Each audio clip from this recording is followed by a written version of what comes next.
Alrighty then, good morning, good morning, good morning. Hello everyone, my name is Michael, I am the Dead Aussie Gamer, and welcome to our character and world building session, where we sit down and we do some world building for a campaign that I'm working on, expand on the world, talk about some cool things, just generally hang out.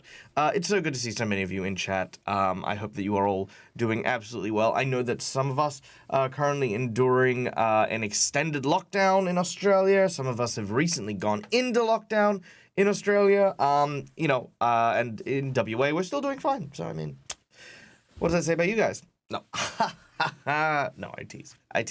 But yeah, no, it's terrible. And hopefully, we'll get to hang out, chill, and do some cool D&D stuff. That's the name of the game. So, if you haven't been here before, guys, it's pretty casual. So, I'll just be hanging out here chatting with you guys. So if you guys have any burning questions about D&D, or if you want to just chat about your own games and stuff, we'll talk about that. Character building, not character assassination? Darn. Yes, I know. Oh, terrible. Oh, God. What's this? Productivity? How dare we? Alright, so, what we're doing is we are expanding upon the world of Aulestria, which is the world that I have been slowly but surely building over the last few weeks. We are setting up for a pirate game that'll be hopefully starting production sometime in August. Which would be nice, and we're just building a bunch of islands for people to travel, because ultimately, right, when you're in a pirate game, it is only as strong as the places you get to go. So we've added in a few places so far. We've had Rough End, which is our version of Tortuga, kind of like a pirate safe haven. We have New Bone Island, which is a place where those who steal ships can get ships refitted to be brand new. Yarr! Welcome to me, Tricky Triton and Newbie Goddess. We've got Reefclaw Cove, which was really cool. It's like a home for crab people, so that's cool. Diablo's Rest, which was a inactive volcano, and deep within the inactive volcano was like dinosaurs and stuff like that, so very Land of the Lost kind of vibe. Blackwood's Curse was really cool. We did that last week. There's a whole story behind Blackwood's Curse and Dead Man's Lantern. So there's some monsters down there as well. And we also did Jawbone Island with Northlight and Moorport and Old Castle being some of the interchangeable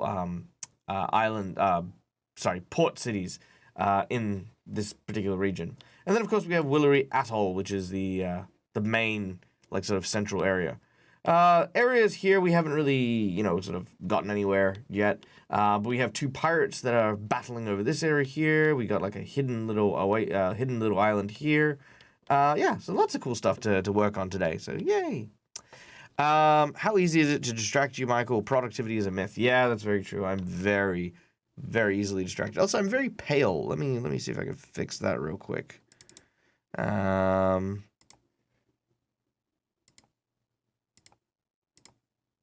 There we go. Much better. Okay. So, yes, please, save that. All right, so, where do we begin? Well, let's have a look at my notes here. So, we've got, Jawbone Island, Blackwood's Curse, Dead Man's Island, New Bone Island, Diablo's Rest. Okay, so, I mean, I guess we could probably get started on,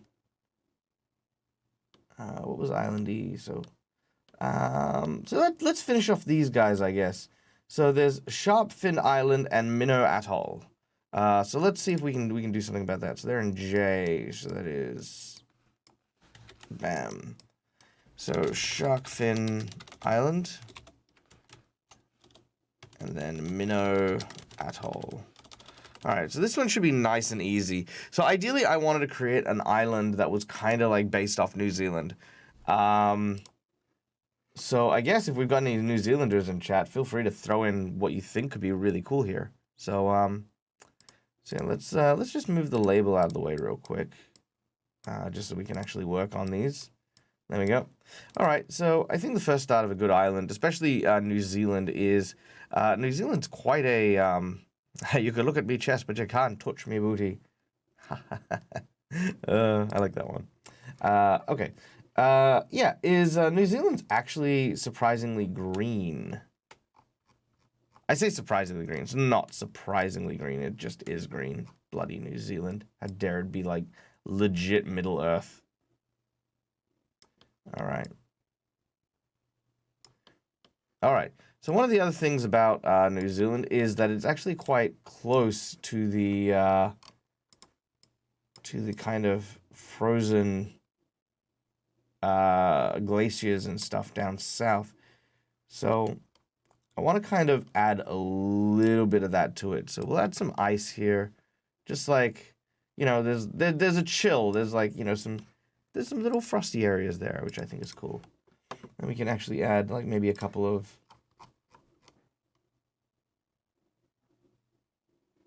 mountains maybe. I don't like that one.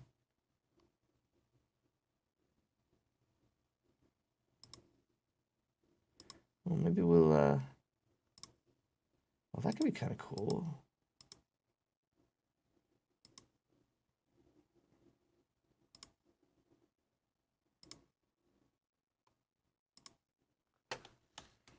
I mean, what do you guys think if we add like maybe a little like cove of like ice?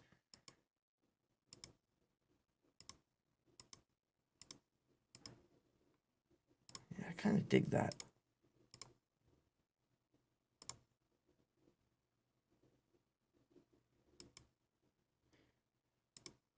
And we can call this like Shark Tooth Cove or something.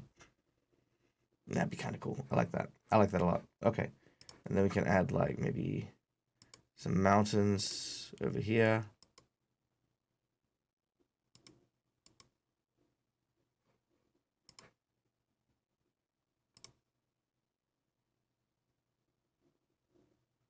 There you go. Shark Tooth. Ooh, ha, ha.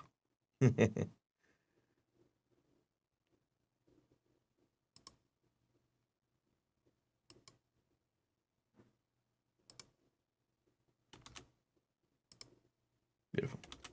Actually, maybe. Yeah, there we go. Maybe a couple of small ones there. All right, cool.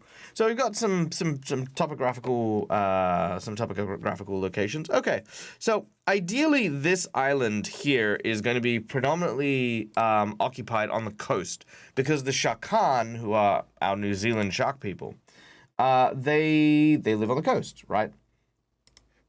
So ultimately, when we look at, say, the you know, kind of coastal areas and stuff like that, we need to kind of look at. That was too quick. Let's load that down.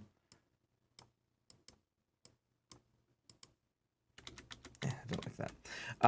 We wanna look at most of the settlements being on the coast. So there we go. That's much better. Down to my phone. Computer shut down for updates. How did you cause this? It's because I know you're coming. It's because I tell my internet people, like, hey, dudes, listen. This guy, Lance Pickett, he's causing me trouble. Nothing but trouble. And they're like, yeah, no worries, Mike. I'm on it. Do you know his VPN? I'm like, yeah, his VPN is 90210. Isn't that a bit outdated as a reference? I'm like, yeah, but it's Lance.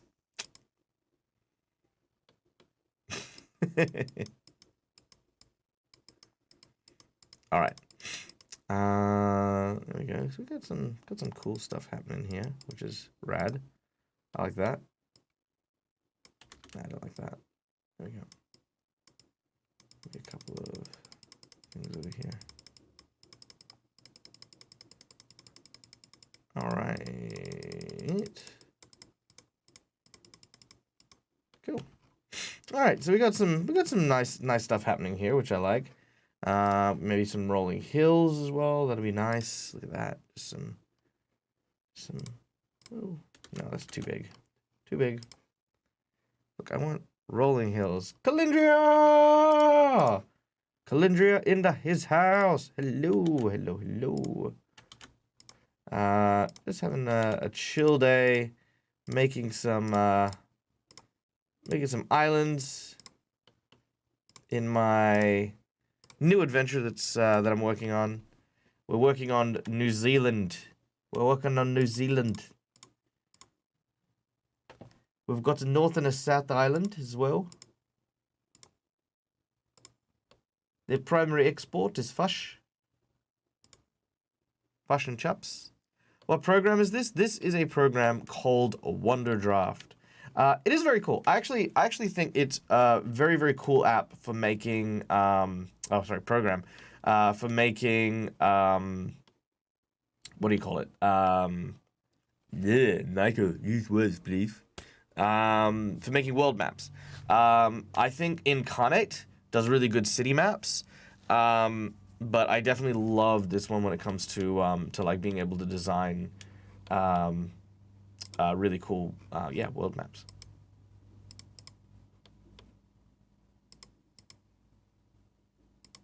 There we go. Yeah, I like that. That's cool. Cool. All right. Yeah, so Sharpfin Island. So we've got that. You know what? While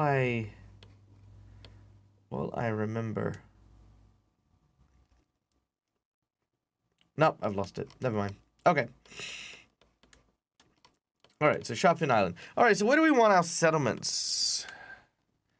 Because we ideally want to make sure that there's obviously a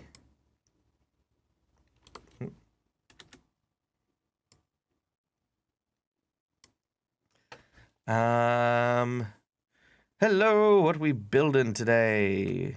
Calindria's lurking. Okay, well, have a good day, Calindria, whatever you happen to be working on. Desmay, what are we building today? We are, call the hubby. We are working on a island based off New Zealand for my piratey role-playing game, which, just bear with me. Let me just get this in while I remember to.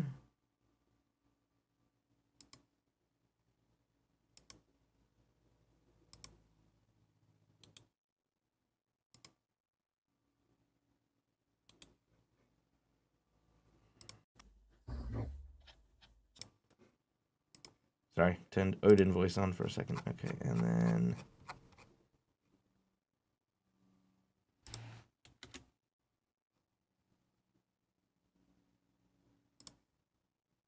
there you go. Beautiful. Okay, cool.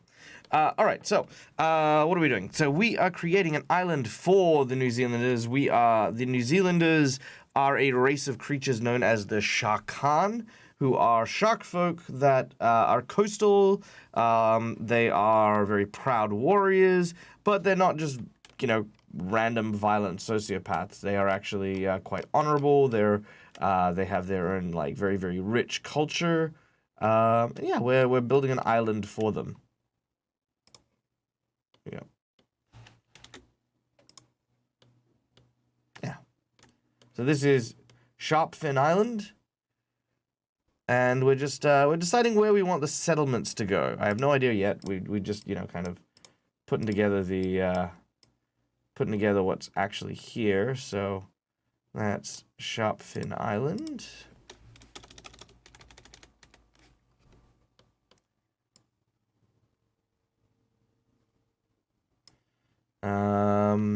You're right, Michael. It's hard to keep the dead. I have returned. Ah, yeah, that's true. Are they a fishing culture? Yeah, they should be relatively close to bodies of water. Yes, they are a fishing culture. So, which actually brings me to a good point on that, actually, Centauri. There should definitely be a fishing ground. So I think that this here should be kind of the sacred fishing ground, which means, in my mind, I imagine that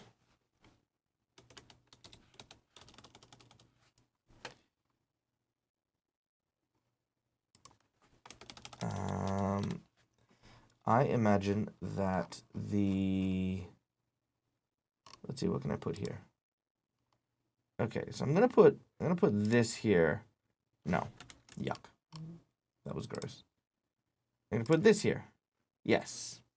So this is a. Let's see, 0.05. There we go. All right. So this is my symbol to indicate that that is the quote-unquote fishing ground, right? Like there's like large fish. It's quite dangerous, but ultimately it's where the Shakan are fishing. Now with that in mind, I think that the Shakan would have. Okay, here we go. The Shakan would have buildings. Let's see. I mean, there are orcish buildings which look really cool. I kind of like that.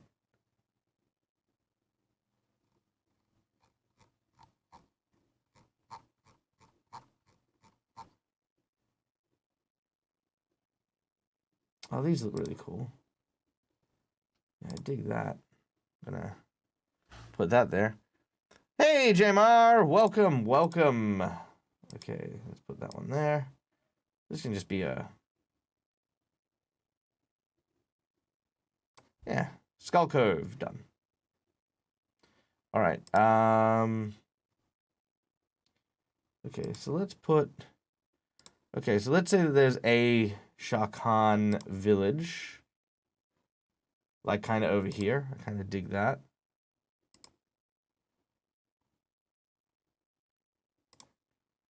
Let's say there's a Shakan village here. Ooh, let's say there's like an abandoned village over here. That could be kind of cool.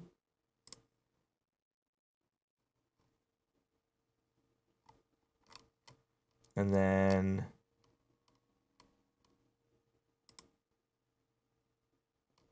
maybe another Shakan village, like.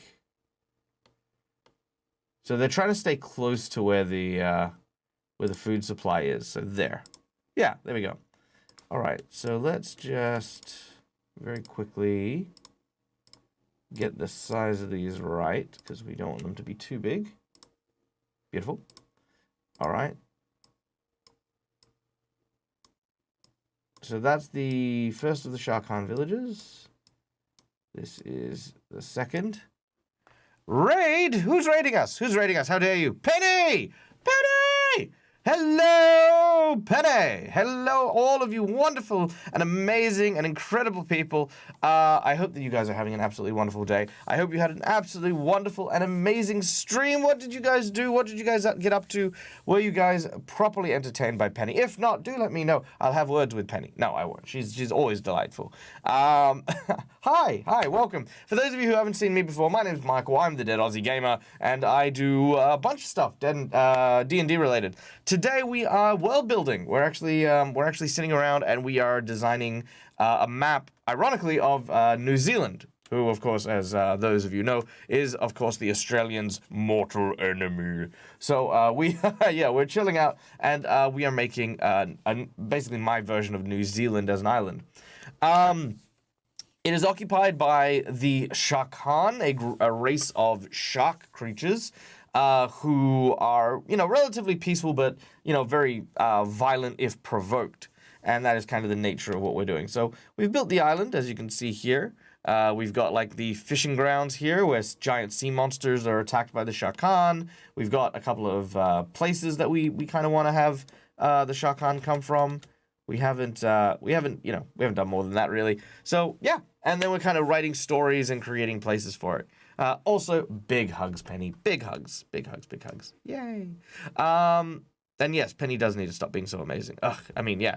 So much entertainment on that channel. Guys, if you have not done so already, please, please, please go and check out Penny's channel. Penny is a wonderful... She's literally just one of the most wonderful humans I've ever had the pleasure of coming across on streams. Like just so much energy, so much vibrant, so much joy when you go and watch her streams. So I highly recommend it. If you're ever feeling like, you need a big pick-me-up, go watch Penny's channel. It is full of just the most incredible people. Penny, of course, very much at the center of it all. So, yay, go do that. Okay. Yes, Bagel, the bestest, the besterest. All right, so where are we at? Actually, you know what? Let me show everyone around my my world, seeing as we have a lot of people who's joining in. So, this is my my world that I have been building. It is called Aulestria. It is a world of heroes and magics and the like. Let's see. One of my favorite creatures in Dungeons and Dragons is the Tarrasque, and so I built an entire world around the idea that the Tarrasque was actually previously a god of destruction. What happened was the god of destruction ended up going on to Aulestria, which was forbidden, and lost his true name. In doing so, he became a twisted creature, which became named by the creatures of the land as the Tarrasque, and rampaged. And you can actually see there are still places where their rampage is still present. Eclipse Island, for example, was an area that was being devoured.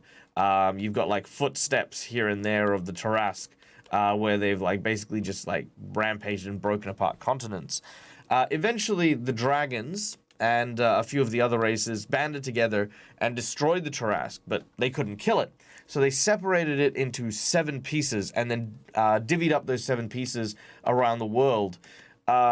They thought that they'd, basically been done with the Tarrasque, but the blood and the bones and the essence of the Tarrasque started to corrupt the creatures of the land, creating what we now consider to be monsters. So like orcs and goblins and all of that sort of stuff. They are basically known as the children of the Tarrasque, or, monsters for short. They basically go around the world doing horrible things. So for example, like there are also 7 major dungeons in my world, and that's kind of like the premise of it is you can go on an adventure to one of these dungeons to try and deal with the Tarrasque, or stop monsters from coming out of the particular dungeon. Some of them, my favorite ones are like this one here, which is the Oozing Caverns. So the entire northern part of my world is actually a gelatinous ooze that is devouring the entire planet. A ice mage who resides here. I haven't written much of that story, but an ice mage froze the ooze in its tracks before it could eat the world. And it is actually just the stomach acid escaping from the stomach of the Tarrasque, which is currently held in the Oozing Caverns. So that is, that's the story of that. And like I said, there are 7 more dungeons that kind of have that kind of global scale impact that's kind of being kept at bay. So like we've got like the Boneleaf Fen, which is basically the spinal column of the Tarrasque, like reaching up and growing as trees. So that's kind of cool, and lots of other places. I won't spoil all of them, but so that's the premise of the world. Now, in this world, true names are very, very important. So learning the true name of a creature can allow you to basically enhance its power 10, 20, 30-fold. And dragons wanted to touch into that power. So they created humans as a race in order to try and, use true naming magic without consequence. And humans were effectively slaves to the dragons. Many of their lives given to trying to, elevate dragons to superiority, which eventually happened. But a dragon by the name of Cinderfang saw pity on the humans, helped them escape, and then started what was known as the Great Dragon War, in which all true dragons were forced to leave the planet. They went to Dragon Isle, the Isle of Dragons, over here, and were never seen again. The island became, sort of forbidden and the like, and true dragons have never been seen on Aulestria for the last few hundred years. So humans have spread out, and people have, kind of learned how to live with one another, and yada, yada, yada, yada, yada. So that's the basic premise of my world. There is one other thing. There is a curse from the evil dragons before they left. As important as true names are, true names can also be stolen. And those who have had their true names stolen become a cursed creature known as the Dusk, a monochromatic version of whoever they happen to be. And an anti-magic aura follows them literally forever. So let's say that you're playing an elf and your elf has their true name stolen, they then become what is effectively in my world the drow. Except instead of them being the drow and the Duragar and the Svirfneblin and all these other people, it is just they become dusk. They become the dusk. Everywhere they travel, they pollute the land, transforming it into another monochromatic area, which inevitably removes all magic from the area. So they were banished. All Dusk are banished by all the different nations to Eclipse Isle, where where it's basically a steampunk civilization made in an island of black sand, with the Darkspire Mountain being a forge. It's a whole cool thing there. They're constantly trying to expand, and as you can see, there are areas where the Dusk have invaded and tried to, sort of encroach on other places. But for the most part, they're kept at bay by, the warring kingdoms of Brex, the Aquadian merfolk, etc. I haven't built anything over here, as you can probably tell. But, these people here will also play a small part in where that's happening. But yeah. So, with that being said, I hope you guys enjoyed that. If you have any questions, do please ask. This is very chill as a world building thing. If you guys have, in fact, if you guys even have any questions about like your own D&D games, or if you'd like to just chat, feel free, throw them out there, throw these questions. This is very much a hang session, so yeah. Also, for those of you who didn't know, I've been playing and running D&D and Pathfinder and a whole bunch of role playing games. I want to say like 10 to 15 games a week for the last 6 years. I've played thousands of games. So if you guys have problems or issues or just want to get something off your chest, seriously, feel free. Like, I understand exactly how important it is to just be able to, just to be able to go somewhere and just be able to vibe with, just good feels and make it so that everyone can just enjoy this thing that we do called role playing. All right. Yeah, 10 to 15 games a week. That's very true. I just want to pillage and plunder, mate. Where's the booty? Hoist the colors. Bring me that horizon. Yes. Okay, back to... Thank you, newbie, for putting me back on target. All right. So, we are currently writing and creating bits and pieces of the world of a pirate campaign. The important bit of any good pirate campaign is locations. So that's what we are building. We're building a bunch of locations and the like. So right now we are working on, as I mentioned, Sharpfin Island, which is my version of New Zealand, run by or occupied by the Shakan, a warrior shark people type thing. So yeah, there we go. And that's where we're at. We're up to speed. So we've created a couple of settlements, as you guys can see here. Or ram it. There we go. Okay, so we've created a couple of settlements, as you guys can see here. Now, not all the settlements need to be friendly. So let's using our little logo that we've been using. Let's say that this is a neutral port. Kind of like the idea of that being a neutral port. Let's make this port a hostile one. And let's make this one a hostile one. Because I think for the most part, the Shakan do not want people, going into their sacred fishing grounds. They don't want people coming through this area. Like, these guys here will, kind of be friendly about it. Like, a ship will pull up and they'll be like, yeah, we'll give you supplies, we'll give you things, just piss off, we don't want you to be here. Whereas these guys are like, yeah, cool, you've sailed through here, which means you've likely come from, like, the Grey Mist Isles, which is like this mystery island mist thing. So we're going to beat the crap out of you. So, that's it. And this is actually a dead zone. So this is actually, let's put some, put some spooky trees down. Actually, can I...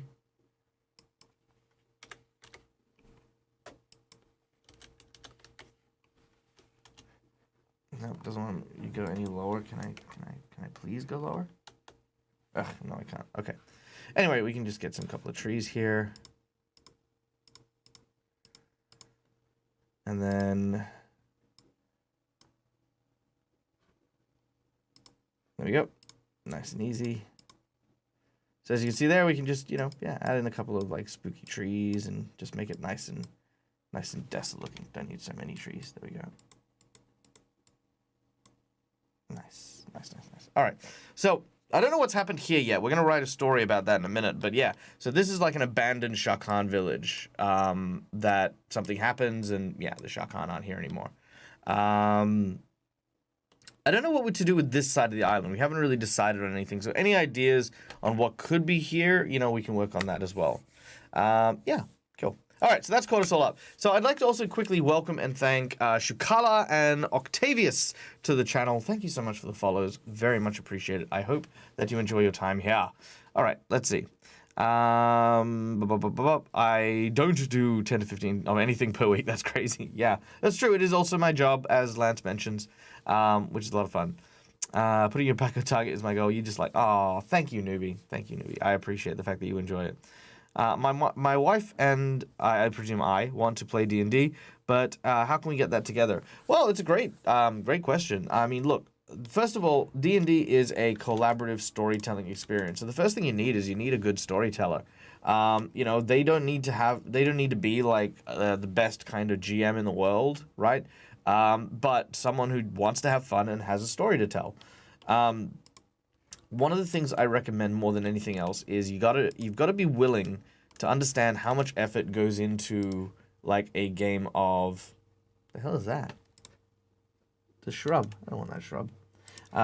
You have to be willing to understand how much effort goes into planning, preparing, and writing a game of Dungeons and Dragons. It does take a lot. It takes a keen mind, a good story, a very creative person. So sometimes we can find that in our group of individuals. We can find friends and family who are, you know, more than willing to help us enjoy tabletop role-playing games. But sometimes, you know, that's a role that you don't want to have. You know, you want to be able to play with your friends and family. You don't necessarily want someone to miss out, right? In that case, you want to look at like GMs for hire. One of my occupations is, of course, as a GM for hire, so do please take what I say with a grain of salt. I think it's important that, you know, people who are GMs for hire have some merit. You know, you can't just sort of pick anyone and just go, cool, I'll pay you to run a game for us, because I definitely know that there are a fair few people out there who run terrible games, and you don't want to pay them for, like, you know, just you're the worst experience, right? But you got to take a chance. You got to take a chance on people. That's not working. Oh, I know why. Sorry. Give me a second. So I just need to raise that. There we go. Cool. So, oh, right. Before I forget, I did get asked this question earlier. What program do I use? This program is called Wonderdraft, and it is absolutely amazing. It is probably one of the most interesting, you know, sort of world or continent building programs. So, you know, you can, like, play around with the different colors. So I created Salistar, the Elven Kingdoms. You can create, like, the wintry lands, like I have here. Yeah, and if you can get really creative with stuff. Like, you know, look over here. Like, you see, I got like, let's add some deep greens. You know, like, yeah, you can really play around with a lot of fun stuff here.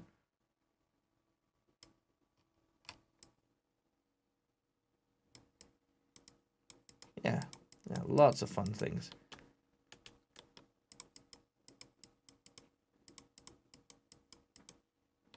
Yeah, you know.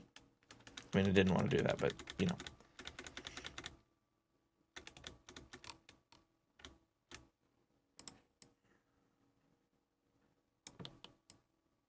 There you go. Yay. Cool. All right. So, yes.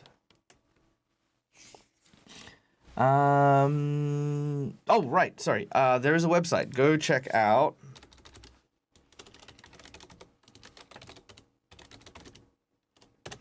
Startplaying.games. It is run by a friend of mine from Total Party Kill, and it has a bunch of games that are available for people to play online, if online is your thing.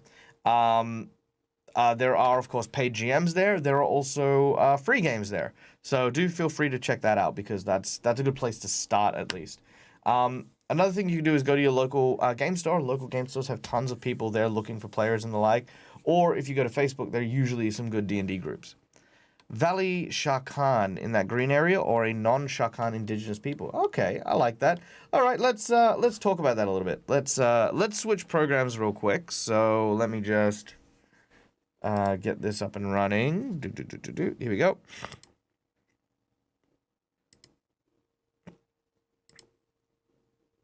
All right. So this program is called Scrivener, and I use it to do a lot of writing, just, stuff. Okay, so Shark Fin Island. Home to the Shakan, a warrior, an indigenous coastal race of shark people who fish in their sacred waters between Sharp Fin Island and Minnow Atoll.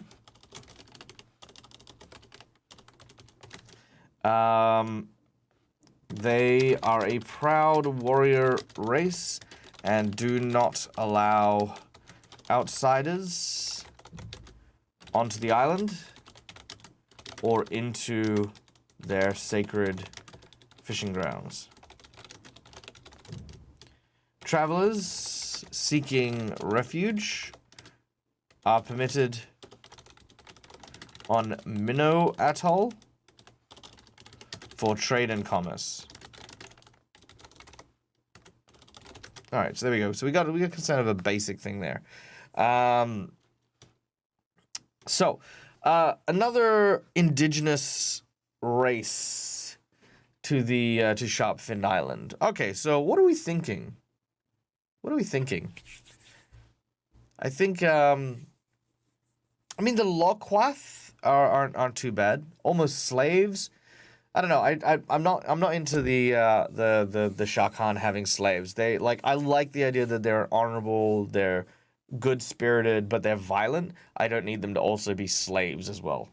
I wouldn't mind if maybe that lots of outsiders, pirates for example, would poach this other race to use as slaves, and the Shakan kind of are protecting them. So that would be kind of cool. I like that.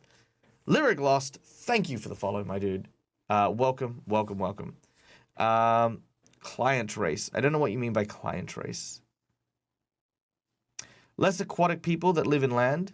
Yeah, that's true. Maybe a sibling kind of race, maybe, or maybe something unrelated. Aquafire. I do want to get into DMing someday, but I worry about how I'd handle players derailing the game. You know what? I'm gonna tell you something honest, right? This is me being as honest as I can be. There was a time, the thing is with GMing, there is no getting it right. We live in a society where now we can communicate so freely in an open space online. We can't help but compare ourselves to people who are online. Like Matt Mercer and Dread a GM and Robert and all that. It's tough because we always put ourselves in that position where we worry about all these things that we see other people having to deal with. I ran so many different games offline, and I have stuffed up so many different times. There was a period of my life where when I was a GM, if people didn't do what I wanted to do, I would literally, and I mean literally, stamp my foot and say, "I'm the GM. This is what's happening." Not a proud moment in my life as a GM, but it was a phase I had to get through, because ultimately going through that phase meant I learned what it was to deal with people, or how I needed to deal with people who derailed my games. Ultimately, it's as long as everyone's having fun and you're not imposing on other people's enjoyment, it's fun. Then do it. You know what I mean? Just go with the flow. And it made me the GM I am today. So there is no right or wrong way to do anything. It always comes down to the GM. It always comes down to the type of players you have. Are you playing with friends? Are you playing with family? Are you playing with complete strangers? Are you playing with complete strangers who want you to be Matt Mercer? Everything changes, So ultimately, you need to just take that leap, as it were. And don't feel like you need to do a big-ass campaign. Do something small. Do a one-shot. Say, we're going to play D&D for 2 hours. It's easy. Just do it, And then You know, 2 hours to 3 hours, 3 hours to 4 hours, and then, you know, play a bunch of games. You know, that's just, you know, don't sort of expect that you have to do things exactly like other people. All right. Turtle people. Turtle people sound cool. I don't mind the idea of the turtles. I haven't introduced them into the world yet, so might not be a terrible idea. Not slaves, but a dominated people, like a puppet government. Maybe. I mean, ideally, like, again, this is a kind of a xenophobic island, so having a political structure, I mean, I definitely need to think about it a lot more. But once we lock down the race, that's definitely something to consider. A symbiotic race, D-Maze. That's a cool idea. I like the idea. I like the idea a lot. Parrot people? So, you know what? Parrot people do sound good. And you know what? I'm going to make a note of... let's see. Willery Island. Where is that? So, Willery Island. I haven't written it down. Okay, so I'm going to make a note. Willery Island.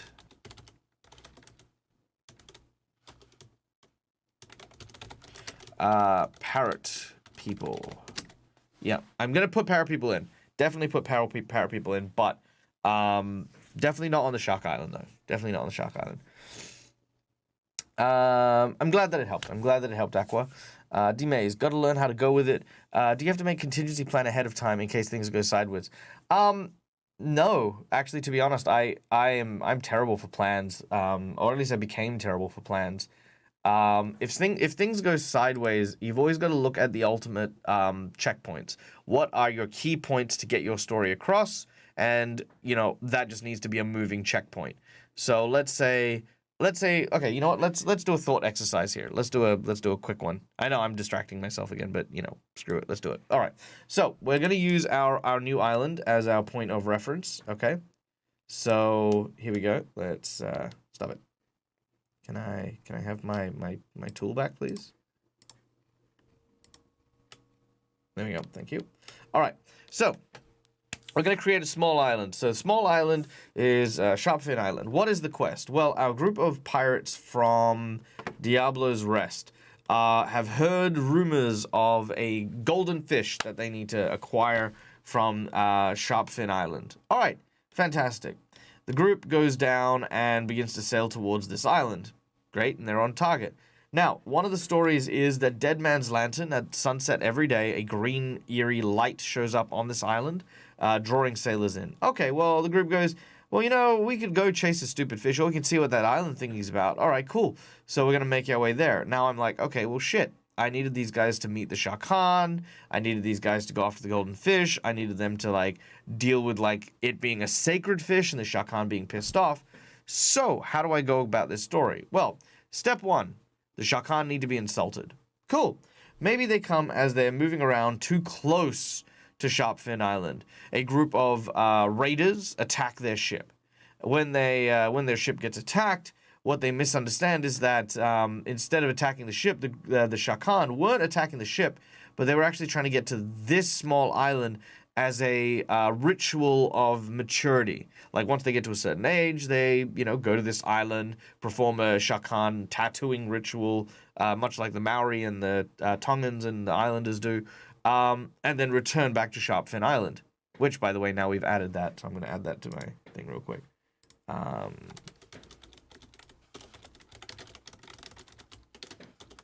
Small unnamed island for tattooing ritual.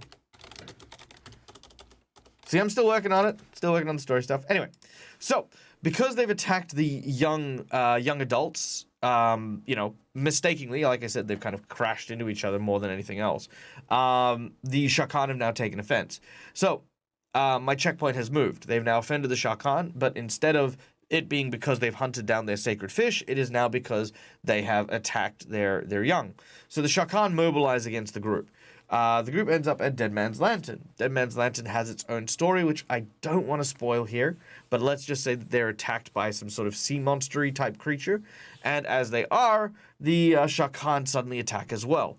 Now we've got this major conflict between this big-ass monster, the Shah Khan, and ultimately either the group negotiates their way out, or they pit the Shah Khan against the monster and make a hasty retreat before anyone notices.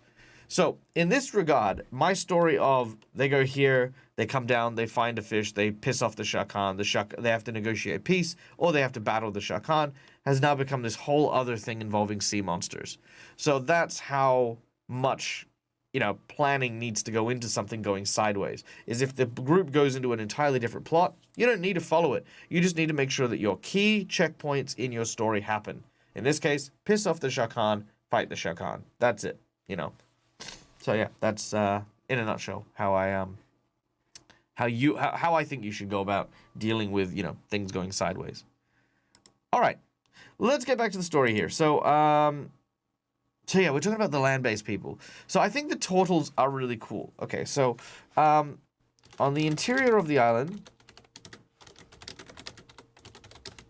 ancient sage turtles live in caverns beneath the mountains. In an age past, the turtles freed the Shah Khan from slavery, from the slavery of other races. In a pact made by the elders of the tribe, the Shah Khan now protect the turtle oracles and do not allow outsiders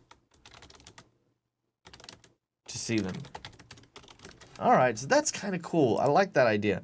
That, you know, the turtles kind of, like, you know, not all turtles are sages, right?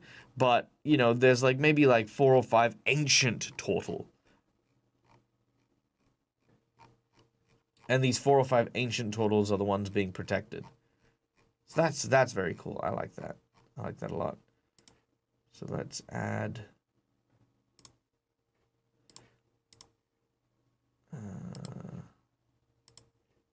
there you go. Dig that.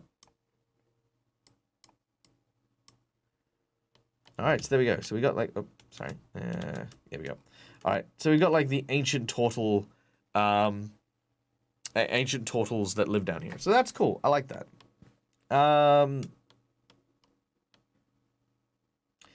I think if that is the case, then what we'll need to do is we should...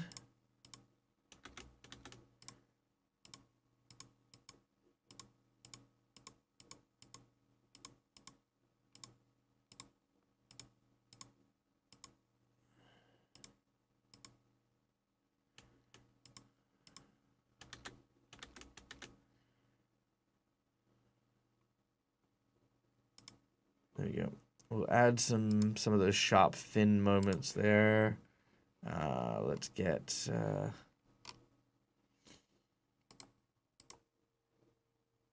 don't want... no, land, that's it. Okay, there we go. Oh, yep, there. Then... Oops. Make that smaller. There we go. And then we'll turn those into basically glaciers. Yeah, nice. So there are these like massive glaciers, and you know they're like the shark tooth glaciers. Yeah, that's fine. Shark tooth glaciers. So let's also add in home to the indigenous Shah Khan. The island is surrounded by large, jagged ice flows, which are aptly named the Shark Tooth Glaciers. And then the Shah Khan. Okay. Okay, so there we go. And now let's have a look at the... There we go. So now, as you can see, we've just surrounded that with like all of these like little jagged bits. So that's cool. That's cool. I like that. All right. Last one we'll do here is Minnow Island. So Minnow Island, I think that's just nice and simple there. So Minnow Atoll is a small agricultural island used and maintained by a tribe of Shakan. And you know what? Let's put the parrot people here. And parrot folk. What is another name for parrots? Macaw. The macaw. Yeah, that's it. And the macaw. A race of parrot folk. There you go. So they get along with the macaw there, which means that we could add probably some jungle, make it a little bit more tropical, because obviously if we're looking at, you know, that kind of thing, then Jesus, I mean.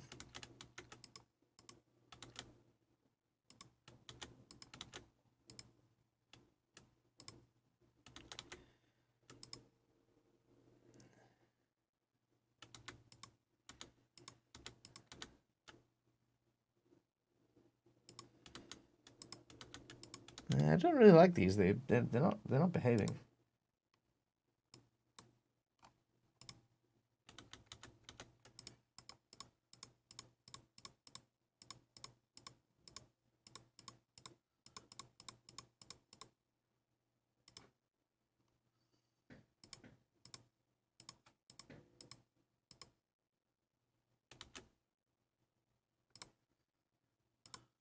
Okay, there we go.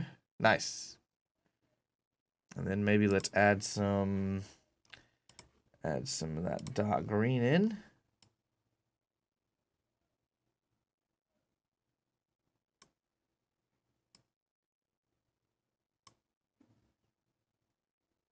And maybe a couple more.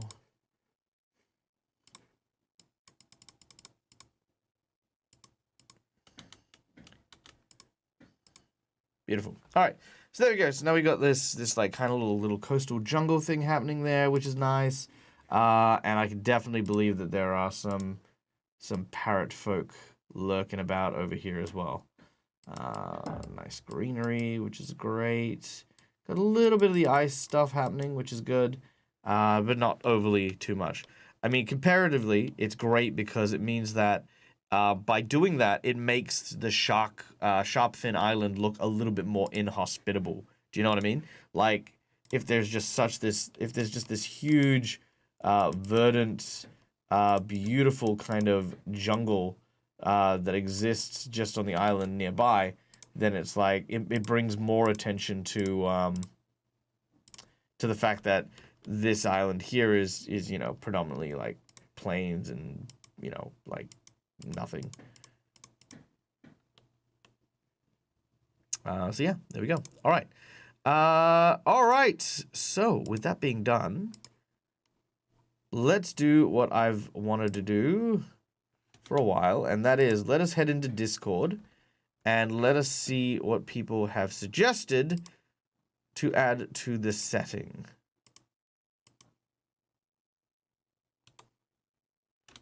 That's a bit too straight. There we go. Beautiful. Okay. All right. So there we go. Sharpfin Island, Minnow Atoll. Love it. Love it. Love it. Love it. Okay. So let's have a look. Thank you. Come here. Minnow Atoll and Sharpfin Island. Cool. All right. Let's take a look. Let's take a look. So opening up Discord. What have people said? What have people said? So if you want to come check out the Discord and, you know, say hi and hang out, or alternatively, if you would like to make suggestions, there is a Aulestria suggestions section. And yeah, we'll read through some of these. So the first one is from Lance. Name the Isle of Watchers. To watch over the remains of the Tarrasque of each of the Lords of the Seven Sin as they rise upon the seas. Cult of Watchers. Each monastery has one guardian monk. The actual pieces of the Tarrasque are a bit too far flung, and as are these 7 deadly sin artifacts, of which we've made a couple. Loving my map and plans so far. Hi, Cinder. Thank you so much. Thank you. I appreciate that. So these are the islands. So I think a monastery island would be kind of cool. So I'm thinking, looking at the map here, I think this would make a good monastery. Let's make this nice and easy. Monastery. Yeah, we haven't decided what type of monastery, but I like the idea of, monks or a cult or like, watchers of the storm or something. They could be kind of cool. All right. Oh, this one's a detailed one from Noria or Marian. Also, welcome and thank you for the suggestion. All right, this is going to be a bit more detailed. I'm reusing elements from a LARP I once attended as an NPC. Any details marked within the hashtag server as a placeholder is for text for later. Something's cliff, beginning with K for alliteration. Okay, I dig that. So I'm just going to give us something better to look at than that one word. All right. All right, an almost barren island. It has always been a hideout for pirates until K, whoever the name of the person is, permanently claimed it X amount of years ago. After a life of adventure, K seemed to settle down to enjoy the fruits of many successful journeys. Some of their crew and respective spouses settled along with K and merged into the meager fields, which grew sheep and caught fish. At the bay to the north of the island, and only access for larger ship, she hosts ships of friendly pirates. Life on the island is hard and kind of boring. There is a small stronghold inhabited by K's offspring. A small village surrounds them. Yada, yada, yada. Okay, cool. K settled on the island because it was barren, so of no real interest on what their was to be their last journey. They encountered a malicious entity and managed to subdue it with the support of the deity of the sea. The malicious entity could not be killed permanently or banned or only imprisoned. So Kay brought the entity to the island together with the deity of the sea and imprisoned them here. Okay, that's cool. I like that. Since then, every offspring has served the deity of the sea, and together with their beliefs and prayers and of the inhabitants, the prison holds the malicious entity.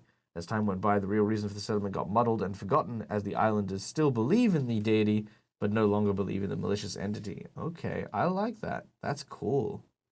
That is very cool. I dig that. And you know what? I think that's great for the monastery. So I'm going to imprisoned ocean god. So I'm gonna leave that one there. That one's a cool one, and I think that's definitely gonna make for a very interesting story later on. So thank you for that one. Truth, the present cleric of the latest successor, is very young and forced to take over from the former cleric before they could finish their training and reveal all the secrets.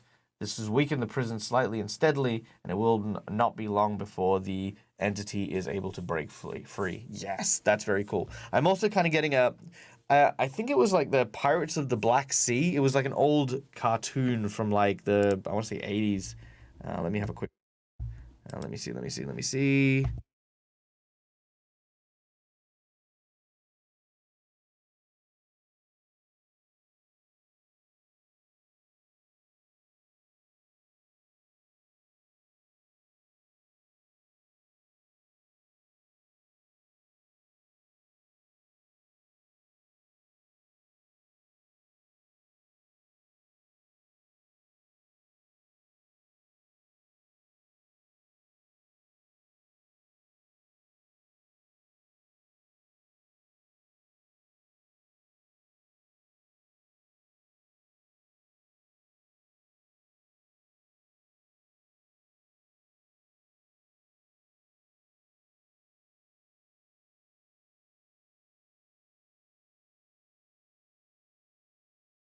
Ah, God damn it. Thank you. Yeah, I silenced myself because I was sneezing.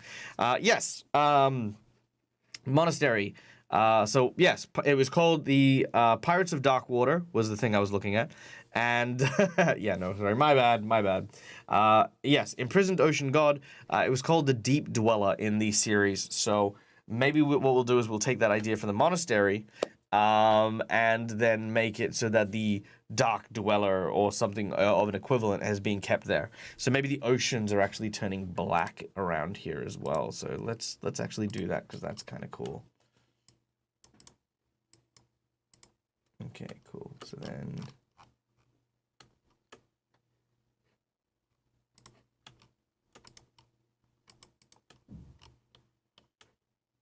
Thank you.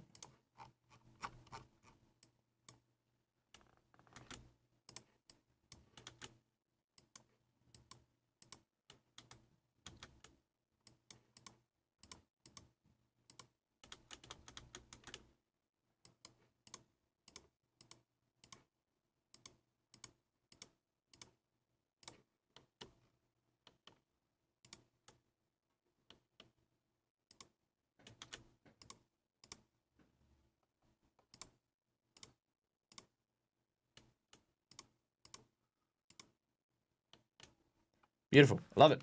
All right, there you go. So we got like, yeah, at least once per stream. I swear to God, I've got to make like a tiny silence wizard emote. And then just everyone can stream, yell that at me. All right, there we go. So I think, yeah,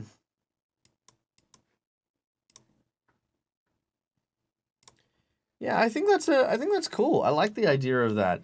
So there's like this area of like dark water, and you know maybe that's something to investigate. So very cool, very cool. I love that idea. So thank you to of course Noria for that suggestion, because that's definitely inspired me for a chunk of that now. Tang Wiggins. My naming skills are quite horrendous, but here goes nothing. Nah, no worries, Tang. I'm the same. Arcodian's Refuge, an island where a mage settled down a long time ago. The mage studied forbidden magics on one of the main islands, probably killing quite a few test subjects in the process. When their studies were discovered, the mage fled towards a remote uninhabited island and set up wards before anyone could arrive on the island, then built a lair or a dungeon deep down past the island and continued their studies, testing some of the test subjects from other islands and shipfarers as they need. Now it is believed that Acronia is long dead and that the lair holds many treasures. Okay, I kind of like that.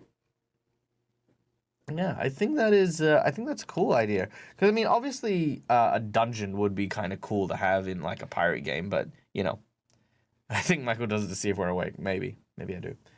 I think that maybe that we'll add that to the Mysteries of the Grey Mist. So I'm gonna throw that in there. As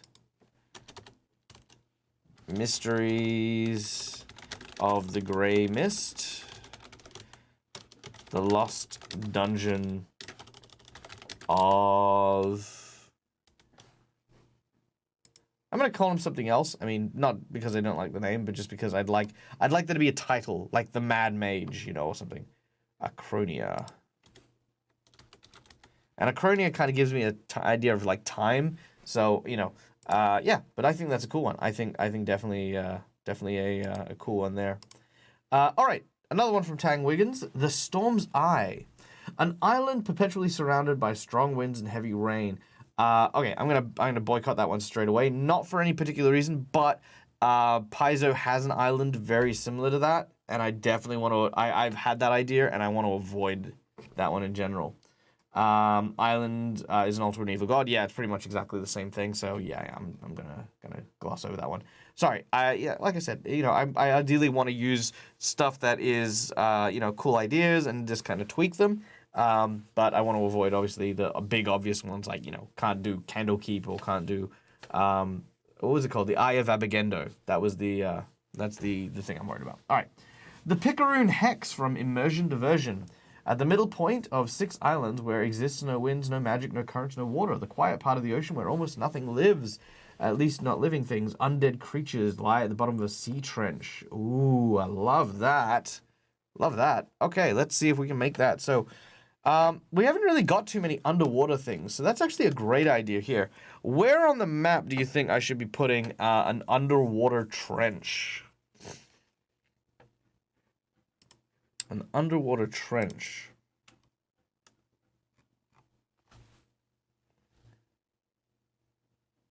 Hey, Mudhole! Finally getting into June one of your streams. Following you from Robert Hartley's stream. Ah, thank you so much. You know what? Rob is a fantastic human being. One of, you know, one of the people who I cherish very dearly. He is very, very hard at work at the moment, so I haven't had a chance to catch up to him recently. But it is a pleasure to see you here and to be able to entertain you today. We're doing some building of worlds for our D&D campaign. We are building pirate islands, and we are currently figuring out what would be a good location for a trench underwater filled with undead. So whereabouts? What would be a good location? It's a tough one. It's a tough one.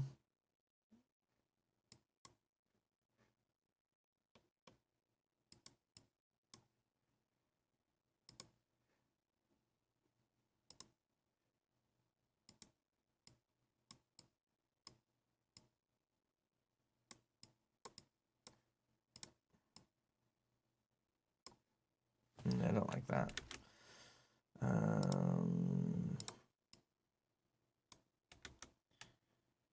All right.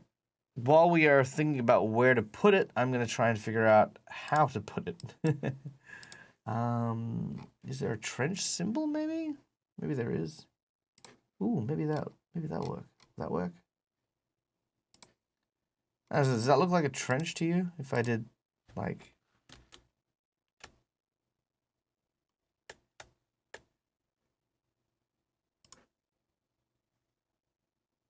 Greetings from the Fox's Den. Hello, hello. Shipping lane with a few islands. That'd be kind of cool. Okay, yeah, I think I got it. I think I got it. That's what I want. That's what I want. That's what I want. That's what I want. That's what I want. Okay. Okay, cool. So a shipping lane. Okay, so if we were looking at shipping lanes, Rough End goes from Rough Ends to Willery Harbor, so the shipping lane will come across here, past the Northern Light or to any of these islands, and then down here. This area here would be devoid of shipping lanes for the most part. This is like a don't come here kind of thing. The other way is through this way, up around the coast to Port Hazard, or down through Willery Harbor to here. So those would be the major shipping lanes. So it would be here and here. So Lance was suggesting somewhere with a few shipping lanes. So I think here would be good in that case. Okay. So now if I... Yes. Make that there.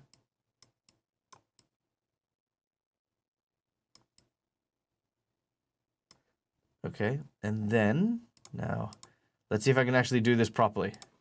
Also, I will welcome people because I know we've had a couple of followers, but I just wanna try this.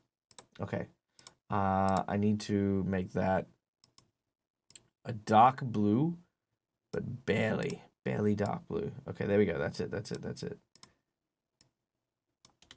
No, okay, there. All right, there we go. All right, so there's that. And then I need to elevate that, reduce the brush size. No, maybe increase the brush size a little bit.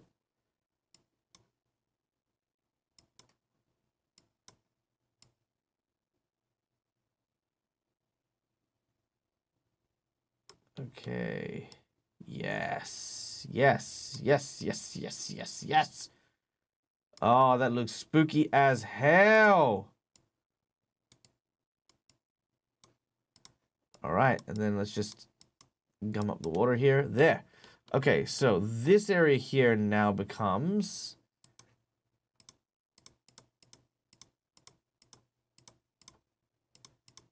some sort of sea.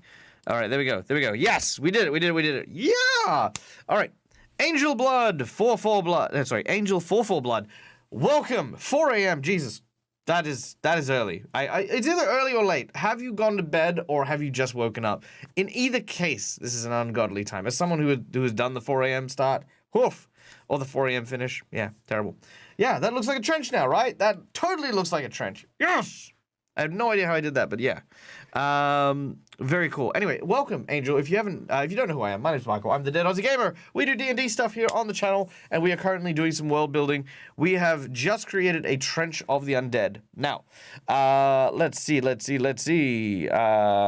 back, sorry, I'm just gonna dosh back real quick. Newbie Goddess, why is it filled with undead? Was it a result of a land being destroyed when the god got rampaged? Ooh, all right. Well, let's discuss that. Let's talk about what would have made, what would have made this area fraught with undead. What are some good ideas? Let's also add in. There we go. Nice.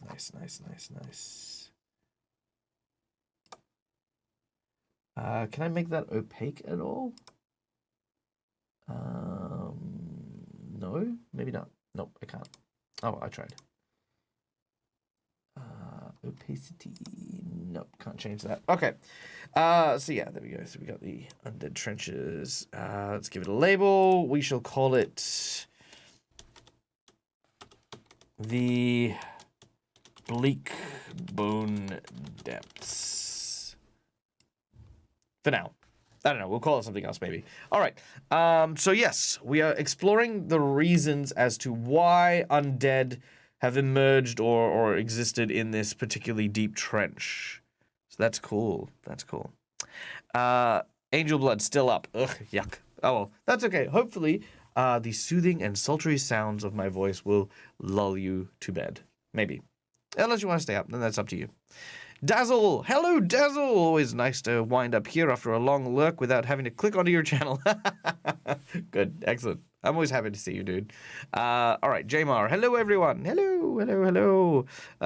D-Maze, I get up at 5 a.m. Monday to Friday. Yuck. I get up at like 7 very begrudgingly. Well, to be fair, though, that is because I go to bed at like 2 a.m., 3 a.m., because I have to work with people from America, so you know the whole thing. Do you ever know how you do your best work, Michael? I do not know. Usually I think I do my best work when I'm like exhausted. A shipwreck of cursed pirates. Ooh, I like that idea. Okay, let's switch over to the our writing software. So yeah, let's just do that real quick. Bleak bone depths. All right, and let's throw out some ideas. So we have sunken island, shipwreck. Okay, and let's share this for everyone to see. So, boop, there we go. All right. So this program is called Scrivener. This is what we're currently using. I'm just gonna make it so that you guys can actually see what I'm writing. There we go.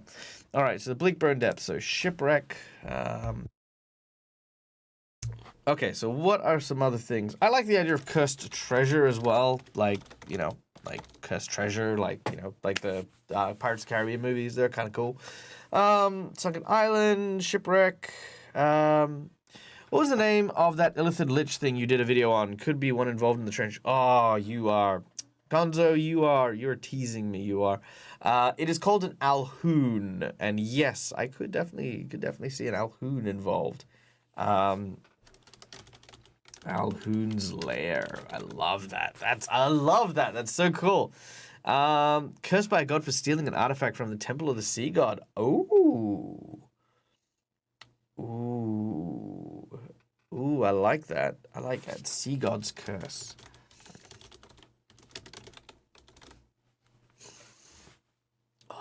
I like that a lot. The entrance to Davy Jones' locker. Okay.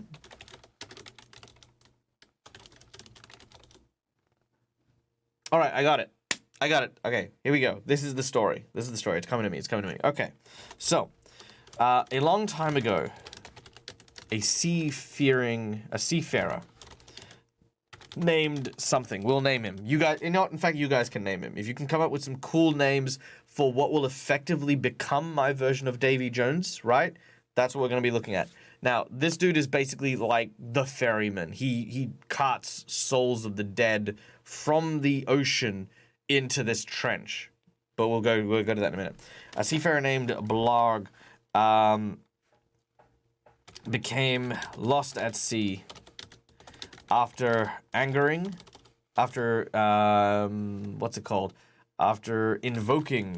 the wrath of Sea God. He watched as his crew slowly fell to despair. Some taking their lives, others dying of starvation or worse, implying cannibalism. Till only Captain Blarg remained, holding the helm with his bony fingers. The ship disappeared beneath the waves, and as the god of death prepared to embrace the captain, he bargained for a chance at life once more. The god of the sea was a jealous and covetous god, and even death knew their wrath was not worth the efforts. Though the duty of ferrying souls still remained, she tasked Captain Blarg with retrieving the souls of the lost and ferrying them to the afterlife. In exchange, he would be allowed to remain. But little did he know that this would be a fate far worse than death. Enslaved to the high seas, a specter of death, he ferries those lost at sea into the bleak bone depths, where it is believed a gateway to the land of the dead resides. All right. So there you go. Holy diver! No, sorry. I just went straight for that. All right, what do you think of that? That's kind of a cool story, right? So you got the whole ferryman idea, and literally that hole, that pit, is a portal to the land of the dead, which could act for a really cool story if somebody dies in the adventure in the campaign and they have to try and get their soul back. They have to dive down into the depths. There are undead in the ocean because, well, that's just what happens. And then once they go through that portal, they end up in the realm of the dead, which is the only way you can get there physically. So I think that would be freaking cool. Because it could also connect to the river Styx as well, And that also explains this. Let's also add some shipwrecks as well now that I'm thinking about it. All right. So, now guys, throw out some names for the pirate captain. This is our version of Davy Jones. I will do a poll and then we'll vote on it because I feel like that is the easiest way to do this. All right.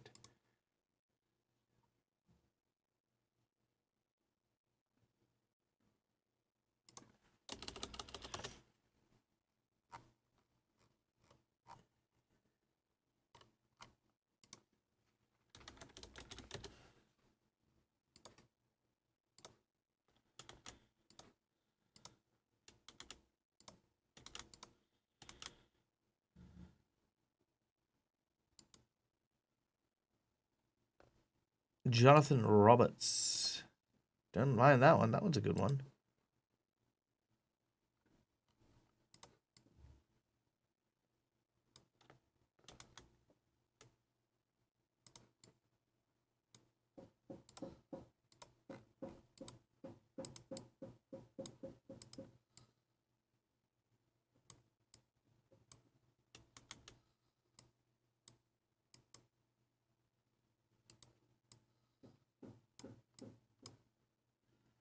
Beautiful. Deadeye McCree.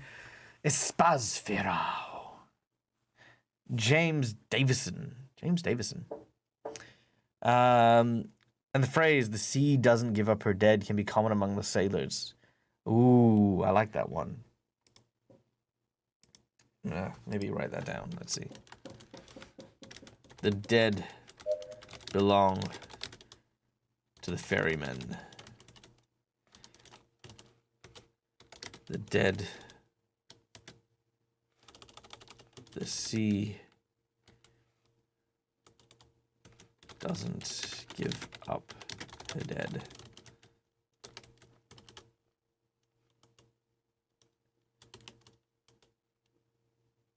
Okay.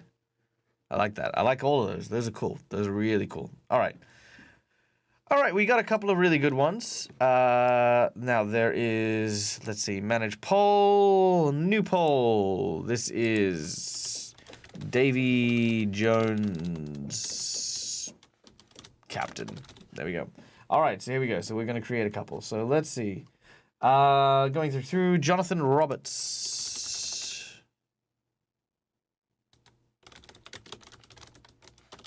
Kind of like that one. Let's see. Can't strike me down. You want to bet? The dreaded diver.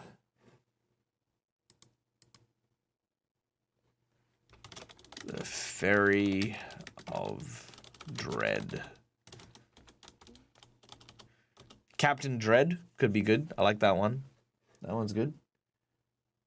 Chris Van Burr. No. Don't like that one. Patchy. A little bit. I think I'd get mocked for that one. Deadeye McCree. I like that one. I like it because it's got like a Captain McCree and like Deadeye being the nickname.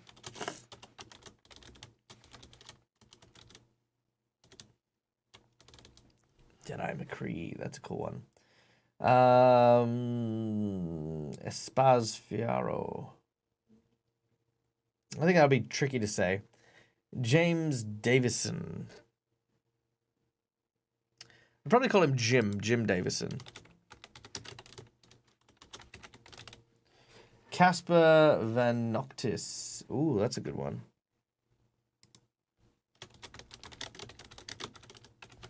That's a cool one. Dylan Dirgechant. Dread Pirate Robert.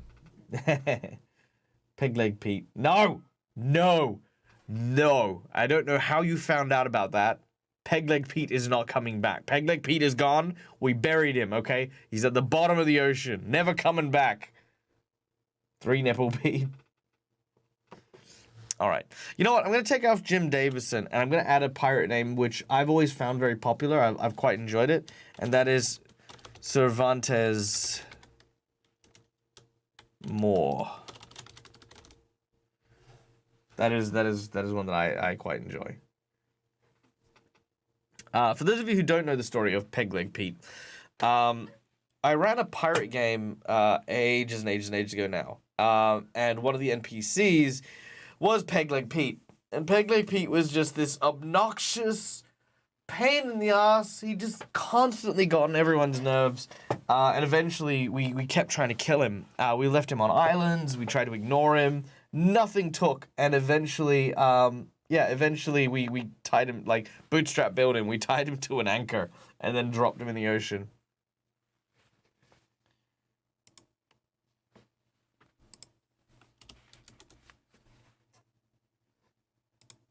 All right. Be sure to cast your votes.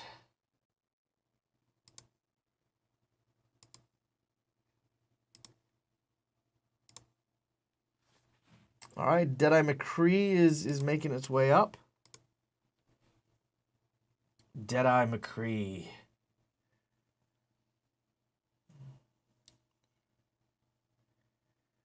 Nothing escapes the eyes of Deadeye McCree.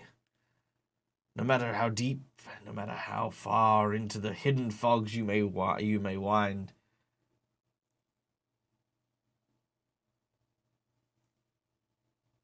And then we need a name for a ship. Noctis is Latin for light. Yes. I know, Caspar Van Noctis is a very cool name. I definitely like that. Sounds like he struck a nerve completely by accident. Probably did. Yeah, no, Pegleg Pete was a whole thing. And I feel like Pegleg Pete is like, it definitely has like that kind of common pirate thing, but yeah, it's a whole thing. It's a whole thing, Pegleg Pete. It's definitely on a raw nerve for that one. I am going to have some chocolate. This is caramel chocolate. It's not really chocolate, it's white chocolate, but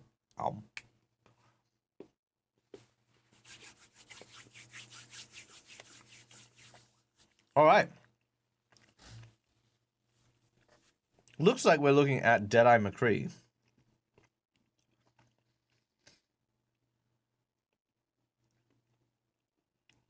All right.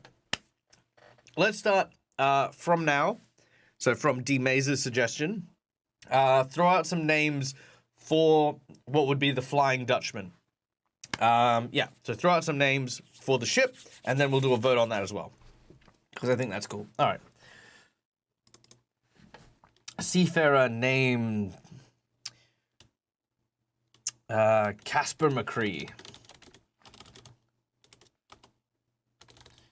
became lost to sea after invoking the wrath of a sea god. Watches his crew fully despair. Yep.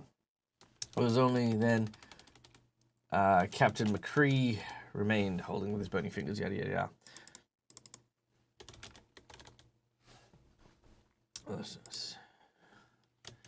Now known as Deadeye McCree. He sails the waters, searching for the souls of the damned and lost. Some say he appears to finish off those at the verge of death and offer them a choice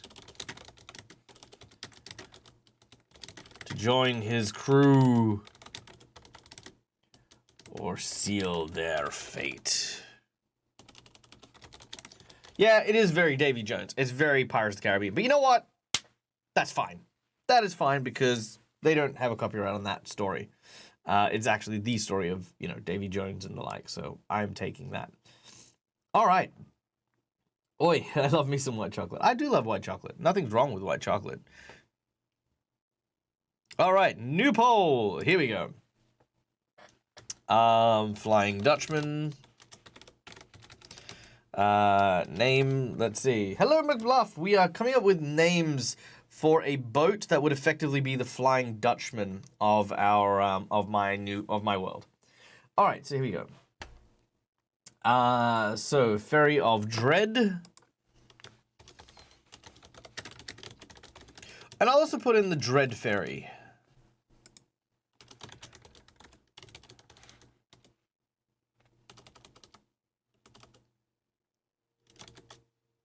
See, it almost sounds like I'm saying the Dread Fairy, like, wings and fairy and stuff like that. That'd be kind of cool. Noctis.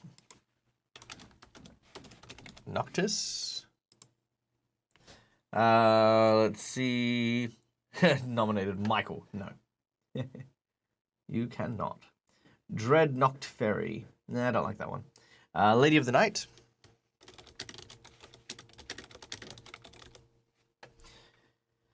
The Skull of Dread. The Seafoam Rider.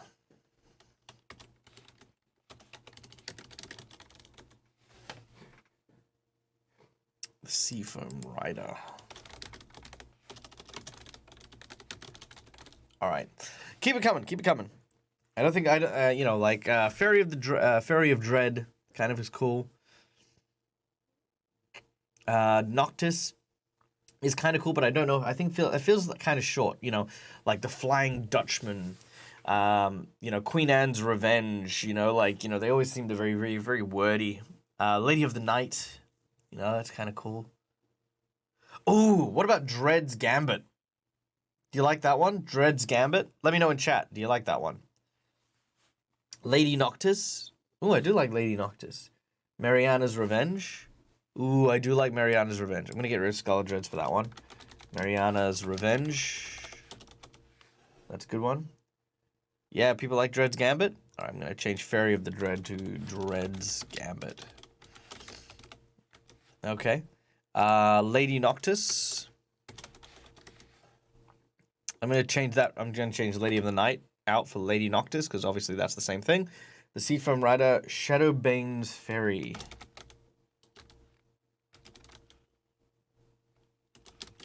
Fairy. Okay, I like that one. That's a good one.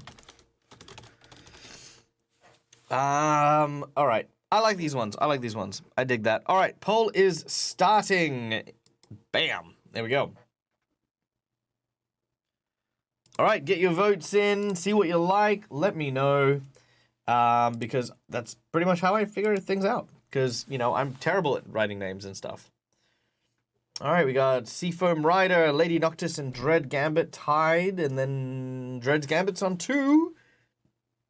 That's nice. That's nice. All right. Got some cool ones there.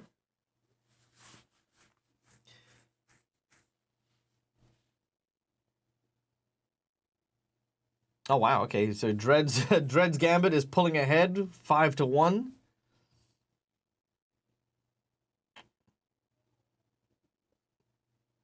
All right, Lady Noctis coming back in.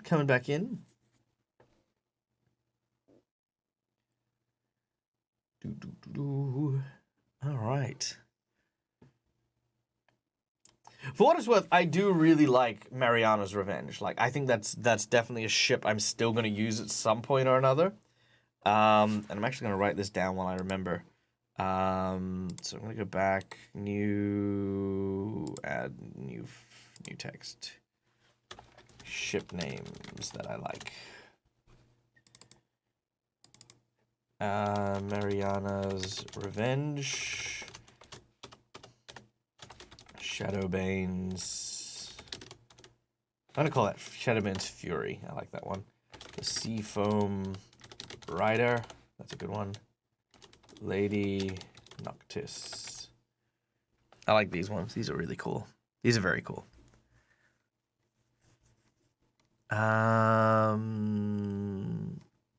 Was there another one that I really liked? Ah, yes. Pirate name. Casper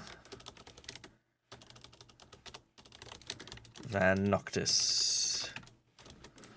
Yeah, I like that one. That was cool. And Dylan Dirge Chant. Dylan the Dirge. I like that one. That's cool. Yeah, nice. Got some cool ones there. Just for later. Just for later. Lady of Tonight.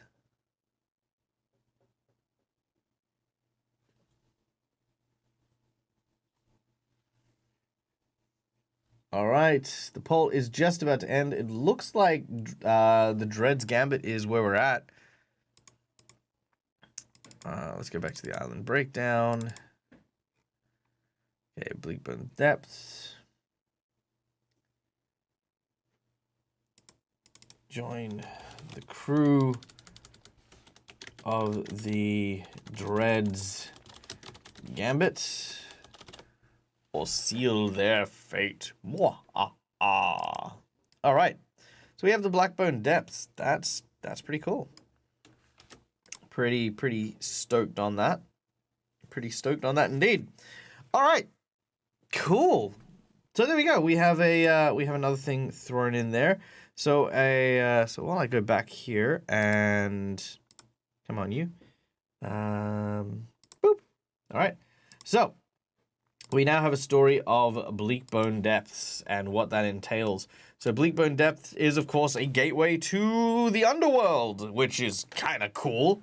I like that. That was never a consideration of having that in the islands, but there you go. We've got that now to deal with. Okay. So yeah, we got Minnow Atoll, we got the Sharpfin Islands. I guess the next island is like over here somewhere. So we're working on these islands next, which is great. Let's have a look. What else do we have? So that idea came courtesy of Immersion Diversion, which was inspired by his idea of the trench. So that was cool. Kind of cool. This is super cool. Oh, thank you, Myth. I agree. I think this is super cool. I think that was a very awesome addition to this world. The Hallowed Hex, yada yada yada. Might want to pin my first post. Yes, thank you. I did that. Laura Bones, a colony of crabs who have used sunken ships to build themselves an underwater settlement. They patrol the areas of the seas known for bad storms and plunder sunken ships. Okay, I like that idea. So we have Reefclaw Cove, which is our crabfolk place. But we can definitely add that as an element to it as well. So let's see, Reefclaw Cove. All right, to the surface dwellers inside the unpopulated vast number of crustacean muscular reef claws, pretty yada yada. The Cervasians are scavengers who scour the ocean floor for sunken vessels and parts to create and recycle what they find. Making clothes, armor, houses out of refuse. I like that idea. Yeah, that's a cool idea. So thank you for that, Laura Bones. Because it gives me that kind of hermit crab kind of vibe, you know, so that's kind of cool. All right, and another one from Noria. Let me try and say this. Sclerafia. There we go. Home of a hedonistic cult. This is an island where pirates go on their shore leave to spend their hard-earned gold. There's all the food and drink you can imagine. Some you haven't even heard of. Games, dances, and consensual sexual encounters with what or whoever you desire. There could be a dark side to this. Sometimes pirates stay behind to enjoy the comforts a bit more. You are talking about Tahiti. We should have a Tahiti. Yes. I don't think that's a terrible idea. A Chung naval outpost. Jeez, I love that idea. That's a cool idea. So, there is actually already a place for the Chung, which is, if I look at my map over here, this is Kashina. Kashina is my animal Japanese area. So there are Chung, I call them the bovine. The bovine are over here. Yeah. Because you get bovine over here and you get minotaur over here. Because this is the Western animal people. This is the Asian animal people. So yeah. I do love Mutaro. And I did develop a lot of the culture stuff for Mutaro when I was first playing him. For those of you who don't know who Mutaro is, he was one of the first characters I ever played online on the How to Be a Great GM channel. I think I've actually, on Discord, there's still a list of like the episodes. There's like playlists that you can go watch if you want to see me in my early days, back when I used to wear bright yellow shirts, but I kept getting killed, so I changed to red, and ironically, getting a red shirt meant I survived. So there you go. All right. Tahiti, eh? All right, so let's ask, I'm going to ask the group a question, okay? So, for those of you who don't know the story or the idea of Tahiti, actually, you know what? Give me 2 seconds. I'm going to go grab a drink real quick, and then I'm going to return, and then we'll talk about Tahiti, okay? Stay put. Don't go anywhere. Be cool. Stay awesome. All right, be right back.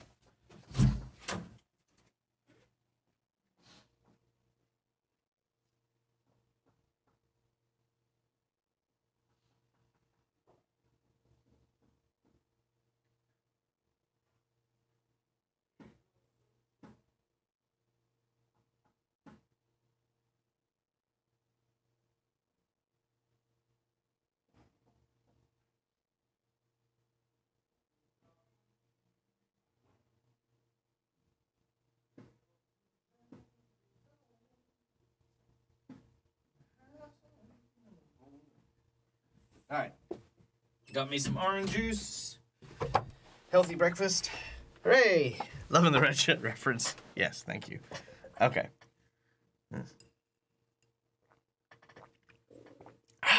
Okay, so here's the question.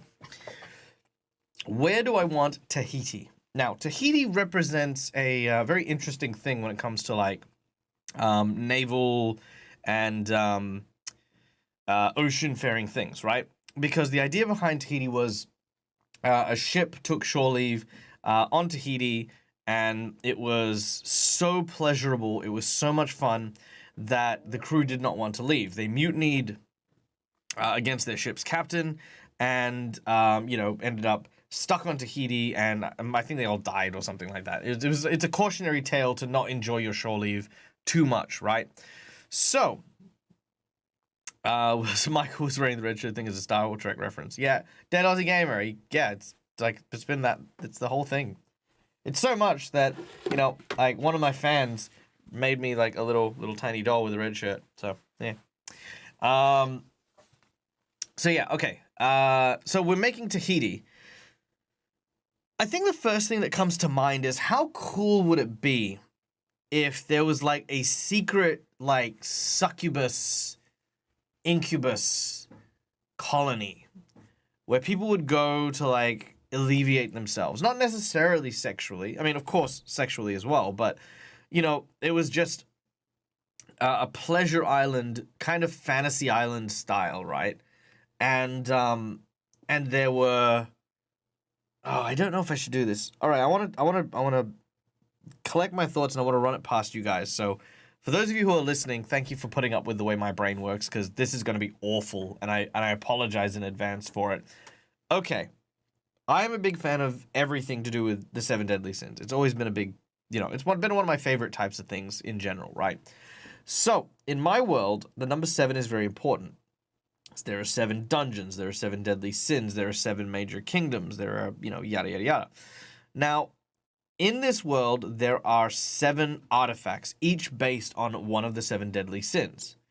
Each artifact has been scattered throughout the world, and thus far I've only really... Actually, have I even written them? Hold on, let me check this real quick. Artifacts. I have sin-forged weapons. All right, here we go.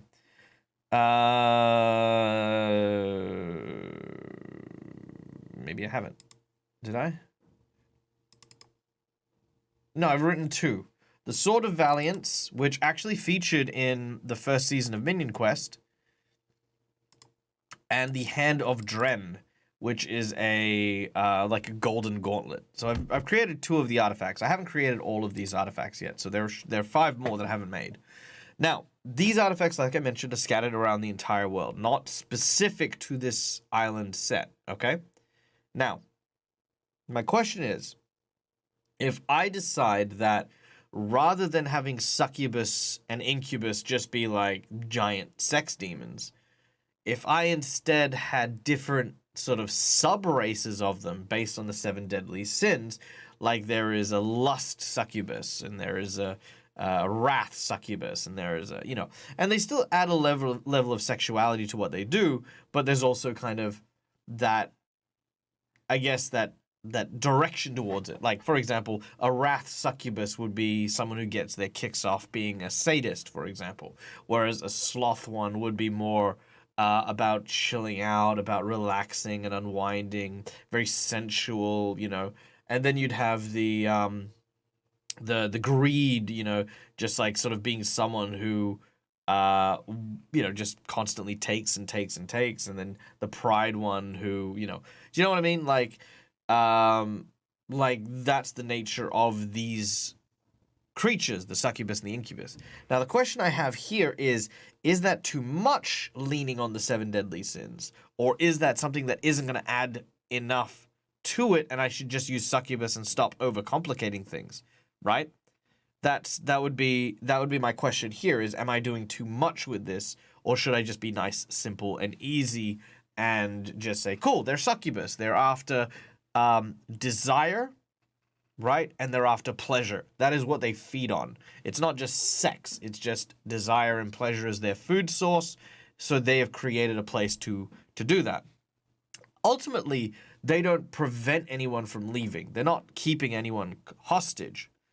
But they are ultimately trying to convince them to abandon their ship and stay as a permanent residence, as it were. Which I guess would never go down to killing people, but I would basically have, like, there would be, like, a lust pit, as it were. Not a lust pit, but you know what I mean? Like, just a dumping ground for the people who are the permanent residents. And there's kind of maybe this this factor of, like, people becoming, like, what is effectively, like, you know, homeless and toothless and, like, impoverished, but the succubus still treat them the exact same way as they would treat a noble person, right? So that's why they stay there, you know, because they still get treated really, really well. And it just keeps happening until eventually the homeless people, they die, right? Yeah. So that's kind of my question. Is this too much? Is it not enough? Is it, you know, am I in my own head? Like, what's going on? All right. Let's have a read. Hot spring. Yes, I'm going to add that right now. Hot spring. Island breakdowns. I still haven't decided which island it is. I think it should be island... Maybe Island E. I think Island E is far away enough from everything but Willery Harbor. So I think that'd be a good place. So I'm just going to call it Pleasure Island for now.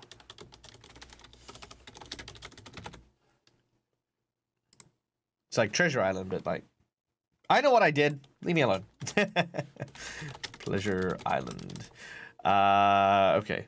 Island, hot spring, hotel, and what do you an island resort. That's the word. Resort run by succubus and incubus, who have been summoned by a Diabolists?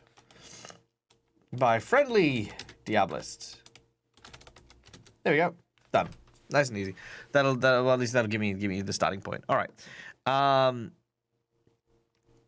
Hot springs. Yes, I need to add in hot springs. That's what I was doing. Springs there. Okay, that's been added. Basically, their motivation behind what they do. Gluttony. Yes, gluttony would have been a cool one. Like, if you have, like, the succubus who is a glutton, for example, it might very much be a case of, like, a very food-based pleasure. So you've actually got some very heavy-set succubus as well. That would have been cool, you know? Like, you know, not all of them have to fit that kind of, you know, supermodel stereotype. So, yeah. Zinbies.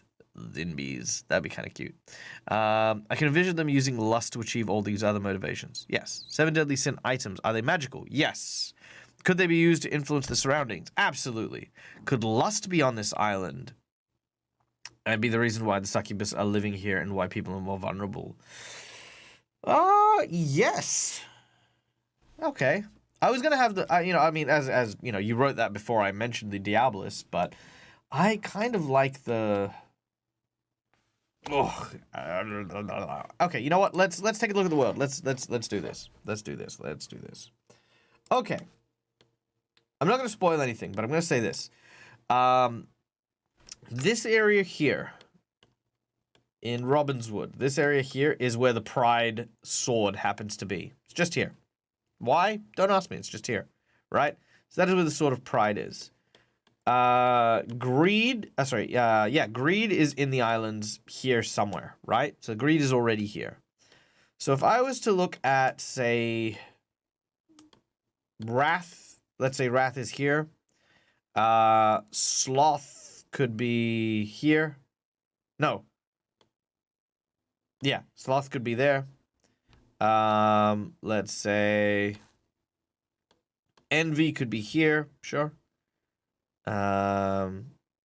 Gluttony could be here along the Snake Islands, sure. And yeah, I as much as I love the idea of the lust item being there, I think having the greed item here was, I don't know, it just fits a little nicer because the lust thing being on the island could be an element to it. Unless lust came in 2 parts. That'd be kind of cool. Like if the artifact was split in two, like, you know, two lovers kind of thing, and when brought together, it creates the full artifact, and one half happens to be here on Pleasure Island. Myth, you are a freaking genius. All right, I love that. Okay. So, run by Succubus and Incubus. So we've added the hot springs. We'll add in details. Artifact. One part of the artifact of lust. All right, which we will come back to that. We will come back to it. We'll come back to it. All right. I swear I can't write. I can write, but it's 4 a.m. No, it was great. No, that was perfectly inspirational, Myth. Absolutely. Gonzoman, an island of temptation, even air is intoxicating. The land is so blindingly beautiful that memories of the world begin to fade. Ooh. So maybe we could add a amnestic mist.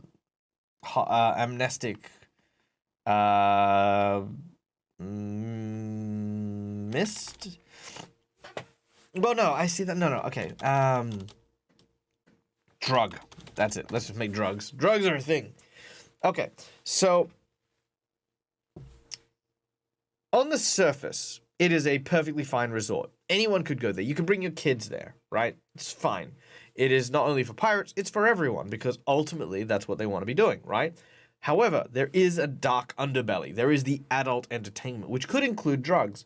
The amnestic drugs are how they maybe they lure people in and have them forget about their old lives. It's a pleasurable drug, but ultimately makes them forget. A lot of the experienced people know about it and try to avoid it, though some people say that it is, an aphrodisiac beyond all, yada, yada, yada. So you just got to kind of avoid the succubus and incubus tricking you into getting addicted. Because nothing is more pleasurable than the first time you experience it. And that could be the big hit on that. So I like the idea that there's this drug dealing kind of thing happening there. Just kind of, but it's not like the major thing they do. It's just kind of like a little thing. So that's kind of cool. Village of succubus worshipping cultists. I think that could be how they succubus worshipping cults operate as the staff of the resort. Nice and easy. I like that. It's like, are you a cultist? Like, yeah, of course I am. I've got like tattoos and stuff like that. Do you want a hot towel?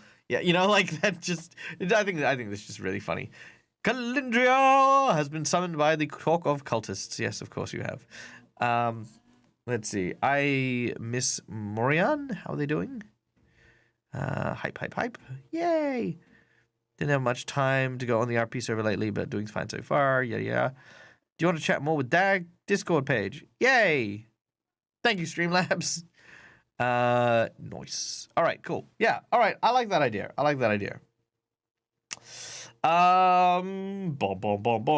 Okay, cool. Let's focus on wrapping up with Pleasure Island. Adding a few things here, and then let's go into it. So, first of all, what are we going to call Pleasure Island? We can't call it Pleasure Island. It's a little too on the nose. I mean, I'd really kind of like the group to explore Pleasure Island, so I think I'll make it a little bigger.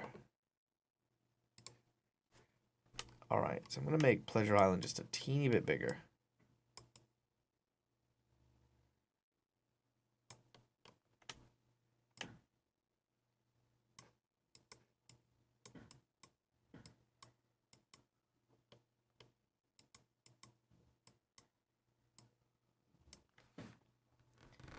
You know what? I don't like the shape. Let's try again.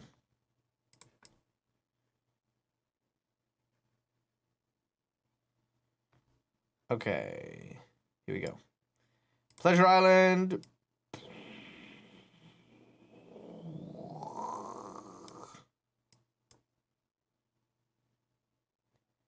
It's a bit too close here. There we go.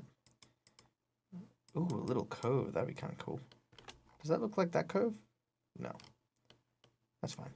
Okay, and then let's make those there. I like that. Maybe shave that off.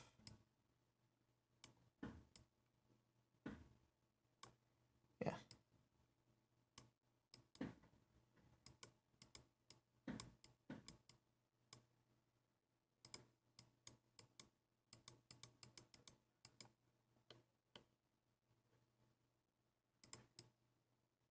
too big. There we go. All right. Done.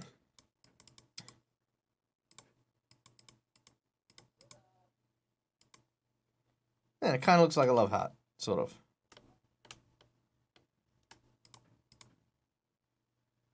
Looks like a love heart or an arrow, which I think could be cool.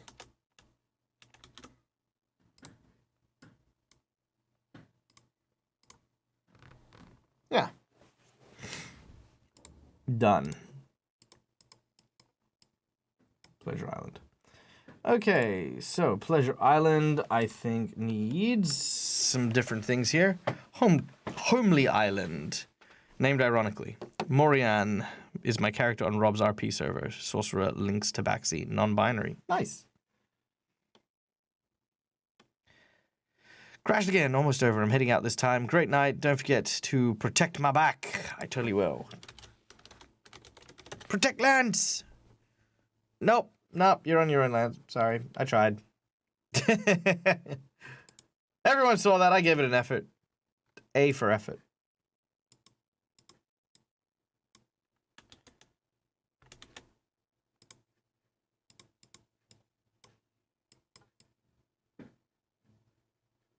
Love heart. What's love got to do with it? What's love but second-hand emotion? Nope. Okay, there we go. Nice. All right. What are the pink areas, you ask? I don't know. I just thought if it's the Lost Island, there should be pink bits. All right. Incarnate. Nay, DM Stretch. We are using Wonder Draft. Wonder Draft. That is the secret of my map making.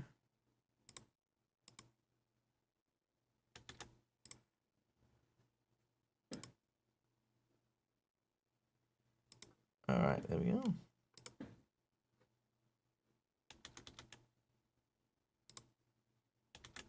Ooh, that's a good one. That's a good one. I want that. Yes. Yes.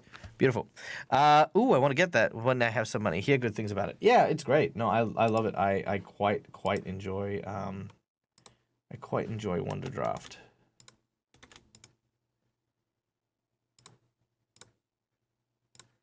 All right. How am I? I am fantastic, DM Stretch. Thank you so much. I don't know what's worse than that one, so being completely ignored. Ah. I think being ignored by the bot is definitely worse. Put a river down the middle to make it look like a broken heart. Oh, that's sad. Yes. Also, hi, Sparrow. Hello, hello. I am doing well. Thank you so much for asking. All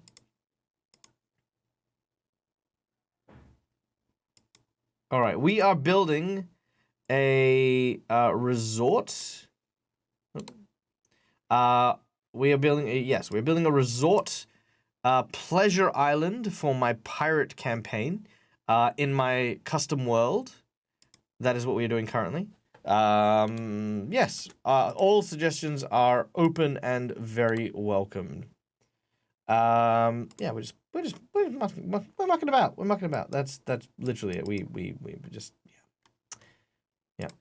There we go. Nice. Okay, there you go. So we've added in that Desire Island. Ooh, I like that name. That's a cool name.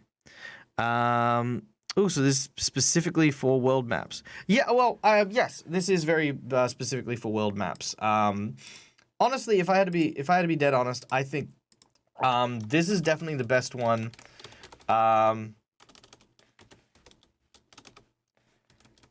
Ooh, hold on, sorry.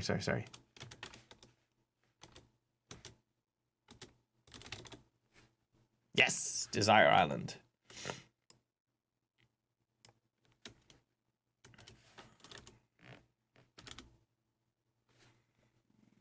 Beautiful.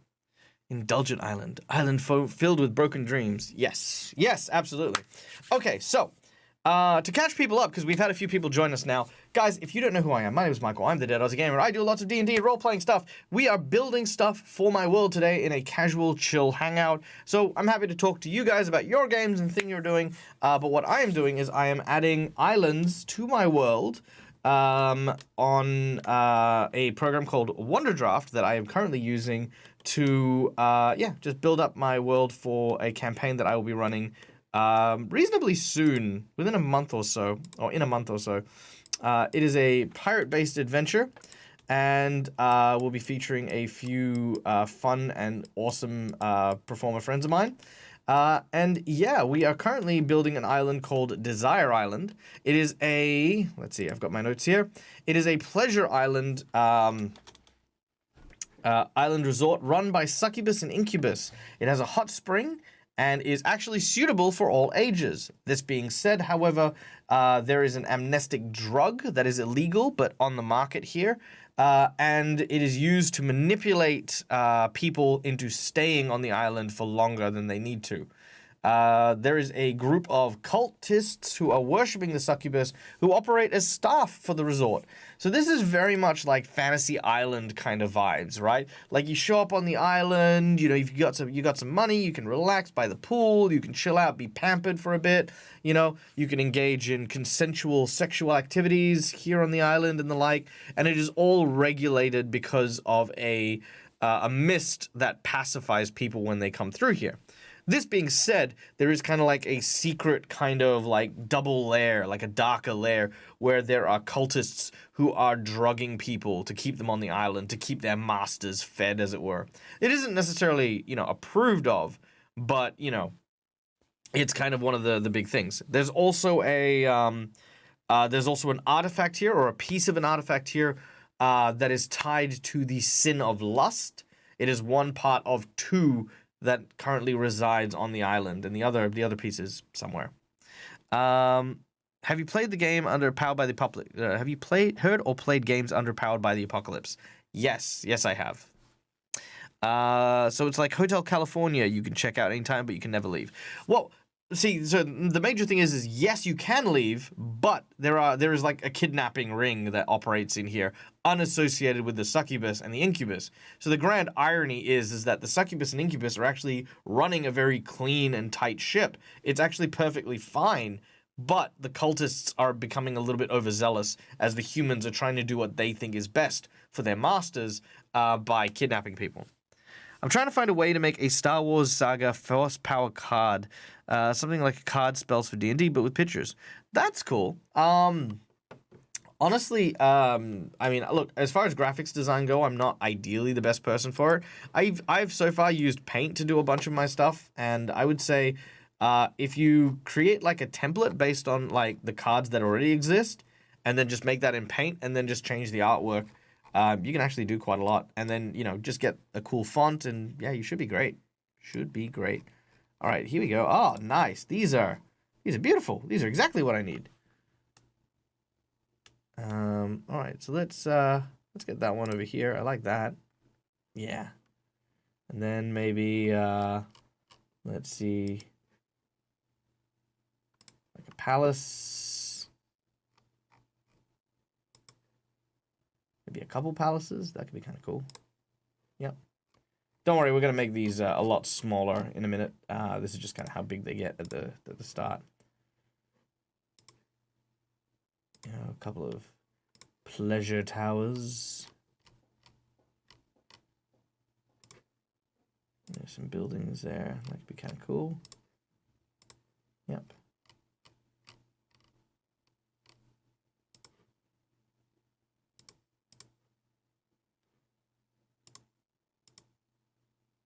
So these are like holiday houses and the like. All right. Nice, nice, nice. What's up? Hey, Game Master Vault. What is up? Dude, it has been so long. You know what? I was having such a nostalgic moment the other day. I think it was Dimitri or Janet that got me involved. It got me thinking about like Gen Con and like getting to hang out with you and Guy and everyone. And you know, like, man, I'm in a place, you know. I really want to go back. I really want to hang out with everyone, and you know, I just miss everyone. It was so cool. How have you been, dude? I'm sorry I haven't reached out like in ages, but I hope you're well. I hope you're doing awesome. Tell me everything. Tell me everything. I will read it in chat. All right.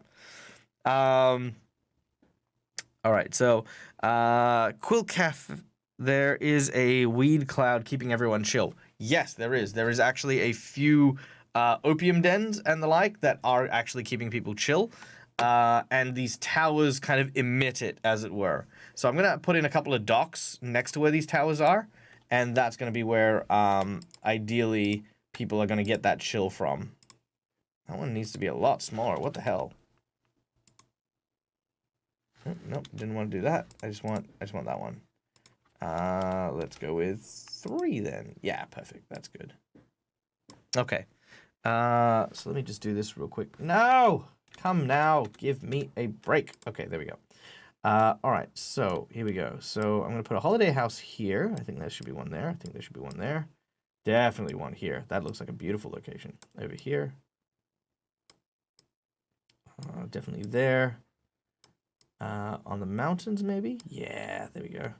This should definitely be there. And I think what I'll do is I'll move that to the back layer.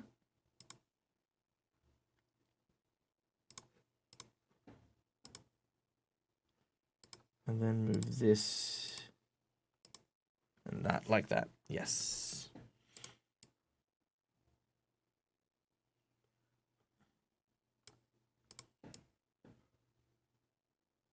Beautiful. Nice, nice, nice, nice. Okay, and then that one there, that one there. Yes, yes, yes. Good. Yeah, another little holiday home right there. Yep, right there, right there.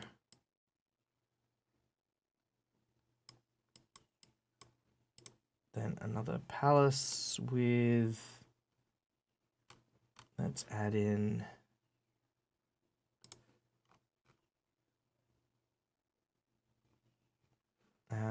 where did I get that oasis from?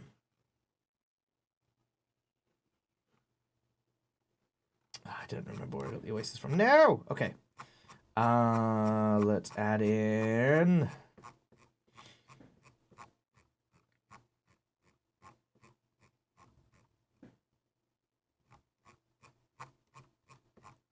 I've lost it. Damn it. Oh, never mind. I will find it again one day. Here we go. So let's add in beautiful waterfall. That's nice. I like that. Maybe another one over here.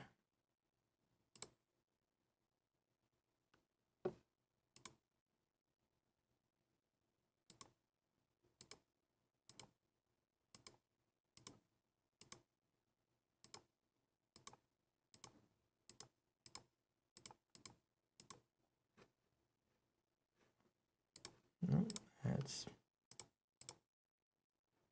there we go. Beautiful.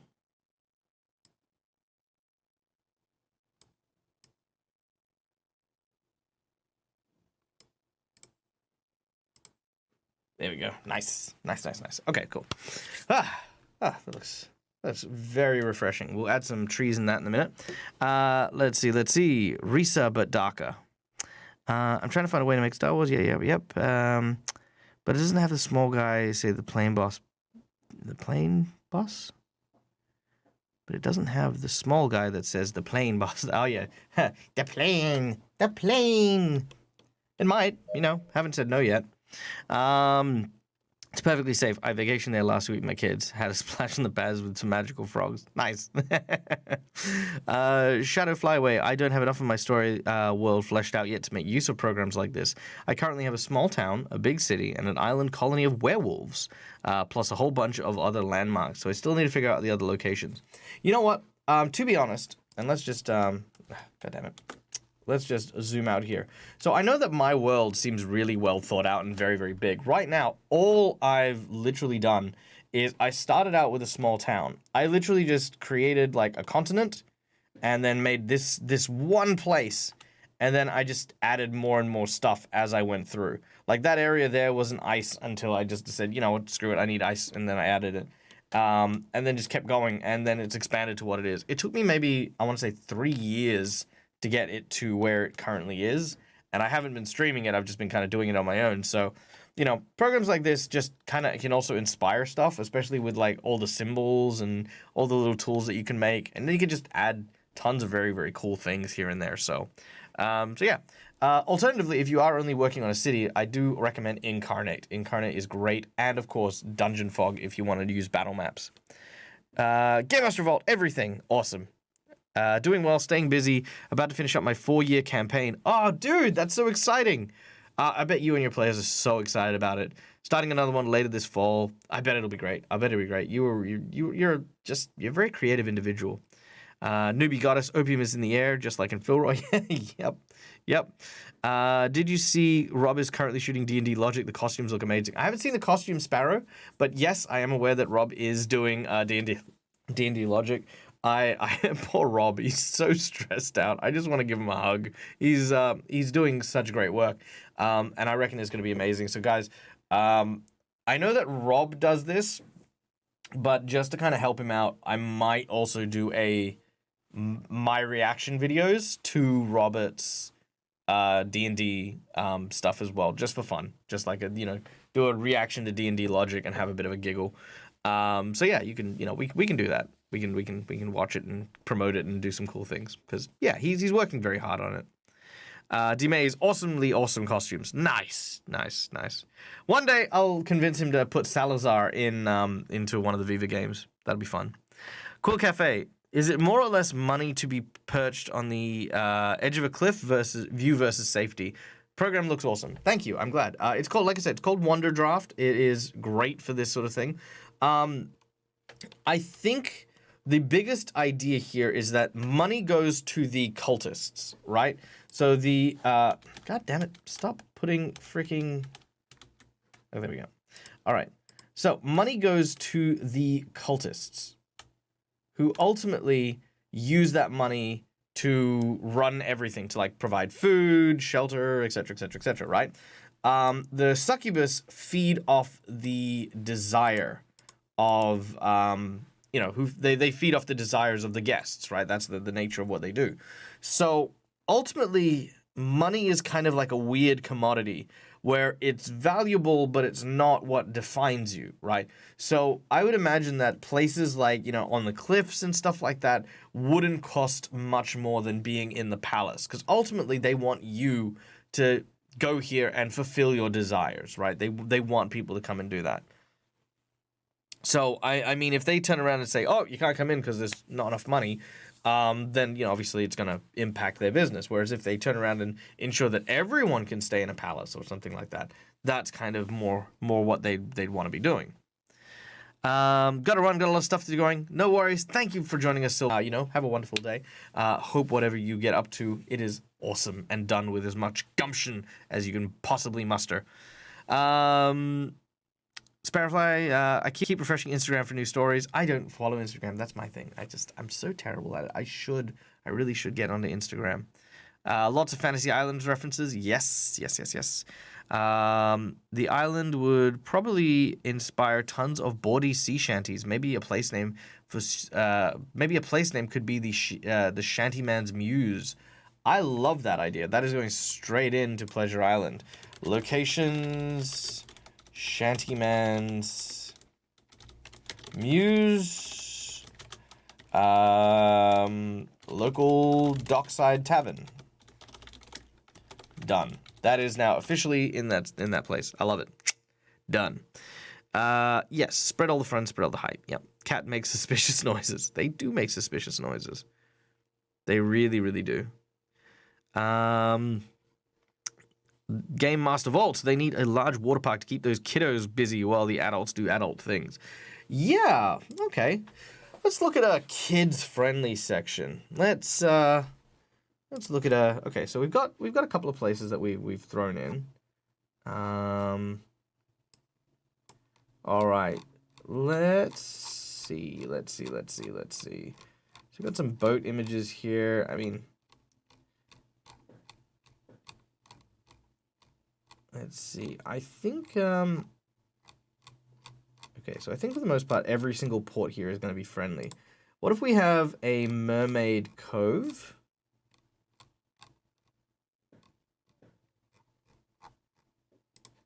So we're going to put a mermaid cove right there, as you guys can see. Filled with sexy, sexy mermaids. Maybe something else we can do is we can have like a...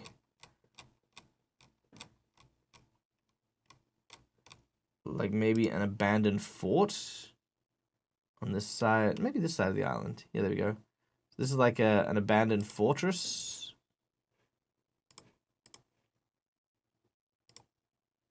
There we go. So the abandoned fortress is kind of like a... it's kind of like, you know, the playpen, as it were.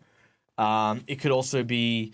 it could also be that place we say that, you know, we said that we'd like to put, like, all the homeless people and the like. So that could be kind of fun. Let's get another, like, tiny resort there.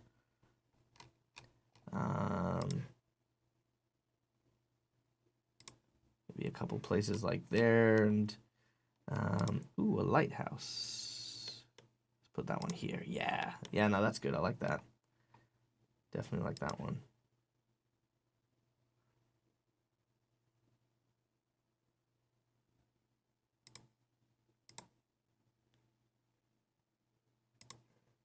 No, these ones are cool. I like that.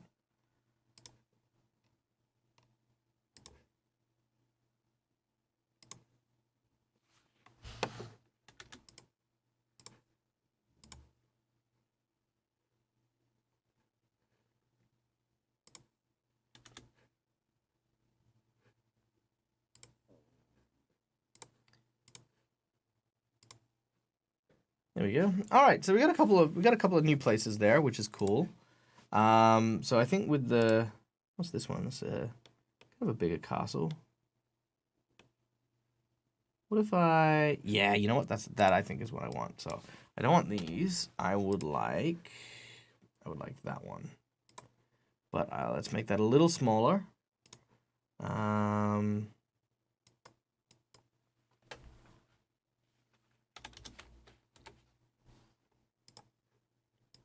There we go.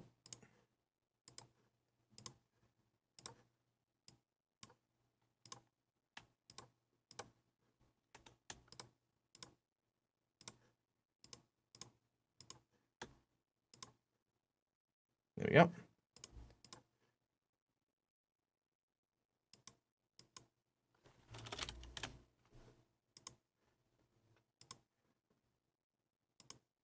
Beautiful. All right. So there we go. So I think for the most part,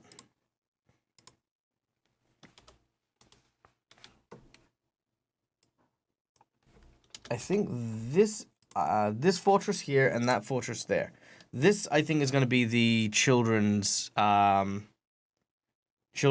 park. So if we add, there we go. So that could be the kiddie water park. So that's kind of cool. Underground gold mines where new cultists work. Ooh, maybe. Yeah, maybe a mine, like thinking about what the homeless guys do in order to try and, like, make money to, like, use the facilities again. Maybe there is a mine. That could be kind of cool. Let's add a mine here. Mine. Oh, and before I forget, these are all friendly docks. So you can dock here. Oops. Yep, you can dock there. There. Oh, come on. There. Yeah, let's say you can dock there. Dock there. Dock here. There you go. Lots of places to dock. Oh, actually, you know what? Let's say there's a dock here. Yeah, look at that. So welcoming. What a welcoming place to be. All right, and back to the mine. Mine.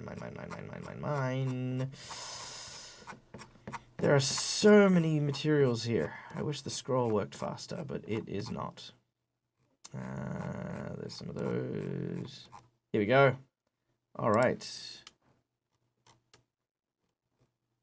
So where do we put this mine? Let's put the mine.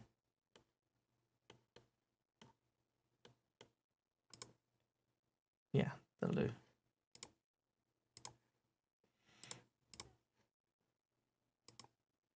There we go. Little mine in there. I dig it. And then we can maybe add like a little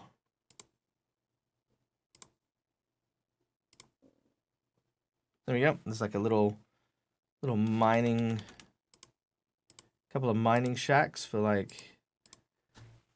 the people who have to work the mines. That could be kind of cool. I like that. That's very cool.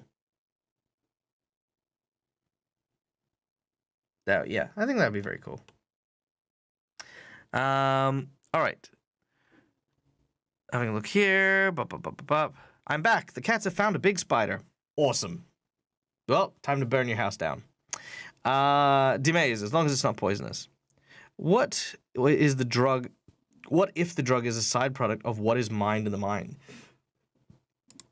That is a fantastic idea. All right. Hierarchy. Mined drug. Amnestic drug. Okay, cool. Don't worry, we will be going into all the roleplay stuff. Right now, we're just building locations, right? Game Master's Vault. The cult runs the water park. Adults get wristbands to identify them when they pick up their kids, but the band is laced with a drug that erases their memories. They forget they have kids. The cult puts the kids to work in the mines. Jesus, dude. Okay. Yes, I think that's a good idea. Okay. So, ultimately, because here's the thing. The kidnappers are subtle. They have to be kind of really, really subtle when it comes to using to their kidnapping stuff. Because the succubus are actually good. I know that sounds weird, but the succubus actually aren't doing anything under the table. They're very much about bringing people here, giving them a good time, and then having them leave so that they can tell other people what a good time they had here, bring them back, and then there's more of a good time to have, right? That's the nature of the succubus and the incubi that live here. The cultists who worship them, however, have other ideas, and they're kind of behind the back of these succubus, kidnapping people and doing stuff. So the amnestic drug is a great idea. I love the idea of the wristbands, and I really, really want to use that. Used in gas, wristbands, and the like. I'm more inclined to put the wristbands on the kids and have maybe them selling like suntan lotion to like certain individuals, and then the kids forget who they are or why they're there, and then sneak away with the kids, and then they help the parents try to find them, but they can't find them. That way we also give a plot for the PCs to look into. There's a bunch of really cool things that happens there, but I love the idea that the water park is one of the fronts. I definitely like the idea that the water park is a kidnapping front.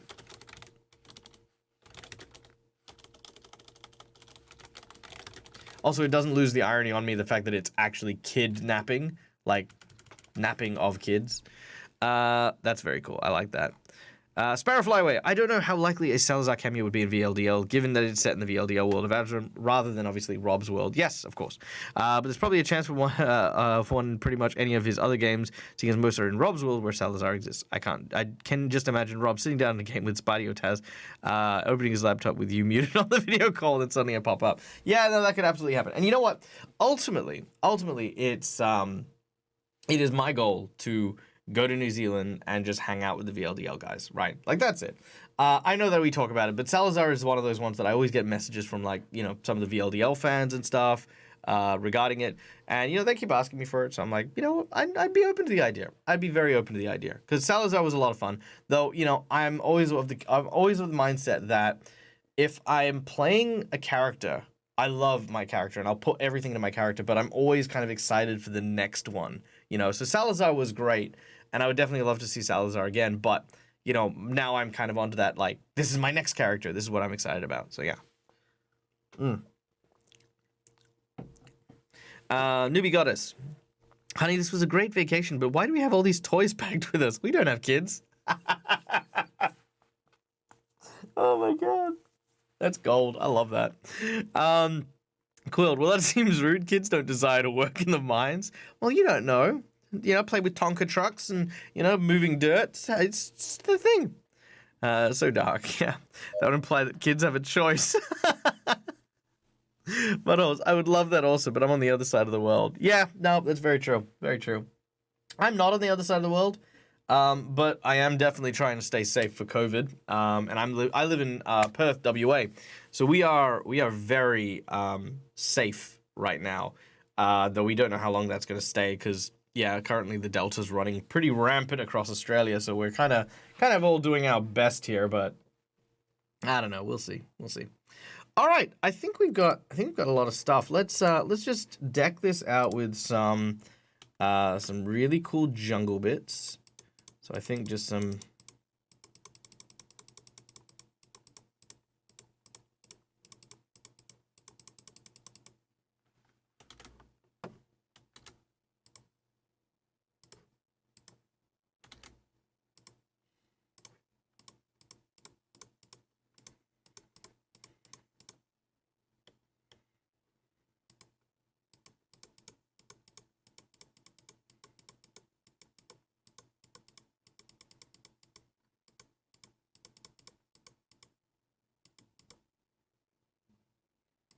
All right.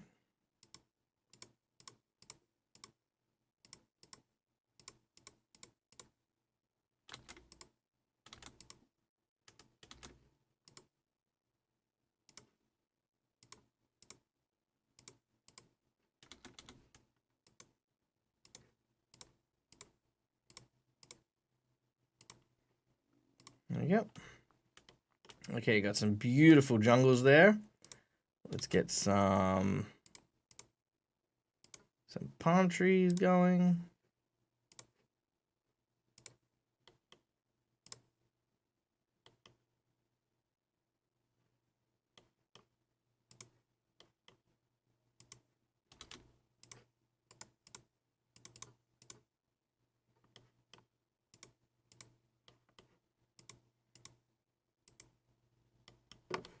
There you go. Get some shrubberies.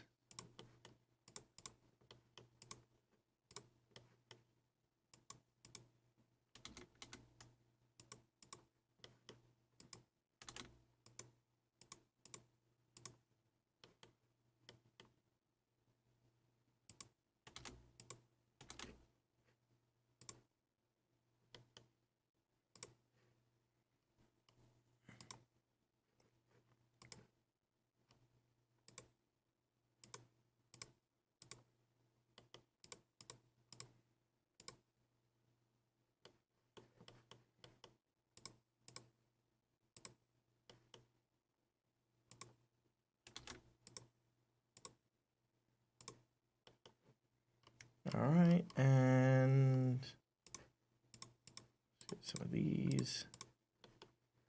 Maybe some rolling hills, just a couple little ones, I think.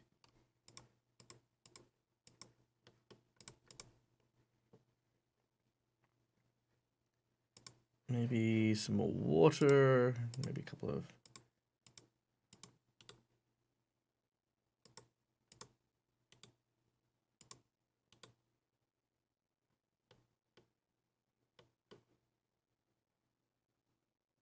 And then maybe a couple more trees here and there.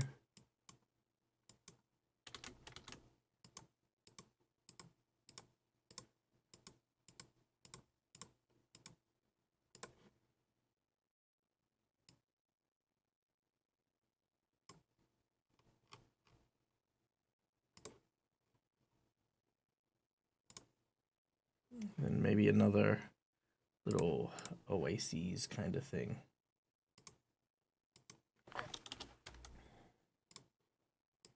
There we go. Yeah, nice little oases. Boom, done. Nope, hang on, let's just save that, just so that everything's saved. All right. All right, that island's coming out. Now we've made some happy little trees. There we go. Yes, I'm making my pop rocks come out. All right, there we go. So I think we got a fair few nice little locations there. That's awesome. That looks really cool. All right. Yeah. I think we got it. I think we got a decent collection of things and places. It's definitely the busiest of the islands, I think, but I think it still stays very, very clear. What I'd maybe like to do is let's add a little bit of that pink again. Now, why are we adding the pink again? This is just kind of like, I guess, a little nod to that you know, that pacification gas, I guess, that the island's using.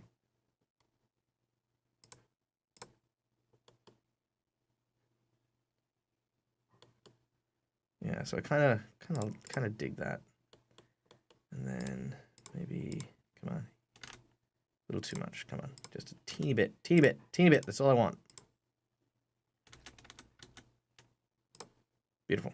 Okay, so there you go. All right, so we got that. So yeah, that looks really good. Okay, so let's see, what do we got?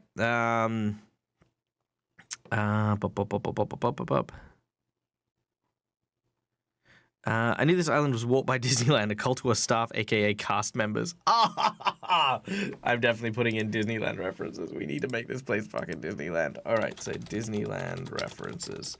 All right, done. That's now on the list. I'm ready to get over with it. Most things are back wide open here. Yeah, well, that's good. I'm glad to hear. I mean, honestly, everyone's just ready to get on the other side of this. And now that apparently the Pfizer is in Australia and doing stuff, you know, it's just like, cool. The sucky bit is, though, is that I hear so many people have gotten the vaccine and haven't actually, you know, and have just then subsequently followed and just caught a different strain of COVID. Just makes me like, kind of like, well, you know, thanks to a whole bunch of stupid people, we're now stuck with all this crap. And I'm just like, I'm ready to kind of be done with it. You know what I mean? I want a year to go by without, you know, I want that moment where it's like, do you remember COVID? Like, holy shit, right? Yeah, like, what the hell happened? I want that to be there. Be brave. Put a big old tree in there. Big old tree. All right. You know, you've challenged me. You've said put a big old tree. I'll put a big old tree. I'm just going to very quickly make that just a teeny bit smaller. There we go. All right.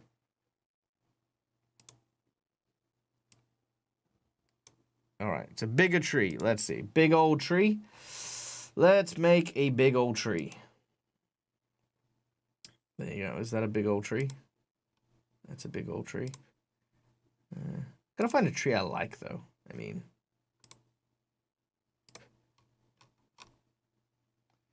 All right, there we go. Let's put this big tree here. There. Big old tree. Right there. Just for you. Demaze. That is the tree of Demaze. All right. Bob Russell. Little one here. Maybe have his friend over here. Yeah, I hope the trees are happy. If all the people are drugged and trapped, at least the foliage thrive. That's true. That's true. Well, where's the cabin? Did I not make a cabin? I made a cabin. There's a couple cabins around. A couple cabins nearby. Dag's letting his been Bob Ross out. Yep, nice, looks good. There was a story about a player playing a sword that mind-controlled a barbarian. All the other players thought he was a barbarian, but during the last game of the campaign, the barbarian died. The wizard's party picks up the buddy sword, and the DM says, make a will save. Oh, man.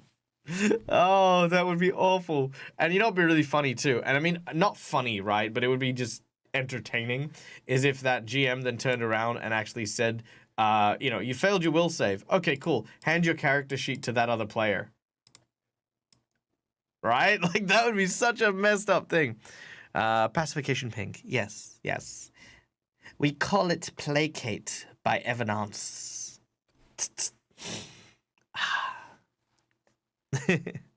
Yay, Myth is fully vaccinated. Nice. If only ScoMo could get his crap together and actually give out those vaccines. Yeah. Yep. Also, if whoever is in charge of, like, the freaking New South Wales crap just got their shit together, too. Honestly, like, New South Wales is just... You know what's really funny is, like, everywhere else in Australia is calling it the Sydney strain just because... Not because we think it's coming from Sydney. It's just because Sydney's been just... Like, not all the people from Sydney, the people who are in charge of, like, sorting shit out in Sydney and, like, getting people into lockdown and stuff like that, those guys, yeah, they're just garbage. Freaking stupid. All right, Disney, do they want some rat imp character that's popular with kids? Ooh, let's talk about that later. We will chalk that up. Is there going to be a mascot for the kids section? That could be kind of funny, like Barry the Beholder. I don't know, maybe. Who knows? Who knows? Oh, there would be some irony in a Pied Piper character, though. To be honest, that would be kind of cool. D-May is fully vaccinated here, but now there's a COVID variant. Still wearing masks every day at work. Yeah. Lol, your Disney definitely needs a mascot, maybe a rabbit or a dire mouse. All right, we'll talk on that. All right, well, let's kick this off. Okay, so we're in our last leg. We've got like 20 minutes left. What is this tiny house doing? Did I put any other houses in the ocean? No? Okay, good. All right. Let us go back to Scrivener and write this stuff down here. Jamar is also fully vaccinated. Nice. I haven't seen a vaccine yet. That's because I'm in WA. But alternatively, we also have 0 communal transmissions. So we're okay at the moment. Though some dumbass broke hotel quarantine the other day. Like climbed out of a 4-story window by tying bed sheets together. All I could think of with people like that is, I hope you fall. I hope you fall and break every bone in your idiotic body for trying to break quarantine like that, you moron. Anyway, sorry. That's about as political as I'm getting. All right, let's switch this over. Let's switch this over. Bam! There we go. All right, a rabbit would definitely be hilarious than a sneaking nod to adult activities going on the island. Yeah, that's true. That is true. But keeping in mind, the idea behind the succubus is that, here is how I think. I think all the succubus should be game to have it on, right? All of them. And the incubus. Very important. We have male and female sexual demons here, right? But the thing is that's not their primary function, right? They're all about pleasure. So, yeah, they get lots out of sex, right? Like 100%.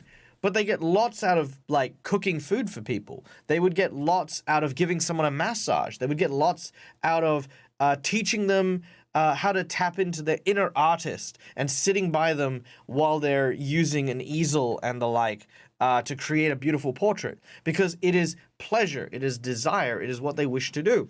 You know, so, and the thing is that there's this idea that succubus get more from just, you know, grinding uglies with, you know, someone. But I think it'd be kind of cool as if they got just as much from just being nice to people, you know, especially in a place like the pirate area, you know, like, you know, could you imagine the phrasing of like, yes, there is a pirate kingdom, you know, there's lots of pirates, angry pirates, and the nicest people there are demons. You know, that's kind of cool. I like that idea. All right. Delta's starting to be a problem in France. We might get a 4th lockdown in September. Shit. Sorry about that. That's awful.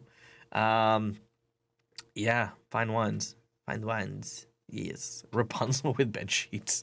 Yeah, it's a bogan Rapunzel. Are there dolphin tours? I would want to swim with the dolphins. Yes, 100%. There would definitely be dolphin tours. Pleasure isn't strictly about sex. It's about forgetting you have children. Jesus, guys. I know that a lot of us are parents, but you know, tell me what you really think about your kids.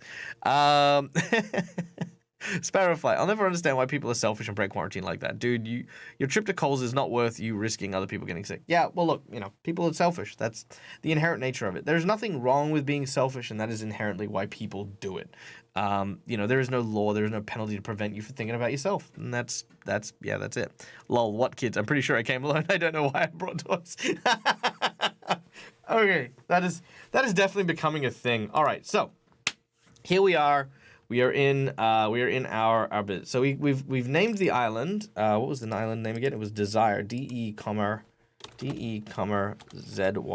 Desire Island. Desire is an island resort run by a group of succubus and incubus, of demons, specifically succubi and incubi.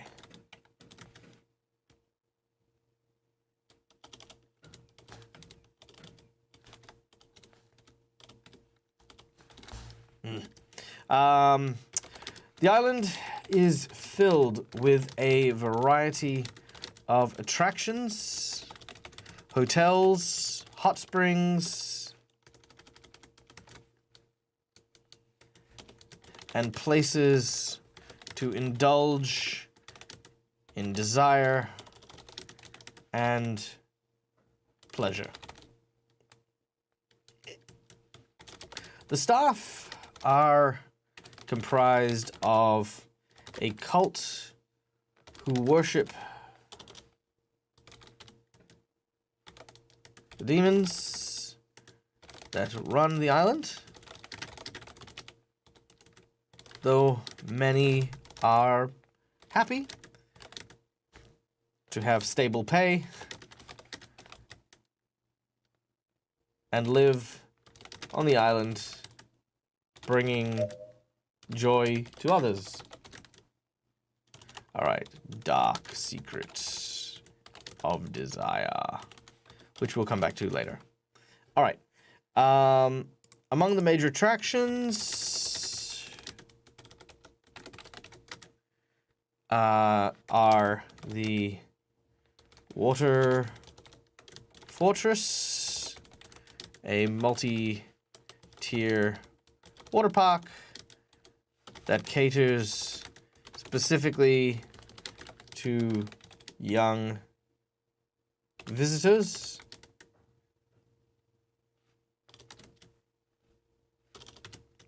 The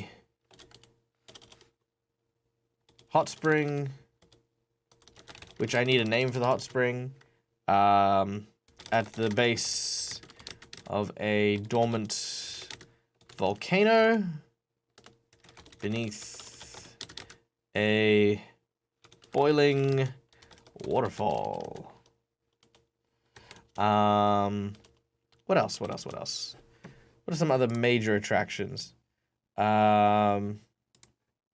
Oh, the Isle of Mermaids, an island filled with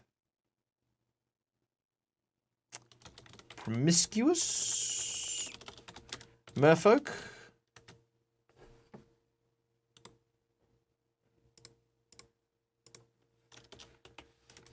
And a world-class buffet. Okay, that's kind of cool. Minerva's Melody. Didn't we call Minerva's a ship at some point? Minerva's Melody. Minerva's Melody. Melody kind of sounds like a karaoke bar.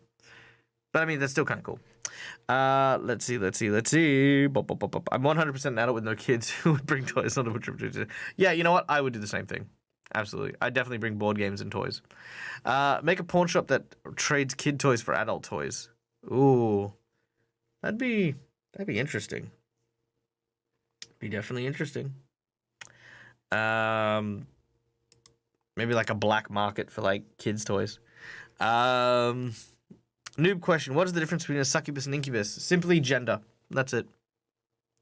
A casino? Yeah, casino would be good.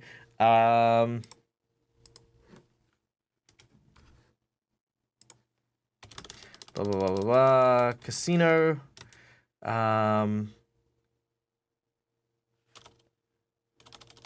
A lavish and well-respected casino.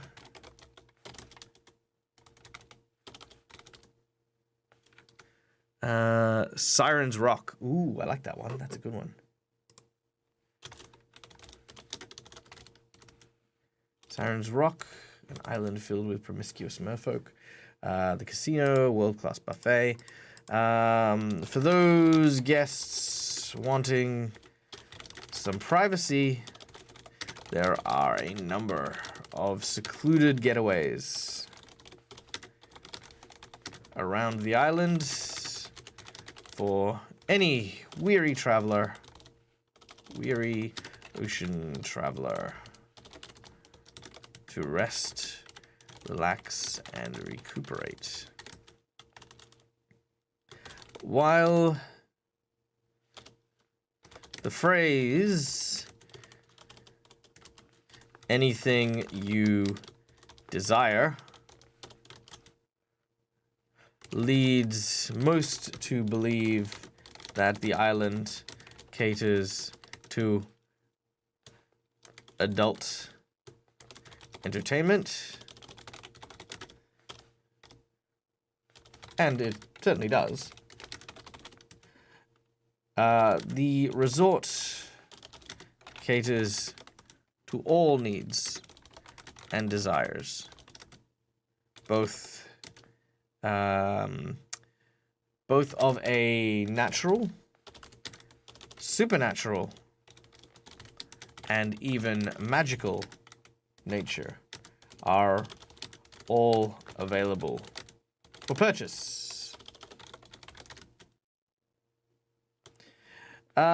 Truth. There is no big plot on behalf of the demons in charge of the resort. They get everything they want and provide a crucial service.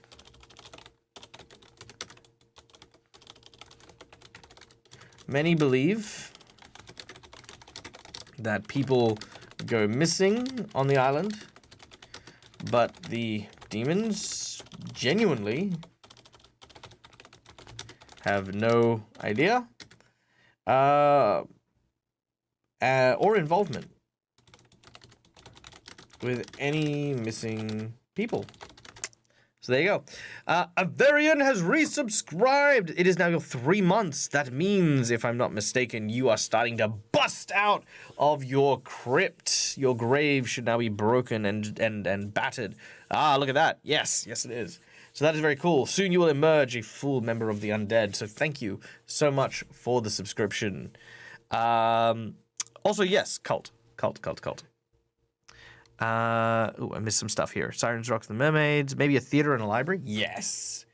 So what have we had? Multi-tier. Among the major dormant volcano beneath a boiling waterfall. For the hot springs. Sirens, Rock, an island filled with promiscuous mermaid. A lavish and well-respected casino. A world-class buffet. A library. Boasting a substantial collection of literature and art and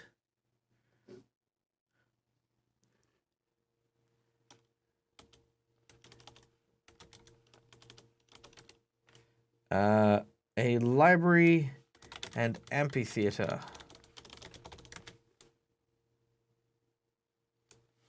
Hosting a number of seminars and performances to entertain and enrich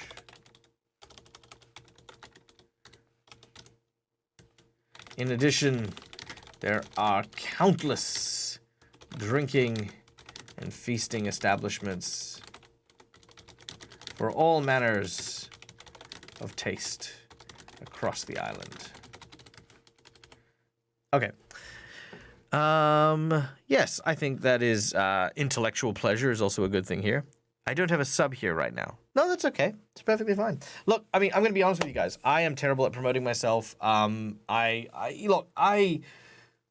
I love hanging out with you guys. That's all it comes down to. You know, like if you guys are here and just chatting with me, then that is all I ever ask for. If you want to influence games that I run, that's kind of the only time I'll ask for money. But that's only because, for me, there's got to be kind of like that way to bridge everyone from asking me to change stuff in my games and stuff like that. So that's where that comes in. But so beyond that, you guys, just it's always nice just seeing you guys. DM Stretch. So do they run D&D games? Yeah, they probably do. Probably run D&D games. Ah, look at that. McBluff. Thank you so much, McKinley, for donating a subscription to JMAR. JMAR, please enjoy it, as well as the multitude of wonderful emotes now accessible to you. So there you go. D&D, gaming, chess. Yeah, I think that would kind of be in the casino. You know what I mean? Like for the most part, I think that'd be where I'd imagine most of them to be. All right, so true. There's no big plot. Yada yada yada yada. They have no idea of what's happening with the missing people. They.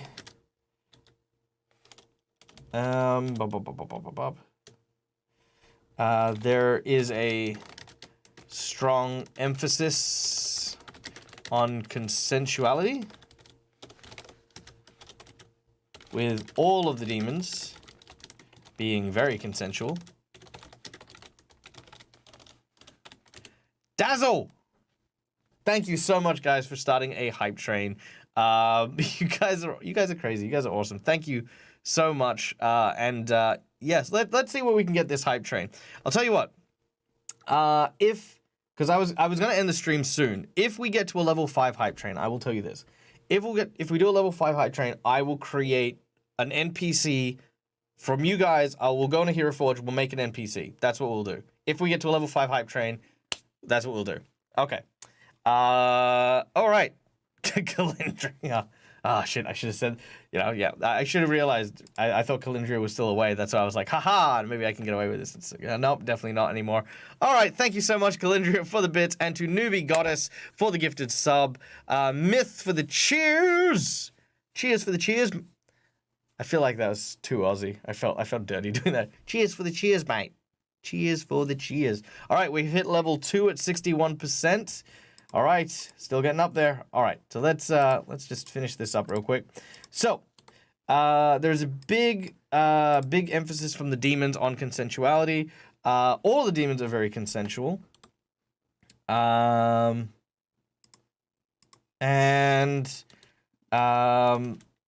there is a yeah.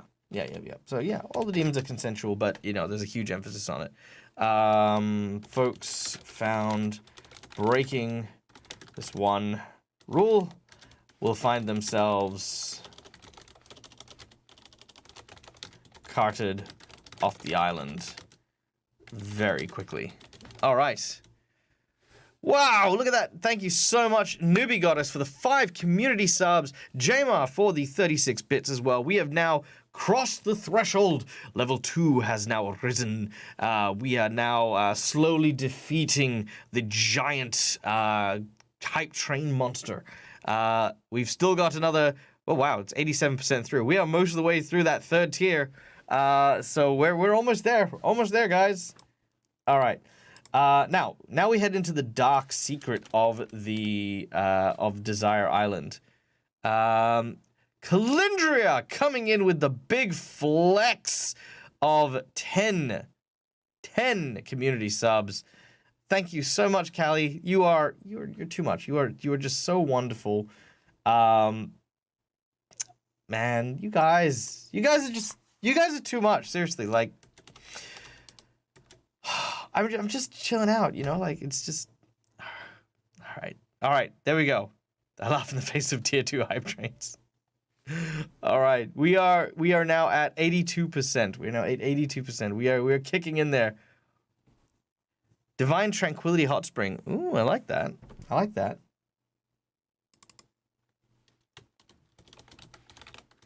going to stick with Tranquility for the time being. I'm going to hold that one there. All right. Dazzle with the 100 bits coming in. Jamar with another 26 bits. All right, we got 4 minutes to make that that last 15%. We'll get there, I reckon. All right. So, yay, I'm helping. Yes, you are.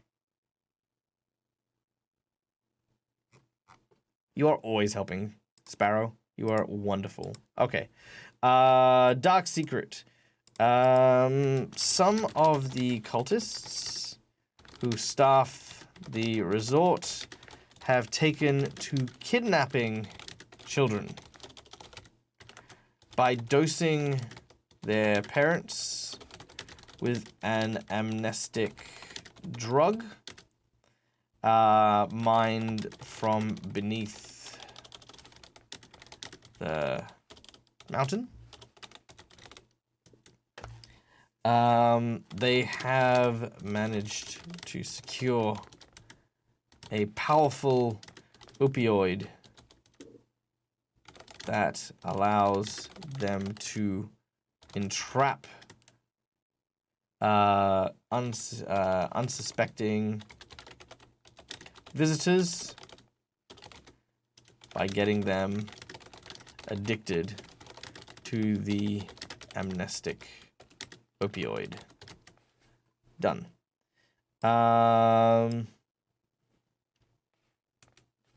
The Shanty Man's Muse.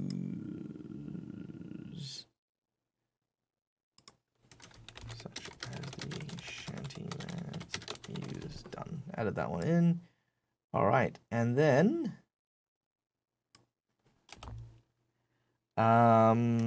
mascot. The mascot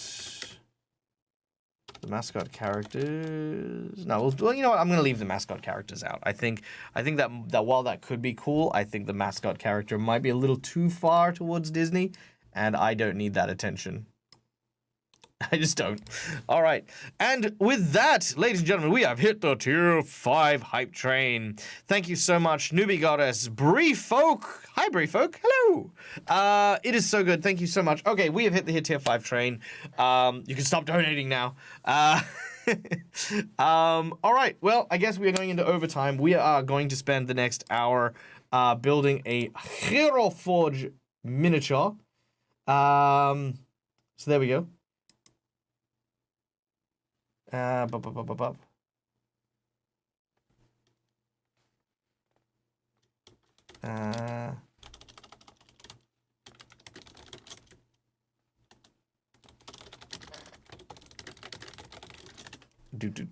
Okay. So, I think that brings us to the end of what we needed here. So let's hit Hero Forge. That's what we're gonna do. Let's hit Hero Forge. All right. So we're gonna create an NPC. This is what we're gonna do. Let me get Hero Forge up and running here real quick for everyone. All right, heroforge.com. All right, for those of you who don't know, my channel is sponsored by Hero Forge, so we are going to create a NPC from scratch. I've done this a few times, so it's actually great to be able to do this with the audience because you guys have just so many wonderful. Calendria, stop! Thank you so much for gifting a sub to Mythic. Dude, it's so nice. So much love in this chat. You guys are awesome. You guys are great. All right. And of course, thank you for the follow, Brief Folk. It is so good to have you here. In case you couldn't tell what I'm doing, my name is Michael. I'm the Dead Aussie Gamer. I run a bunch of tabletop role-playing games here and in person, all over the internet. And yeah, you know, it's just something I do. We are doing world building today. We kind of got to the end of the world building stuff, so we're gonna do a quick recap of everything. Then what we're gonna do is we're gonna make an NPC for Desire Island. With you guys in the audience. So you guys will get to pick and choose things. We'll get to like kind of work through that. So yeah, there you go.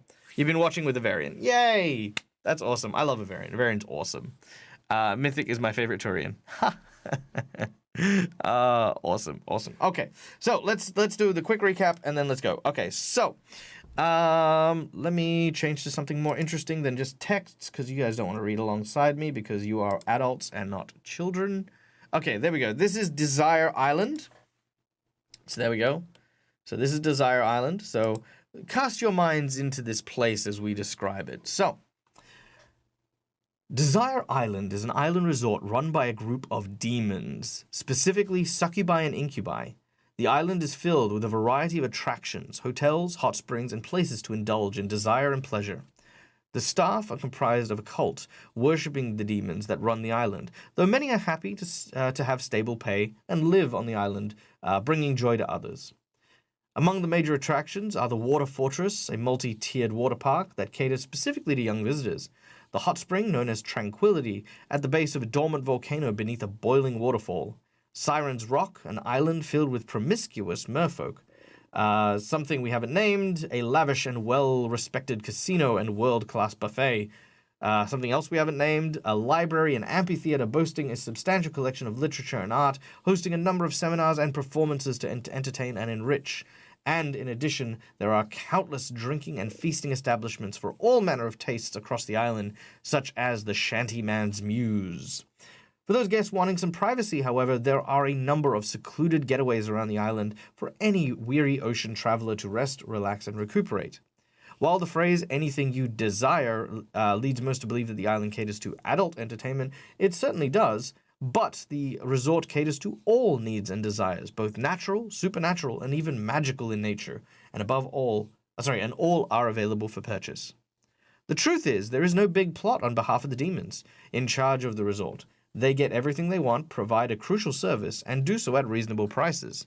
Many believe that the people go missing on the island, but the demons genuinely have no idea or involvement with any of the missing people. There is a strong emphasis on consensuality, and with all the demons being very consensual, folks found breaking this one rule will find themselves carted off the island very quickly. The dark secret. Some of the cultist staff who have taken to the resort have taken to kidnapping children by dosing their parents with an amnestic opioid, mined from beneath the mountains. This allows them to entrap unsuspecting visitors and get them addicted to the opioid, providing their masters with permanent sources of pleasure. So there you go. So that is it. That's why I think it was Game Master Vault that answered the question. Mining resources isn't very pleasurable for the kids. It is if they're mining drugs. So it's drugs they're mining. So it's a pretty dark thing, but at the same time, I think it's very cool. There's also an artifact for the Artifact of Lust, but we're going to do that another time. We also did today, so that was the review on that. So if anyone had any last things they want to mention about the Desire Place, let me know as well. I love him too, that's why I married him. Ah, that's amazing. That's so cute. I love that. I protest. I'm very much a child. There's nothing wrong. Having the heart and soul of a child is never a bad thing. Don't be a child. The island will keep you and forget you, and I will forget you exist. Yeah, that's pretty much how this works. Ask the mines. That's where you'll be put to work. Yep. All right. So Desire Island is now done. We then also finished Sharpfin Island and Minnow Atoll. So let's read those ones out real quick as well. So, okay. So Sharpfin Island, home to the Sharkan, an indigenous coastal race of shark people who fish in their sacred waters between Sharpfin Island and Minnow Atoll. The island is surrounded by large, jagged ice floes, which are aptly named the Sharktooth Glaciers. The Sharkan are a proud warrior race who do not allow outsiders onto their island or into their sacred fishing grounds. Travelers seeking refuge are permitted on Minnow Atoll for trade and commerce. The Sharkan go to a small unnamed island for a tattooing ritual, which is over here. That is now the small unnamed island, because it is. Why not? Yada, yada, yada. On the interior of the island, the ancient sage Tortles live in caverns beneath the mountains. In the ages gone past, the Tortles freed the Sharkans from slavery, and they made a pact with the Sharkan, so now the Sharkan protect the Tortle oracles, so outsiders are not permitted to see them. So there we go. Minnow Atoll is a small agricultural island maintained by a tribe of Sharkans and the Macaw, a race of parrot people. So there we go. That's nice and easy. Gonna head to bed. Good night, Dad. Good night, Kalindra. Good night, everyone. Good night, Myth. Have an absolutely wonderful rest. We will see you, I'm definitely sure in a matter of hours. So have a wonderful time, and we'll talk to you next time. Sparrow, is there any god of intelligence in my world? Yes, the god of intelligence is...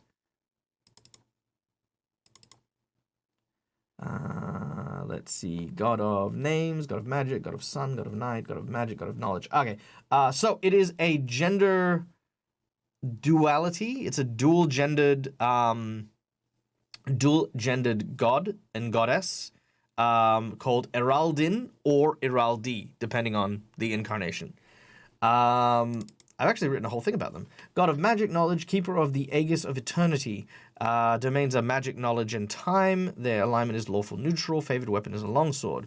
The only god to have met the nameless god in person. He acts as the voice of the nameless god during meetings with the other deities.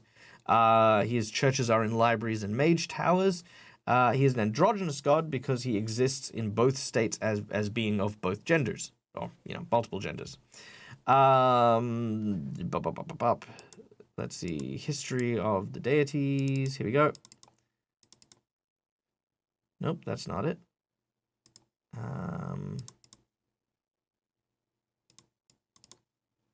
Here we go. So, when the god of names, here we go. So the god of names There was a great conflict. Yada, yada, yada. Sorry, I'm just trying to find exactly where this is.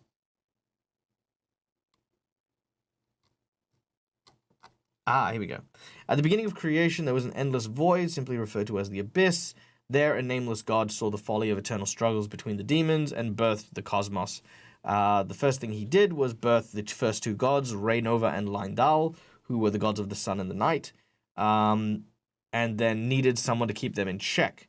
To that, he created the idea of magic and knowledge and wisdom in order to bestow to Rainova and Lindal in the form of Iraldin and Iraldi, god of magic and time.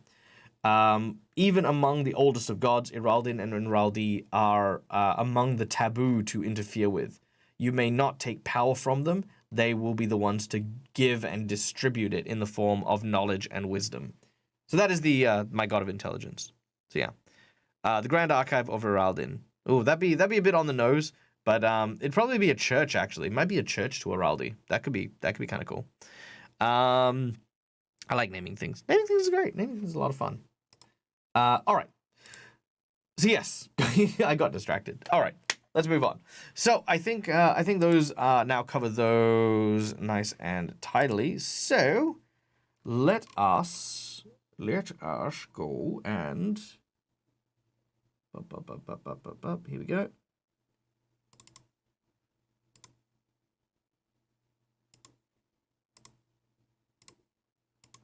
Bloop. Ta-da! All right. I don't know why that is busted. Let's just resize this real quick. There we go. Really? You're just gonna make me do that then? All right, sure, whatever. There we go. I'll keep thinking for library names. What other things I needed names for? Okay, I needed names for... Let me just check this real quick. Let's see. Okay, I needed a name for the library and the casino. Yep. Yep, library and the casino. That was it. Okay, here we go. So... building an NPC. Ugh. All right. I want to create an NPC for the Island of Desire. What are we going to make? What are we going to create? Who is this person going to be? Throw out ideas. Any ideas. No bad ones. Just whack, whack, whack, whack, whack. Oh, I like Curiosity. Curiosity is a good one. I kind of like the one name thing. So like if the hot spring's called Tranquility, the library is called Curiosity. And, you know, I mean, by that same naming principle, we should call the casino Luck. I kind of like that. That's kind of cool. Curio Compendium. That is cool. That is cool. Gut Cut Chuck. Jeez. That is... I'm going to try and say that. Okay, give me a second. Let me... All right. Gut Cut Chuck, thank you so much for the follow. Greatly appreciated. I hope you enjoy your time here. Thank you so much. In case you don't know what I do Dungeons and Dragons. We do cool things. There you go. Oh, Prosperity. Ooh, that's a cool one. I like that one. Prosperity. I'm going to put that one there as well. Oh, what about Chance? Prosperity or Chance?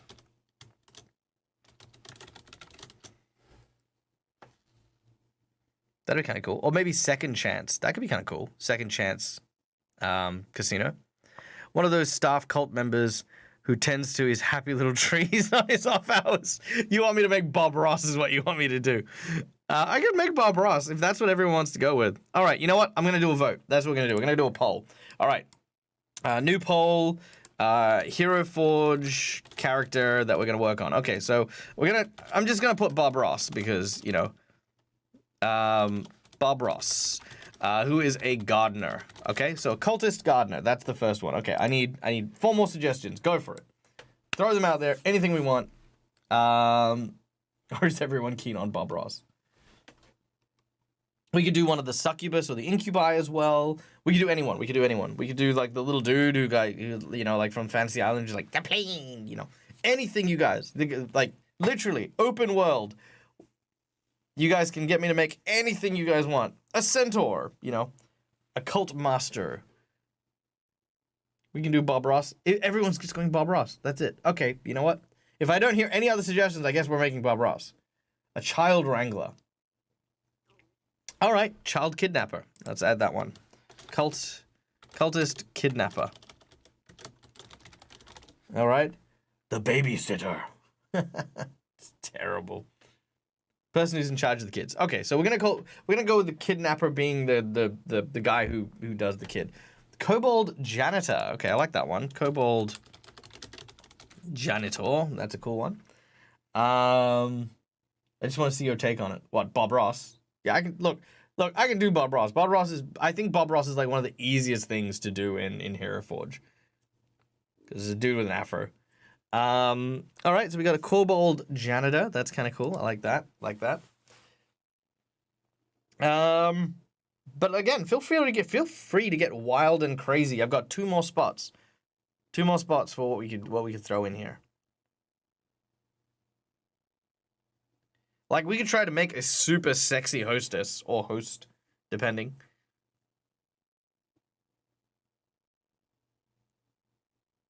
That dude that came from to the island vacation but lost everything, can't afford to leave. All right, so victim of the cult. That's cool. Necromancing fawn. Okay.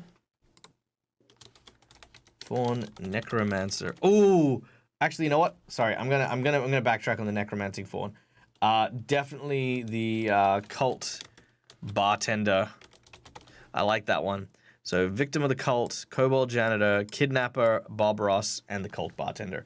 I love the idea of the bartender. I've been actually me as a centaur. That's a crazy one. But we've got our 5. So these are the choices. Throw them out there. I do love all these suggestions. These are great. The bartender one is the one that really tickles me at the moment because I've been watching a lot of videos about like bartendering and stuff. If you ever get a chance to watch how they mix like the Japanese mix cocktails, because it is so beautiful. It is. Actually, you know what? Let me see if I can do this real quick. No, actually, I'm not gonna bother. It's fine. It's fine.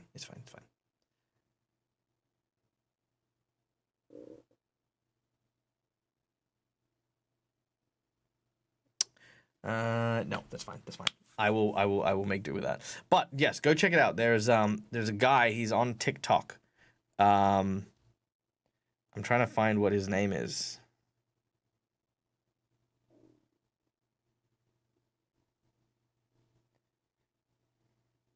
No. All right, here we go. Oh my god, okay. Upgrade to watch videos ad-free, offline, and in the background. I will, thank you. I won't. Today. Never. Thinking about gas? No. All right, here, check this out.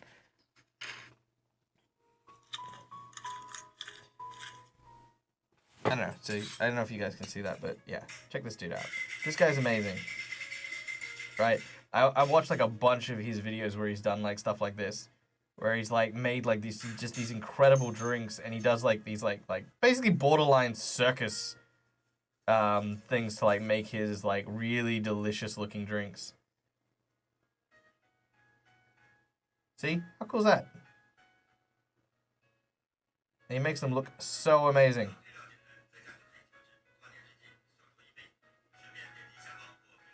Now, this isn't the Japanese one that I was talking about before, but his name is, and I want to say it's Amtermienu. Yeah, A-M, and there's lots of weird letters there, but anyway, I digress. Go check him out, because, yeah, like I looked at him as a bartender, and I was just like, oh, man, I really wish I drank alcohol, because I would absolutely love to learn how to do that kind of stuff, so, yeah, it's very cool. I was for team for Bob Ross, but your enthusiasm for bartender swayed me. Ah, yay. I do get excited. The Dom runs the store when you exchange a kid's toy. Yep. No, it's kind of like a speakeasy, you know what I mean? He pulls a lever and all the kids' toys flip over. That'd be amazing. There's no reason some of these couldn't be a ruse or cover for someone prominent either. Like, I can see Bob Ross painting happy little gardens and eventually finding them as a prominent cult member. Yeah, absolutely. You can play TikToks on PCs and share screen it. Yes, that's true. However, I might also break everything, which could be a whole thing. I was reading a book where there was a new bartender, Slow, and Atrice is making drinks. And she had my name, and I felt personally attacked because 100% it would be me. Yep. All right, so cult bartender. Yes, this has me excited. All right, so we're gonna make a cultist bartender. Okay, so let's see.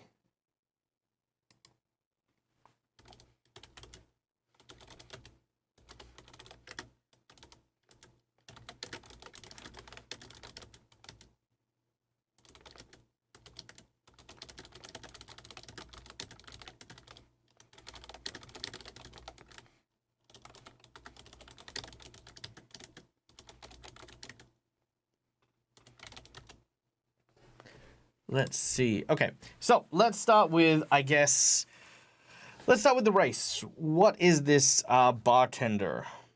While we are discussing the bartender, I'm going to play around with poses. So I definitely want... Yeah, so talk about races. Isn't here forged in a web browser? I could Google it here. Yes. Oh, yes, you know what? I could have. I totally could have. Actually, you know what? Let me do that now. Japanese bartender, YouTube. Let's see. Okay, yeah, this is the guy. Okay, check this out. Check this guy out.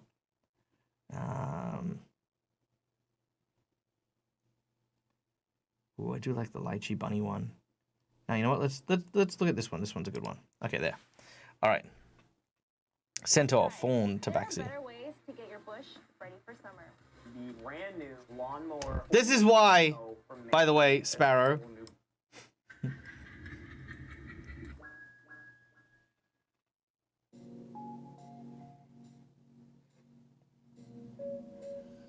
All right, let me see if I can share my audio here. Because the audio is super sexy too. Hold on. There we go. Okay, look at this. I mean, look at how invested this dude is, right? Satyr? I think a satyr would be kind of cool. Tabaxi? No, I'm going to manage a poll. That's what I'm going to do. New poll. Bartender.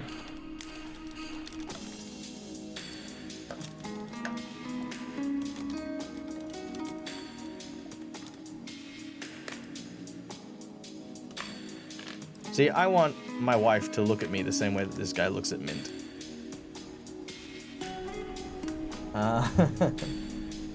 Let's see.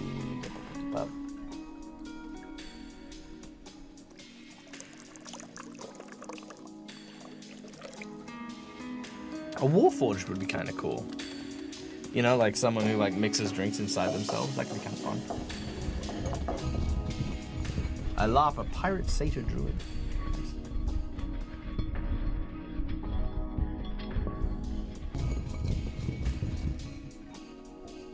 This is all ASMR.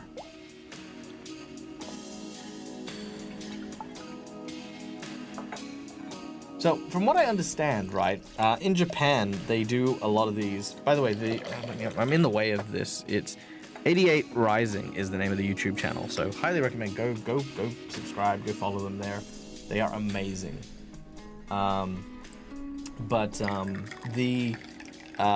think in Japan, what they actually do is they have like bartenders who cater to like one or two people simultaneously, and that's it. It's you go into this fancy, beautiful, amazing like drinking space, and a guy does this. A guy does exactly this for you.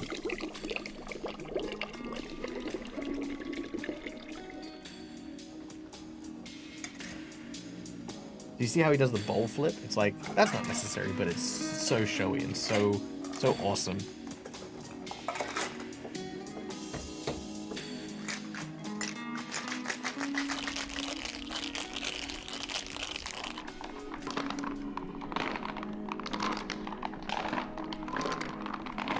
Oh, that intense eye contact. Hey, Silver. Look, this isn't what it looks like, okay?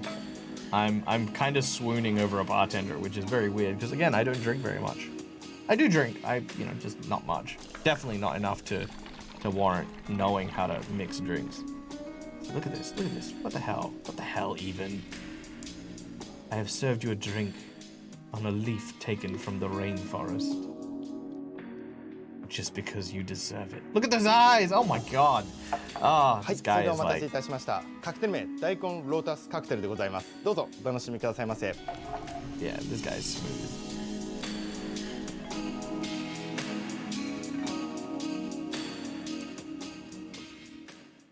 Yeah, well, there you go.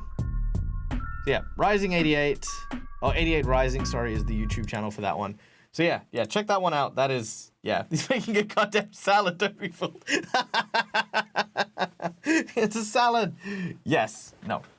But again, beautiful, absolutely breathtaking. And I definitely would love to like make a bartender that's kind of like that. You know what I mean? Like just super smooth. Everything about them screams, I want to have sex, but you know, he's just making a drink. You know what I mean? That's kind of cute. I love that.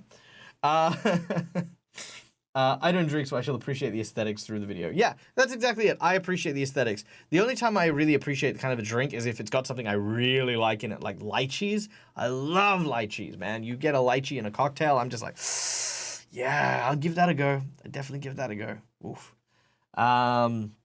Just checked Instagram. Rob is geeking out about sitting at a tavern table with elves. Goliath, half me. Bastard! Oh, man. Don't make me jealous, Sparrow. I'm not. But anyway, good for Rob. I'm glad. Anyway. Me and Rob has such a weird dynamic. We love each other and we're so jealous of each other. All right. I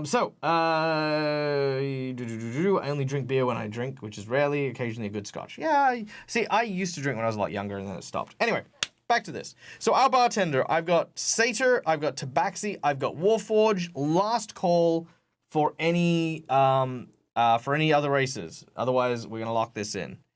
I'm going to give you like 20 seconds just to kind of say something. As long as the first person says, yeah, okay, we're good, then we're going to go. I love a good gin cocktail. Yeah. See, I don't drink too many cocktails. For me, I love the showmanship of it. Like, I love the molecular gastronomy, like, events that they do every once in a while where you've got, like, the cocktails with, like, liquid nitrogen and, like, it creates a little bubble and stuff. Yon tea is going in. Done. All right. Stout and porter. Yeah, that's a good one. All right. There we go. Done and done. All right, bartender race is now up. The poll is going. Let's see what we make this. We've got Satyr, we've got Fawn, we've got the Warforged. All right, cast your votes in. Throw them in. For this will determine what character you end up with, or we end up building. Tiefling. You know what? Damn it. Just a little too late. Actually, you know what? Let me throw it in there. There we go. I can. Let me try this again. Sorry, bartender. You want tea? There we go. Tiefling, because it makes sense for a tiefling to be here, right? Because obviously, if everyone is everyone here is working for demons, makes perfect sense for a tiefling to be there. That was I'm surprised I didn't even think of that. All right, Satyr, there we go. Done. Boom. It did pop up and poof. Now it's back again. I poofed it so I could add tiefling to it. So now there's tiefling added to it.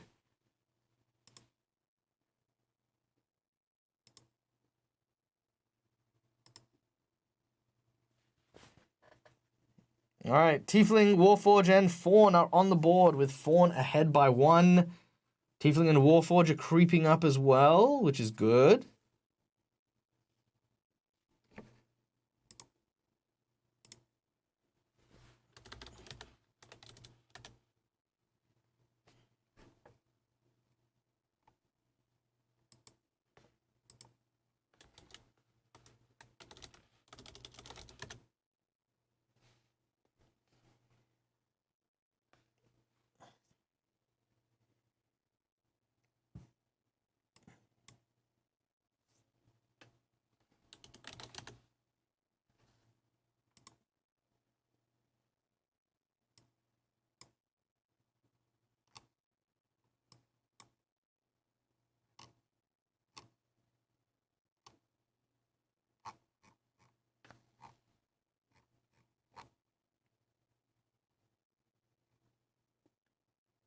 Okay.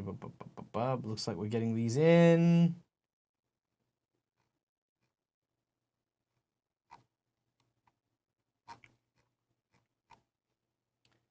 All right. We look like we're going to get to the fawn and satyr.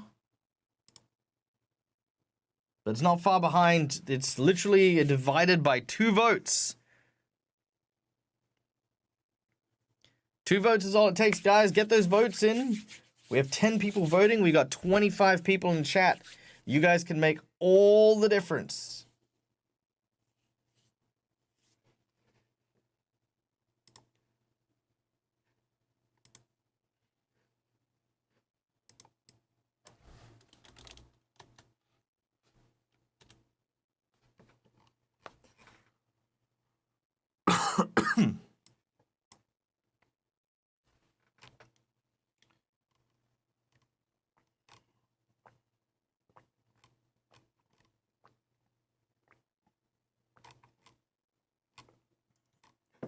All right.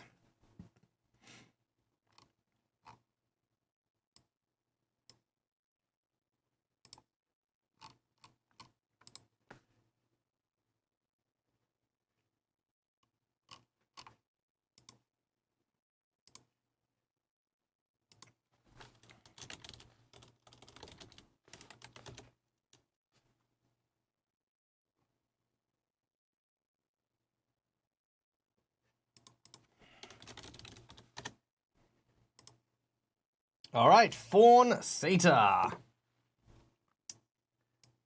Did you see the Paizo release the Anadi race for second ed? Yes, I saw that.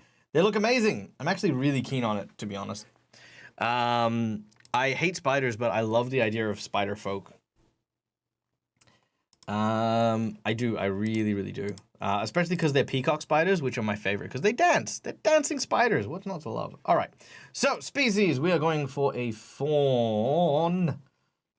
All right. So, let's go male or female. Just put your choice in chat. No worries, Dazzle. Thank you so much for joining us, dude. Have a wonderful sleep. Rest well, and we will see you next time. All right. Male or female? Just throw it straight in. Male or female? Male or female? Male or female? Male, female. All right, we have 50-50. Why do they have to be either? Androgynous. Very well. Poll it is. New poll. Male, female. Androgynous. And this is just how they present, not what they're, gender present. So this is how they will present. There you go. Go for it. Boom. Vote. Vote, vote, vote, vote.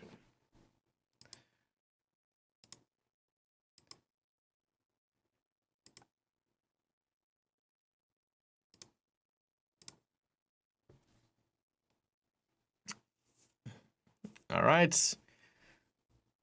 Leanings towards the female and the androgynous. They're neck and neck. Female is just pulling ahead. Oh, androgynous is catching back up. That's pretty close. Pretty damn close.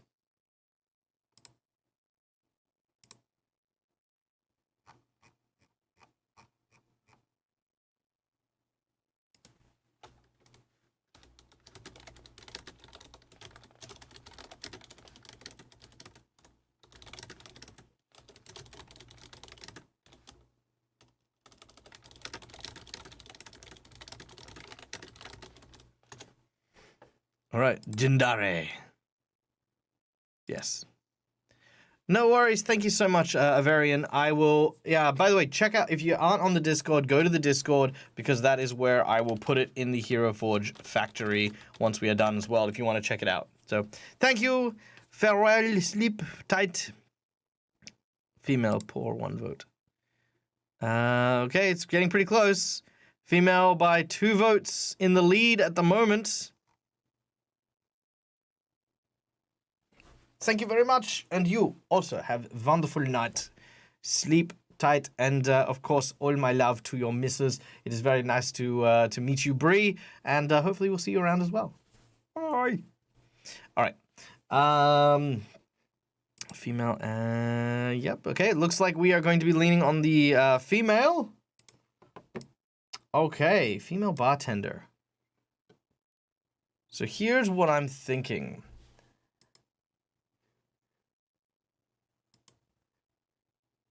So I'd like kind of a sideways pose.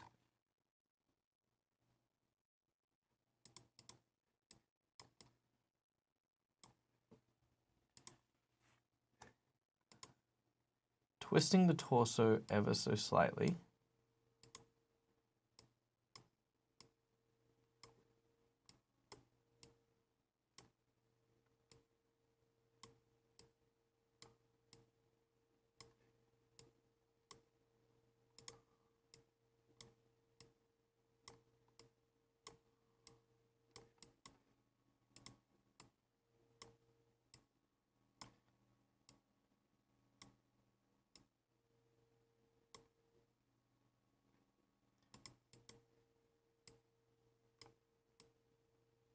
And then having her shaking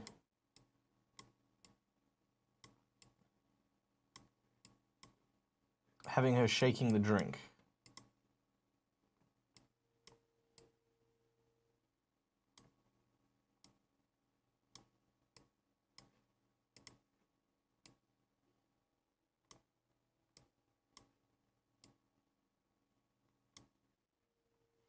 Yeah, so that could be kind of cool. Offering a cup with an outstretched hand. I think that'd be a good one. I think it would be a good one. I'm going to try this one first, and then we'll try the outstretched hand one. So if I get lots of pouches now, yay. Okay. So food and drink.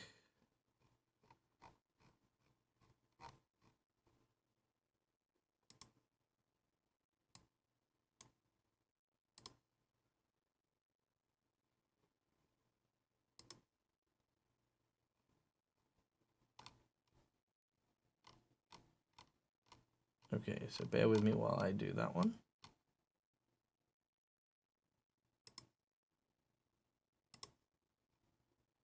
Is there a thicker bottom bottle? No? Yeah, that's the one. Okay, maybe, yeah. Okay, and then if I change the pose a little bit and twist the arm around. Actually, no, if I reverse that, there we go.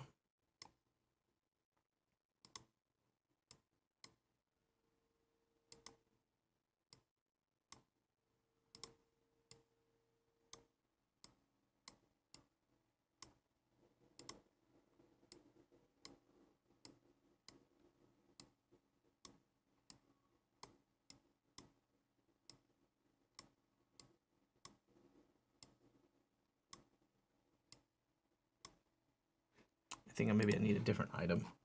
Maybe something smaller, maybe. Yes! Ha ha ha ha! Brilliant. All right.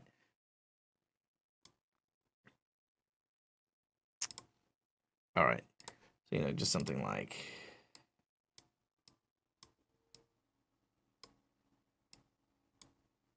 So there you go. You kind of got the kind of shaking kind of thing happening. Which we'll get to in a little bit. Like I said, this is just kind of a base. All right. So I guess let's start with some of the basics. Okay. What do we imagine when we think the bartender? Now, obviously, when we think like the tavern wench kind of thing, we're thinking of like, the woman who brings us mead. Do they have a bar wench? No. So let's just very quickly put together the. Ooh, what's this? Thief's reinforced chess piece. Ooh, that's nice. That's new as well. Some cloth, simple cloth. Let's see. So whenever we think a tavern wench, I think one of the things we lean on is, let's see, where is it?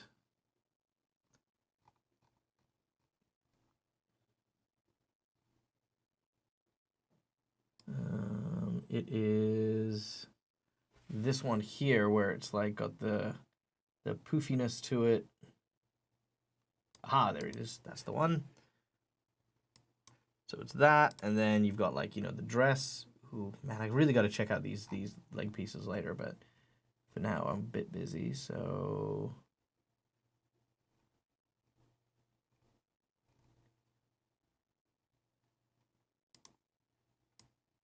you know, kind of like the, over the shoulder sling kind of thing. You know what I mean? Yeah, the tavern bodice and the shirt. That's kind of what you would imagine for like the standard drinks lady, as it were.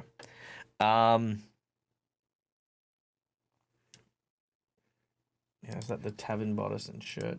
Is that I've used? Yeah, tavern bodice and shirt. That's the one.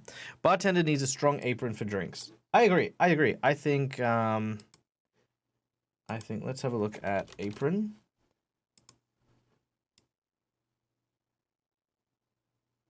I kind of like that. That's all right.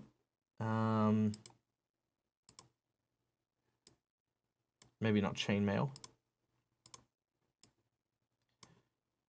That's kind of cute. Don't mind that.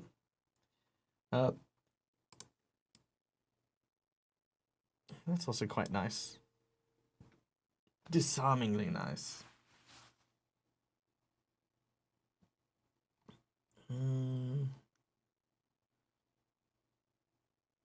Let's see. Because I like the idea of the apron in the front. That's definitely cool.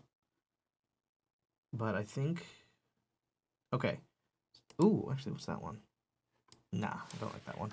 All right, so here are my thoughts. So I like this one here, which is the... what's this one? This one is the Elven legwear. I like that one. Elven legwear. I like the... where is it?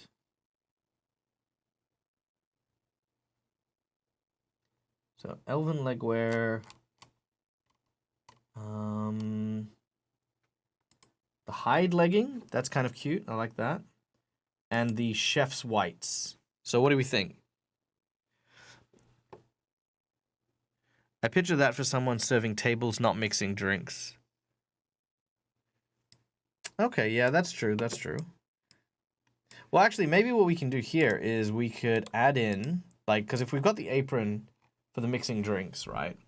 We could add in some of these new pouches, right?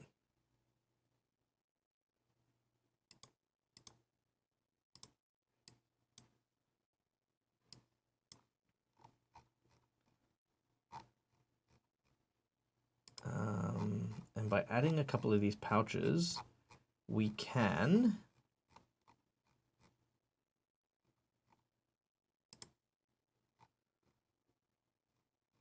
Come on, where is it? There we go.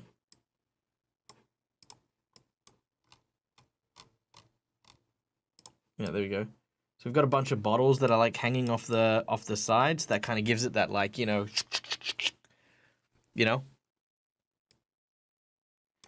mixing. As for the shirt, well, it depends how sexualized we want her to be. Like, if we want her to be like really kind of sensual and kind of sexy, then we can kind of like look at something like, say, that, which is really nice. Because again, even if she gets dirty, for example, like, again, would be easier to like sort of dry herself off with a rag than it would be for her to wear something like white and pure and yada yada yada, right? But or she could simply be that good that she's confident enough to wear white to work during a bartender shift. Dirty or dirty, maybe. Place needs fiery drinks. Ooh, I like that idea. It's a fancy resort, so she would be dressed better than normal bar staff. Yeah, maybe. Also, how hot is it in the bar? If there's lots of patrons, you don't want to be too suited up. Yeah, that was what I was thinking. That's literally where my mind went, because I love the idea of like a bartender in that tuxedo shirt and stuff. But I think I think something cool would be ideal. I kind of like the cuteness of that. That's kind of working. We can definitely change the pose, right? Like, she doesn't need to be mixing drinks in that pose. This is just kind of what I wanted to start with. Let's also look at, let's see.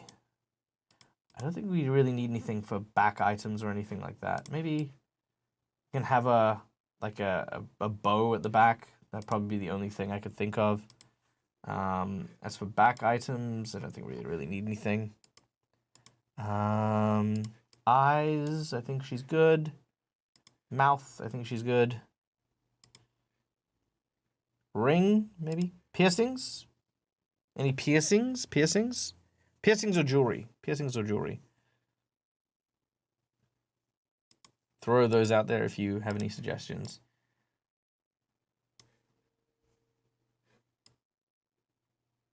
I like the bow. Yeah, I didn't think the bow was too bad. Let's throw that bow back in there. Yeah, that's kind of nice. Yes to piercings, maybe not the rings. Yeah, actually, that's true. The rings would get in the way. All right, so piercings. I wish you could pierce the horns. That would be kind of cool. All right, so let's go with nice and easy ones. So let's say the top of the ear. So that's a nice one.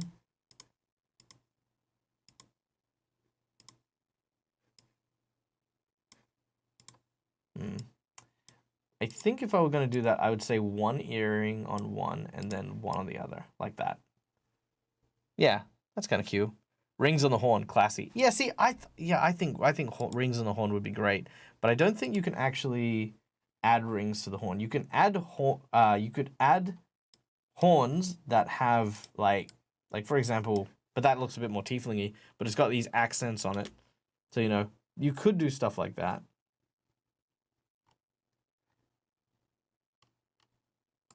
Let's see. Okay. I like those. All right, I got a question. So, 1, 2, or 3 for the horns. What do you think? What about 2 hoops in one ear and one in the other? Yes, that's what we did. So we've got 2 hoops in this ear, and then we have 1 hoop in that ear. Good minds. 1, bigger horns. 2. 1, 2, 3. Yeah, okay. Yeah, I like 1. I like 1. 1 definitely has the fawn feel. Okay. So, we've got an idea. We got a kind of a base, right? Now again, we're gonna hold this pose just to kind of keep the vibe, but we will change the pose still. So, color palette. What color palette are we going to use? Now I usually prefer to start with a skin tone because ideally it's got to be something that matches whatever skin tone we're going with. So, what type of deer do we want? Deer species. Okay. So, we've got like the kind of Bambi type deer with like that kind of brownish red kind of vibe. We've got like the darker brown and white. Zombie deer. Ugh, that was messed up. If you hadn't seen zombie deer, that's a whole other thing. Deer species. There we go. Yeah, mostly kind of the browns. That yellow is kind of nice. I like that. That's kind of cute. Ooh, that gray is kind of nice. I like the gray ones. Oh, that's kind of cool with the white stripe over the nose. That's kind of unique. I kind of like that. Also spots, if you guys think spots are a good idea. Darker reddish brown, like the black one. All right, well, let's use a kind of a mix of the two here. So let's go with, let's see. Okay, so the darker reddish brown. So if we're looking at, I think we'll need to make that color. Yeah, okay, so we're gonna have to make that color. So what we're gonna do is we're gonna go that, we're gonna add fur. We're gonna go start with a brown, but then be on the kind of red spectrum. Okay, and then we're gonna add the color everywhere we want. Okay, and then we're gonna adjust. So this is probably the best way to adjust in this fashion, right? So we want to make it paler because skin usually has a more pale texture. All right, so we can move it sort of in that direction, which is fine. Then maybe a little bit towards the red, which is good. Kind of gives us that right tone. And if we want to make it a little bit wider, so that's a good tone right there. Then what we can do is we can add some decal.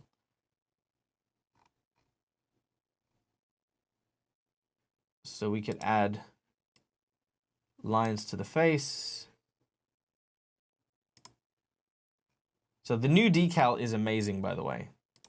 For those of you who have not seen this before, yeah, they definitely have upped their game with a bunch of really cool stuff. Okay. So now we touch on that brown.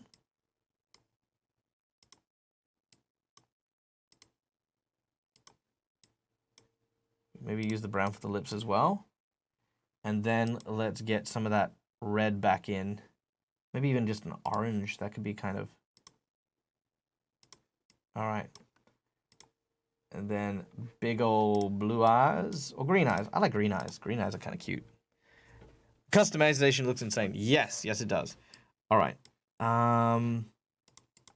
It does look insane.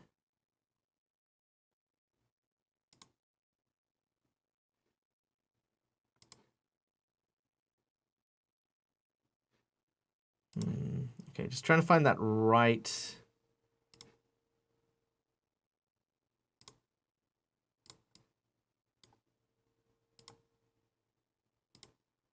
There we go. That's beautiful. That's lovely. I like that.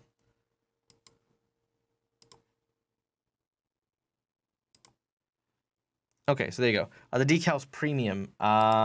Some of them are brand new, so they are premium-ish, I guess. But no, you can still get a bunch of them. Can I do freckles? I mean, is that kind of the spots that we're looking for? Okay, let's make them like, okay, so they're supposed to be white spots, I think, right? Okay, let's play around with some of the decals here. So we want to get that kind of spotty look. Oh, that's nice. I like that, like just subtle on the side. It's a bit too much. Yeah, that one's kind of nice too.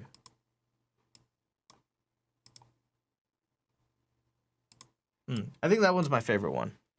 So this is strictly for making IRL minis, or also for digital stuff. Yeah, you can totally make. So it's not strictly for it. Is the answer to your question? You can actually create tokens for your minis, as such, and then yeah, you can actually print out tokens for your virtual tabletops. So it's fantastic. The customization is insane. All right, so how do you guys feel about? Let's start with this. How do you guys feel about this coloration? You can tell me, no, I don't like the color of Nurk. I'm not going to take any offense to it. You know, not going to take any offense at all. We are just playing around with ideas at the moment.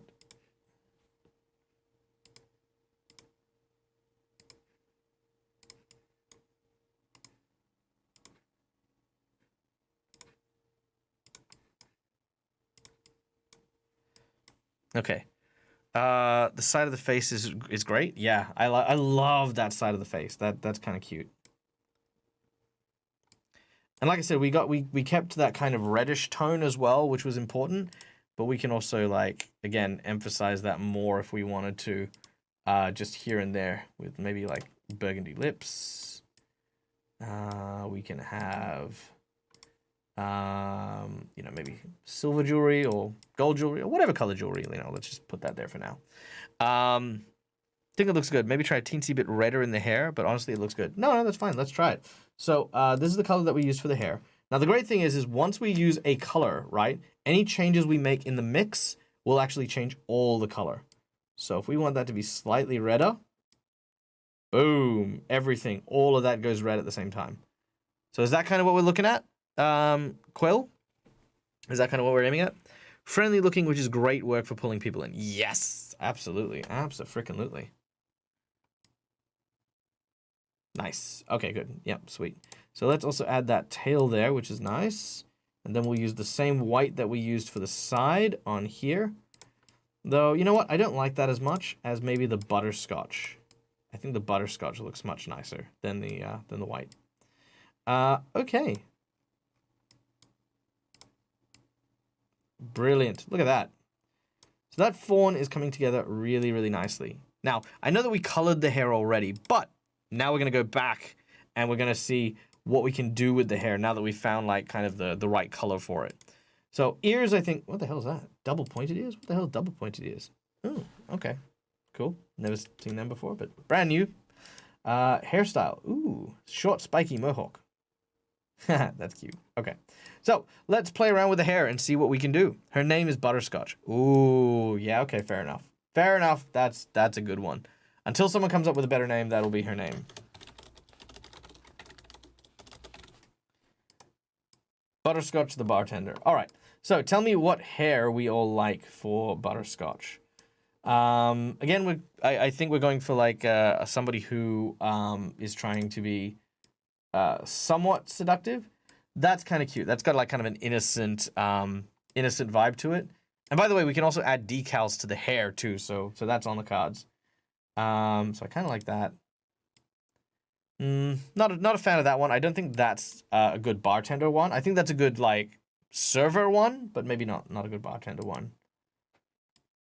No on that one. Too refined, too processed. It's kind of a bit wild, kind of cute. I like that. Kind of reminds me of like Kill Bill. We can go with the Bob Ross. Make all those Bob Ross fans happy. Horns and high pigtail. Yeah, I agree. Horns and high pigtail are a bit weird. Oh, that's not bad. That's kind of nice. Actually, the only thing I don't like is that gap right here. That's gonna bug me. Yeah, we'll come down to braided. We will come down to braided. Nope, don't like the buns. Nope, too sloping on the forehead with the horns. Same thing. All right, braid. Ooh, that's nice. That's not bad at all. Okay, so top picks at the moment are shaggy curls. I'm going to actually make a poll here.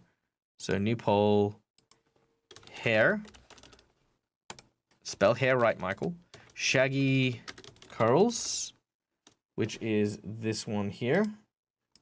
So I like that one. I'm not against the short spiky mohawk, but I'm gonna veto myself on it unless someone else says that it's cool. This one is braid. So braid is nice. Let's see. Ponytails is okay. I don't mind ponytail. High ponytail.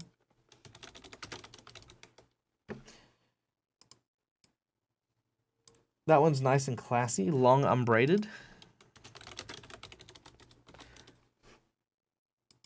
Shoulder length wavy. I think the other ones are better than that at the moment. Maybe that's just me.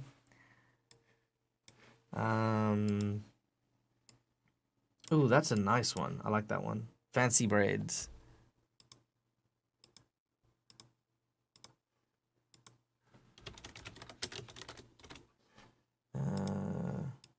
Shaolin monk. Low ponytail. No, I like the other one better. Nah. Nope, too much hair. Nope, makes me feel like Street Fighter. Again, good server one. So what's the difference between that and the other ponytail? Or was that the other ponytail? No, I like the other ponytail better. Nope. Nope. Nope. Nope, nope, nope. Nope. Dreadlocks. No, I think I'm good without dreadlocks. No, I don't think any of the Mohawkies. I don't think the Mohawks look alright.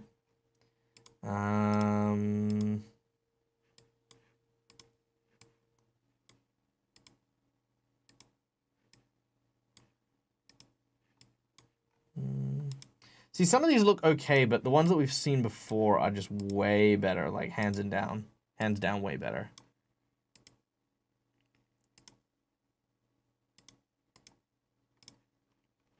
There are so many hairstyles.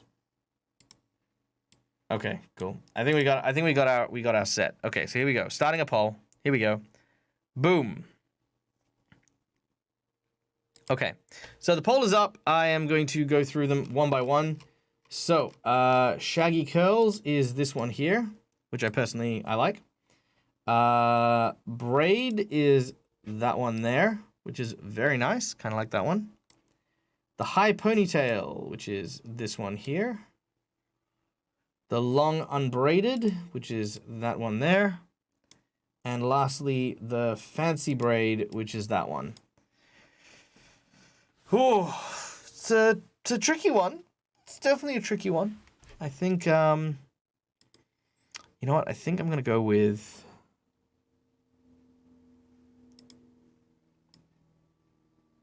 I like that one because she's tied up her hair. You know what I mean? That's what I'll vote for. But yeah, we'll ultimately go with what everyone wants. Fancy braids. All right, fancy braids definitely has that kind of druidy vibe too. I kind of like that. So long and unbraided. So that's nice. That's cute. Shaggy curls. Shaggy curls is tied with fancy braids.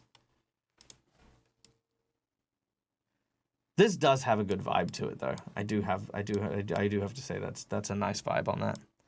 Fancy braids, pulling ahead a little bit.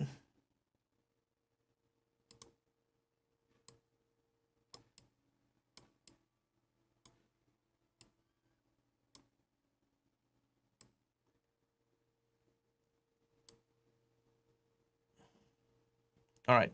So while we're getting in the rest of those votes. Let's see. Not to be crude, but you wouldn't want a ponytail to hang on to as she's horns. Yeah, that's very true. It's very true.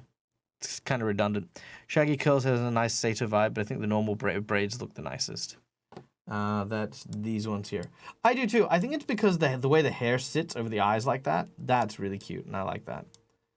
Oh, I agree. That's all of them are really good. Ultimately, there's no wrong answer here. All right, last chance for voting. There is only one difference between the shaggy curls, which is this one here, and the fancy braids. It's only one vote. That's all it takes.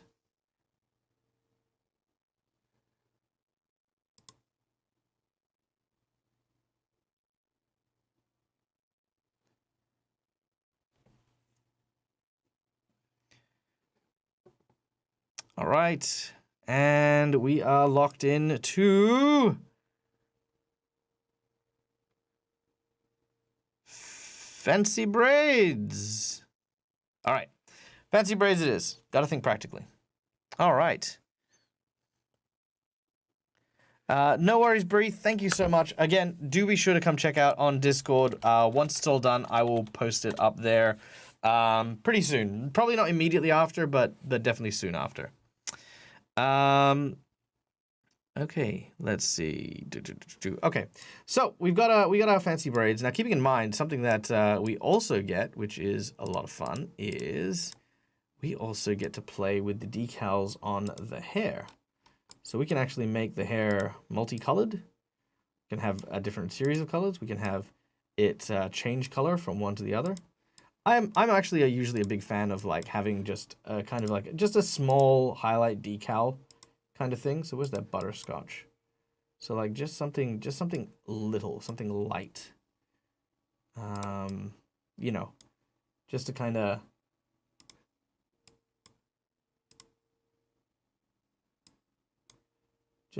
accent it ever so slightly. Do you know what I mean? Yeah.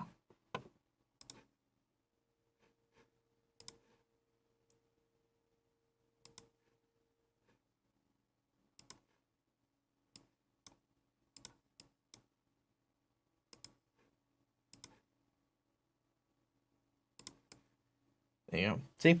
So something like that, just to make it kind of like cute and funny. Multicolored hair. Yes, yes, multicolored hair. All right, so now that we have our rough idea of what we want in terms of her base colors, should I say? What do we want for her primary?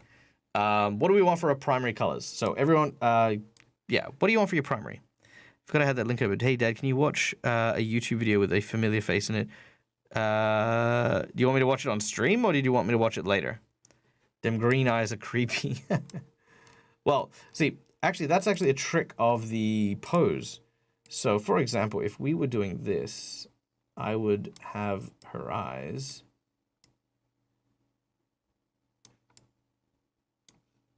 There. It's because the pose is so centralized that it creates the illusion that she's not real. So you got to always change the eyes just ever so slightly if you want to avoid that kind of creepy gaze look. Otherwise, she doesn't look like she's actually looking at anything at all.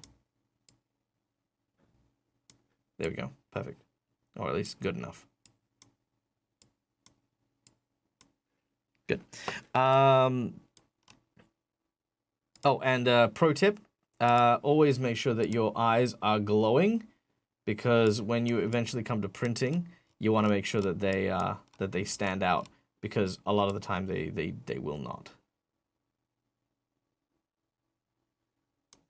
No, just the color with the red around them on her face. Oh, maybe guess. We could always change the color a little bit. Maybe add in, maybe make it a bit more greenish blue. There we go. Yeah, that's all right. Might be better to save for later during the language of the episode. Yeah, okay, fair enough. I will do that. See how long it takes for me to recognize the person. All right, sure. I will be sure to do so. All right. So, color palette. So, color palette's always good because usually it's a good idea to have an idea of what type of color we want to have.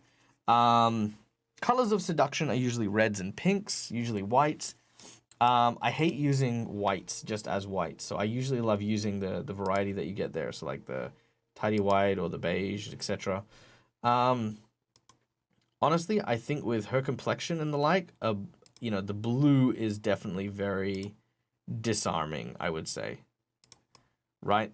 So the blue basically functions as like kind of like it's a color that symbolizes like kind of a peaceful moment. You know, you don't really get too much of an opportunity to fight back against people who kind of like have this like well, I don't even know what kind of blue it is. It's like Lucy Sprucey is what it's called, but I want to say it's like a bluebird kind of color. And then what we want to do is we want to make sure that people know she's, you know, sort of fun and quirky and, you know, sort of, I don't know, if we want to go with innocent or not. Light blue, dark blue, gray. Yeah, we can go with, you know, kind of like a dark blue undertone. So the dark blue undertones are good for highlighting that depth. There we go. So we can do stuff like that. Get that silver cup going. Probably a different type of silver, to be honest.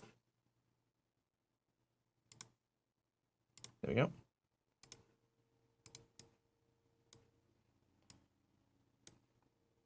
Very nice. Okay. Do the result have colors so everyone knows the staff by colors? Maybe that could be a cool idea. Like maybe the like you know, wait staff are like blues and stuff, and then maybe the adult entertainers are wearing pink. That could be kind of cute. I like that. Like that idea.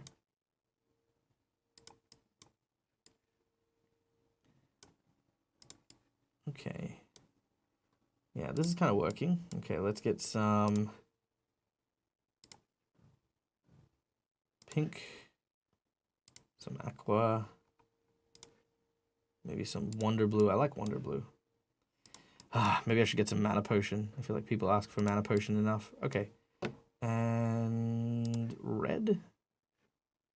Love potion. Yes, there we go. Love potion. There we go. Got some nice colors there that blend in. Maybe instead of that pink, we'll go with the green or the yellow. Yeah, yellow healing potion. That's nice. That's cute. I like that.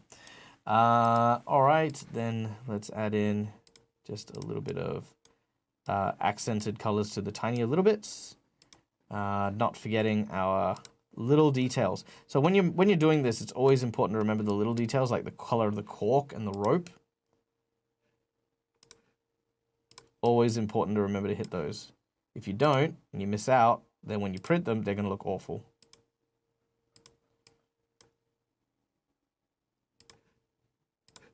There we go.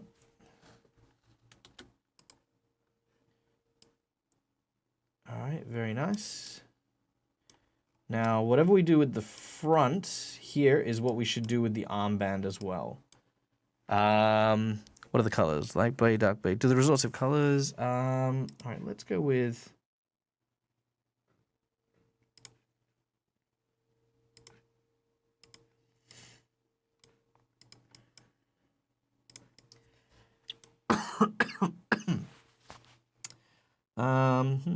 Interesting. What to do with that one?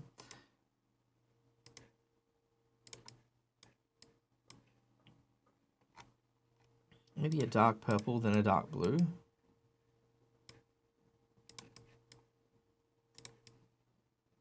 Yeah, that's okay. A little splash of red.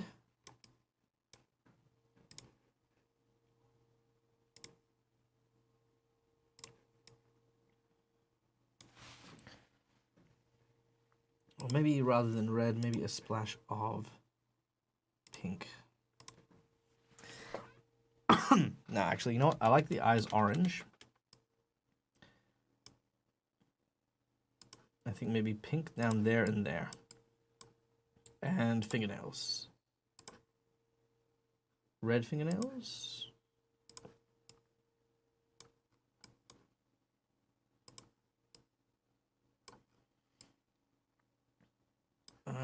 Okay. I think that kind of gets in the right vein of where we're at. I'm not sure about the white on the dress though. Oh, there we go. That's it. That's the one. Okay. Yes. Okay. I want the bottles to be a bit more vibrant. So let's get them up nice and bright.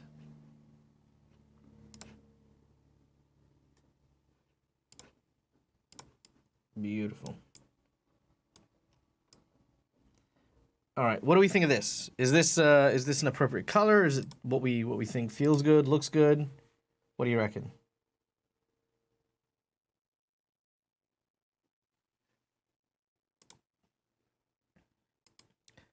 Get some thoughts. Throw any thoughts in there, even if it looks like crap. Let me know.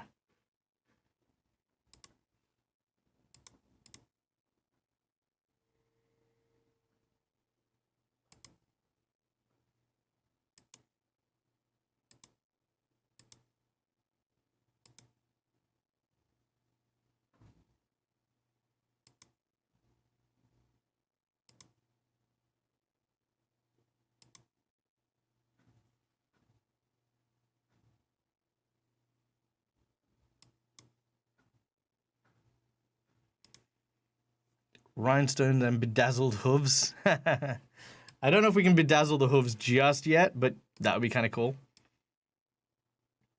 I wish actually, to be honest, the one thing I wish I could make her do is I wish I could make her wink. That would be it. All right. So we've got a good idea here. Now, the final thing we want to hit back on is we want to hit the pose, okay? So what pose do we want to have her using? Now, right now I've got her like doing the mixing thing, which is fine, but we could always have her handing a glass of something out. We could have her doing a bunch of different stuff. What do you guys feel? What do you guys want her pose to be?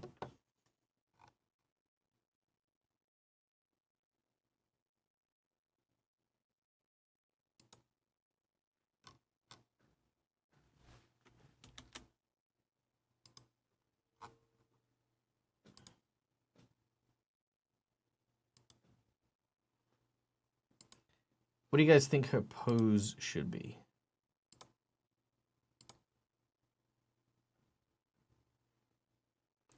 Dang it, I want to see a reaction to that video, but the language, my god.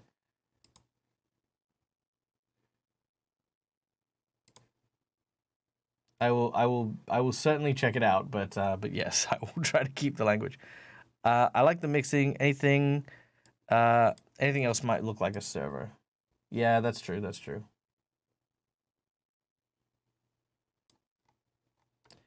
All right. All right, so let's have a quick look here.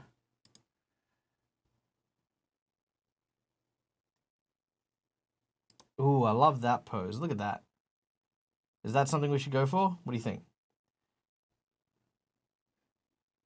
Because we went for the traditional... We went for the traditional one.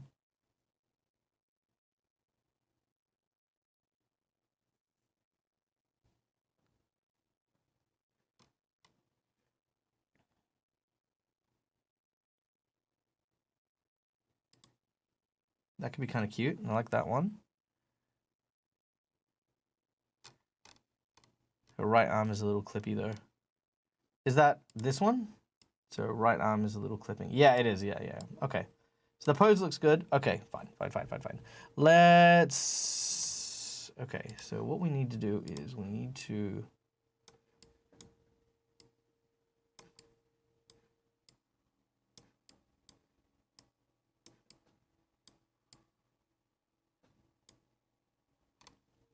Okay.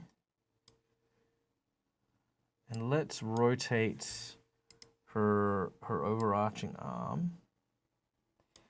Legend of Evantris! Welcome, everyone. Hello. Salutations, greetings. It has been far too long. How are you all doing?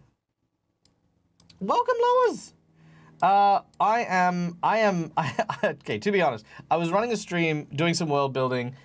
We ran a little over time due to a hype train. So a hype train came up, and I was like, you know what? Let's do some Hero Forge building. So we're building Hero Forge minis.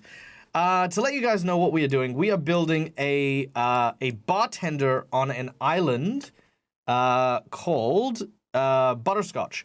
She is the bartender on an island that is run by succubi and incubi, kind of like a fantasy island, pleasure island kind of thing. Except there is no catch. They do it because, well, ultimately, they get the pleasure from the people who are enjoying their stay on the resort, and ultimately, everyone has a good time. It's really funny because there is no evil plot. There is no, oh, the demons doing stuff. It's like, no, they just want you guys to have fun, enjoy yourselves. So it's kind of cute. So we are, we're just playing around with some of the poses and some of the stuff, just to kind of try and get that bartender mixing pose in just right. So, the catch is I'm trying to find the right place to it. So yeah, there you go. So just to welcome the raiders from Legend of Evantris. Guys, if you don't know who I am, my name is Michael. I'm the Dead Aussie Gamer, and I run a lot of tabletop role-playing games. I run here on my own Twitch channel, as well as a bunch of variety shows all over the internet, so you can find me there. If you are here for the very, very first time, then welcome. You will find not only my games have a bunch of really, really fun and interesting folks for you guys to come and enjoy with, but also whenever I play games, you guys actually join me behind the GM screen as we go on this adventure, and you guys can actually influence my games. So channel points are used for, like, changing roles, adding monsters, doing a whole bunch of cool stuff. So yeah, stick around. Definitely give us a follow and check out some of the stuff that we do. Yes, I am trying to figure out how to make the pose work. This one is definitely not working. So I need to get a good side pose, right? Because the idea is you've got to get the side pose where she's shaking it, right? But the thing is like I gotta try and match that rhythm, but the feet need to be right as well. So there's very few feet that are appropriate for that, right? So that one's a good one. But the problem is with the arm there, it's kind of clipping with the shirt that we've got. So that's it. Also, there's some new kneeling poses for those of you who haven't seen some of the new stuff. So they're kind of cool. All right, let's start with this one. So let's go with that. And then we will move her arm this way. And then we will move her arm that way.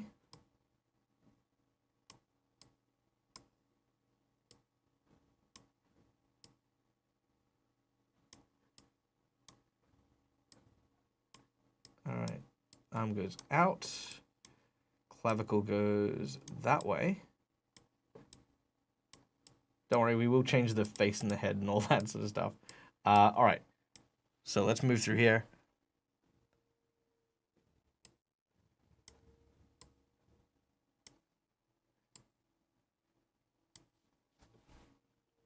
Now, you know what? That is completely wrong. Let's try that one. Okay, so arm goes up, drink goes up.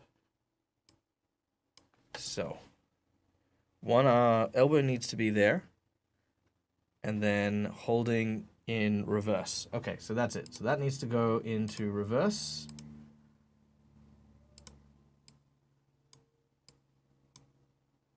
And the hand needs to twist, and out. This then needs to go there, bend, twist in, and then we change we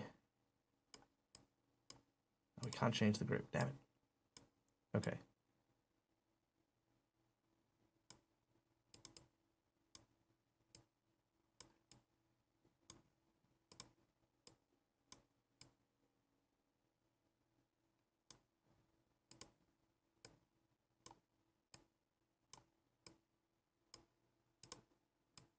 All right, so then we move this ever so slightly. Come on, come on, come on, come on. Come on, baby. I just need your cooperation for a little bit. That's all I need. Come on. Come on, come on, come on.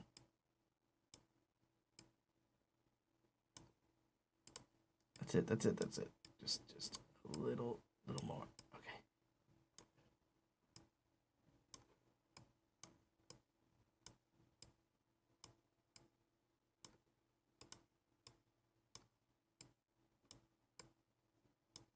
Yes. Yes. Yes. All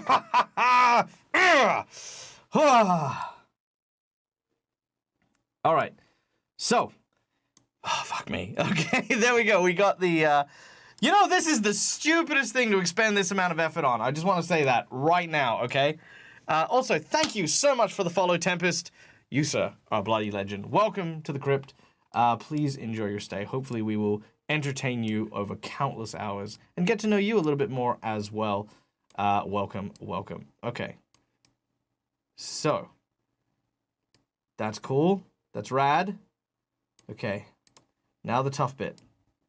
I just need to raise that just a tiny bit. Yes. Okay. Good. Good, good, good. There. Okay, good.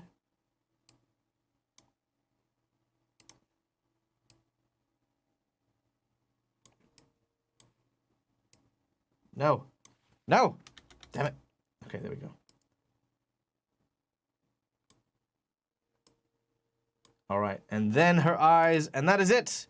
All right. I've been working on my own stream deck. I drew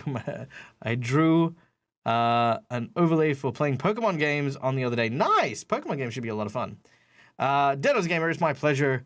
Darling, looking forward to seeing what kind of awesome things you come up with. Ah, thank you. Look at you. I mean, look, we're all about positivity here, and so I think you will fit in just fine with the wonderful folk that find themselves here. So, yay. Okay.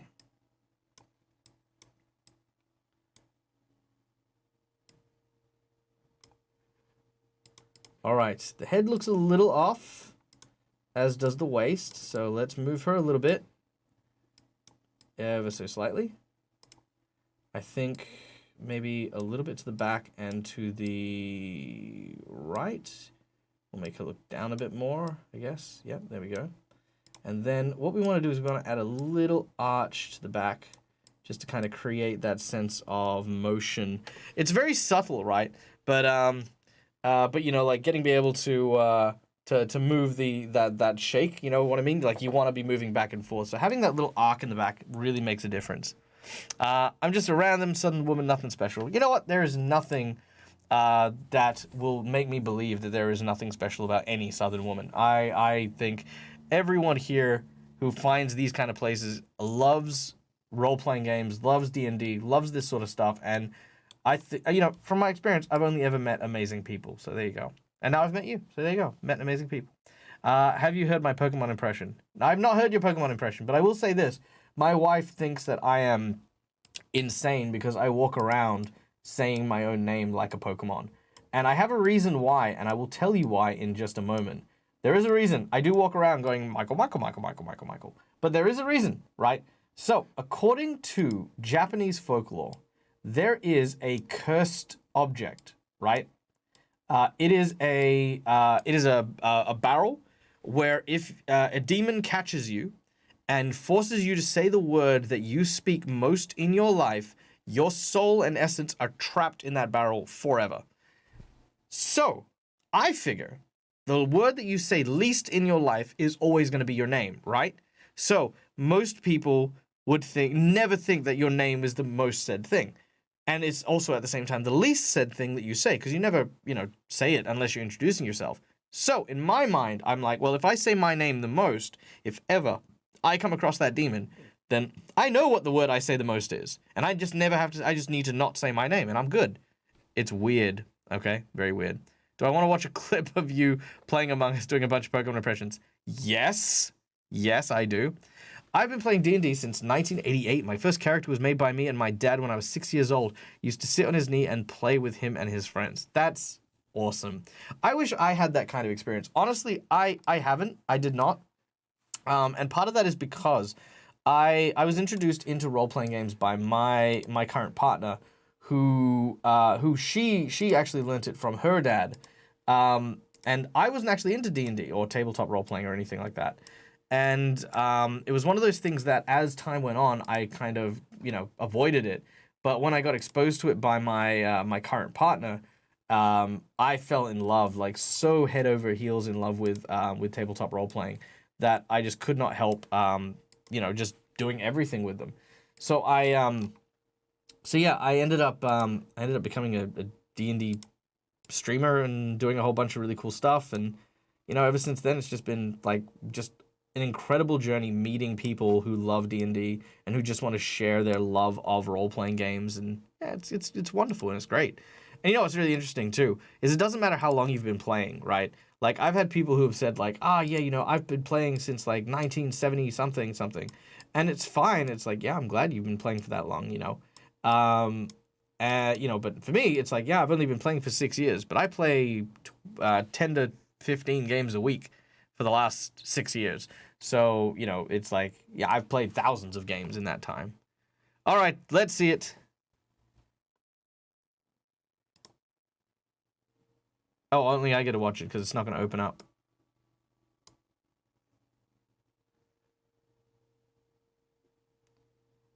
Oh, it's not even gonna put my audio in? I see how it is. All right.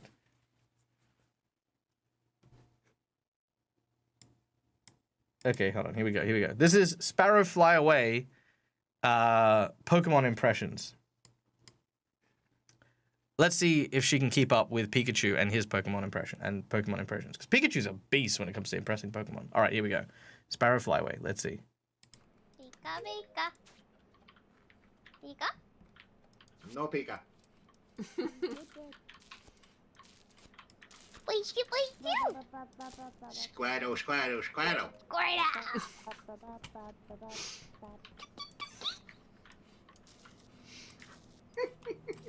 Toka Pika. Pika. Pika. Over here.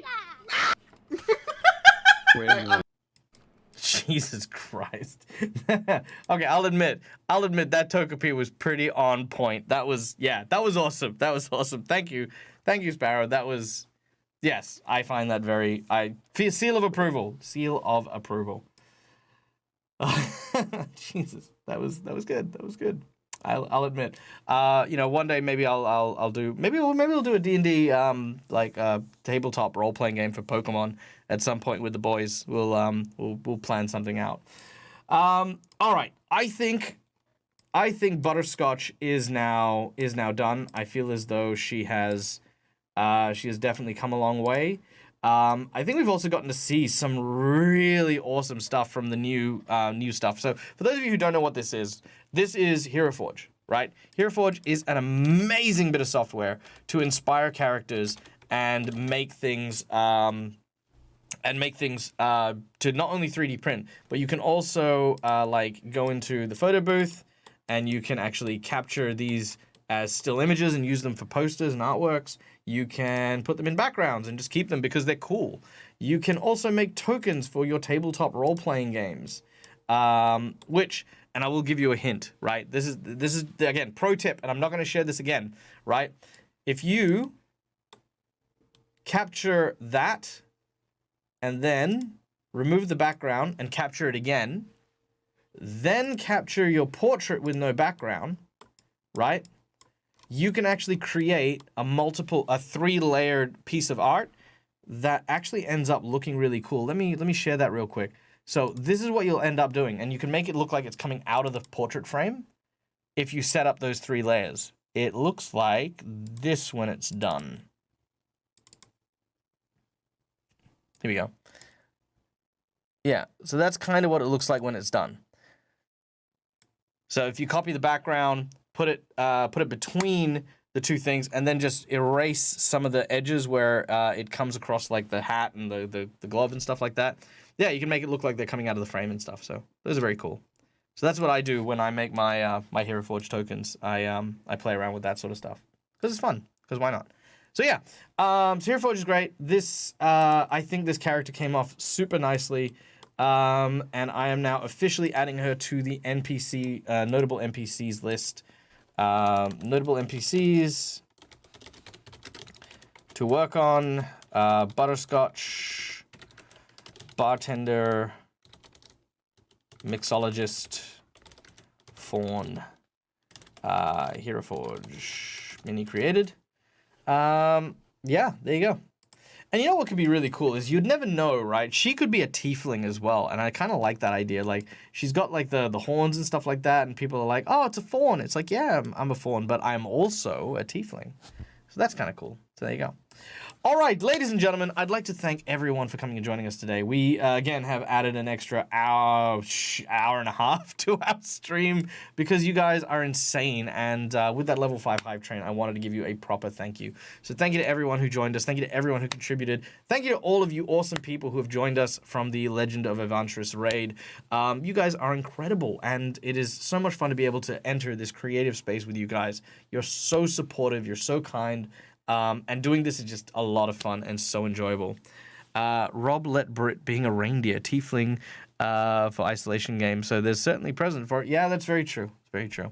But I love this. She's so gorgeous, and she's like she's got that right amount of she definitely isn't a pushover. Definitely not just a tavern wench. And at the same time, it's like, she's got the right level of seduction for the Island of Desire. Everything's good. Everything is incredible. I'm almost tempted to sort of say I would love if this character was trans as well, just because of how extra this character is. But, we'll discuss that when we come back to designing and making the character backstory and stuff later on down the track. As for me, what am I doing today? Tonight, I will be on Curse of Strahd. So if you come back here at 8 p.m., which is in 7.5 hours, we'll be playing Curse of Strahd. So if I see you then we will, of course, catch you. We are now going to go and raid someone. Who shall we raid? Who is up and about doing things at this weird, awful, miserable time of day? It's not miserable. It's like the someone. Who shall we raid? Let's see. We have Oh, sorry. My apologies. I echoed myself. Perception Studio. Although they should be wrapping up soon. You know what? I'm going to send you to Perception Studio anyway, because if you don't know who they are, oh my god, give them a follow right now, because Perception Studio is a group of entertainers and performers who are also puppeteers and entertainers. They used to work for Disney and do a bunch of cool stuff, so we're going to go and raid them and definitely give them a follow, definitely show them some love. We will catch you next time. Do be sure to stick around for the raid so that you earn those big dag dollary dues, and don't forget to flood their chat with all of our lovely raid messages. And till next time, guys, as always, from me to you, game hard or die trying. Good night, guys.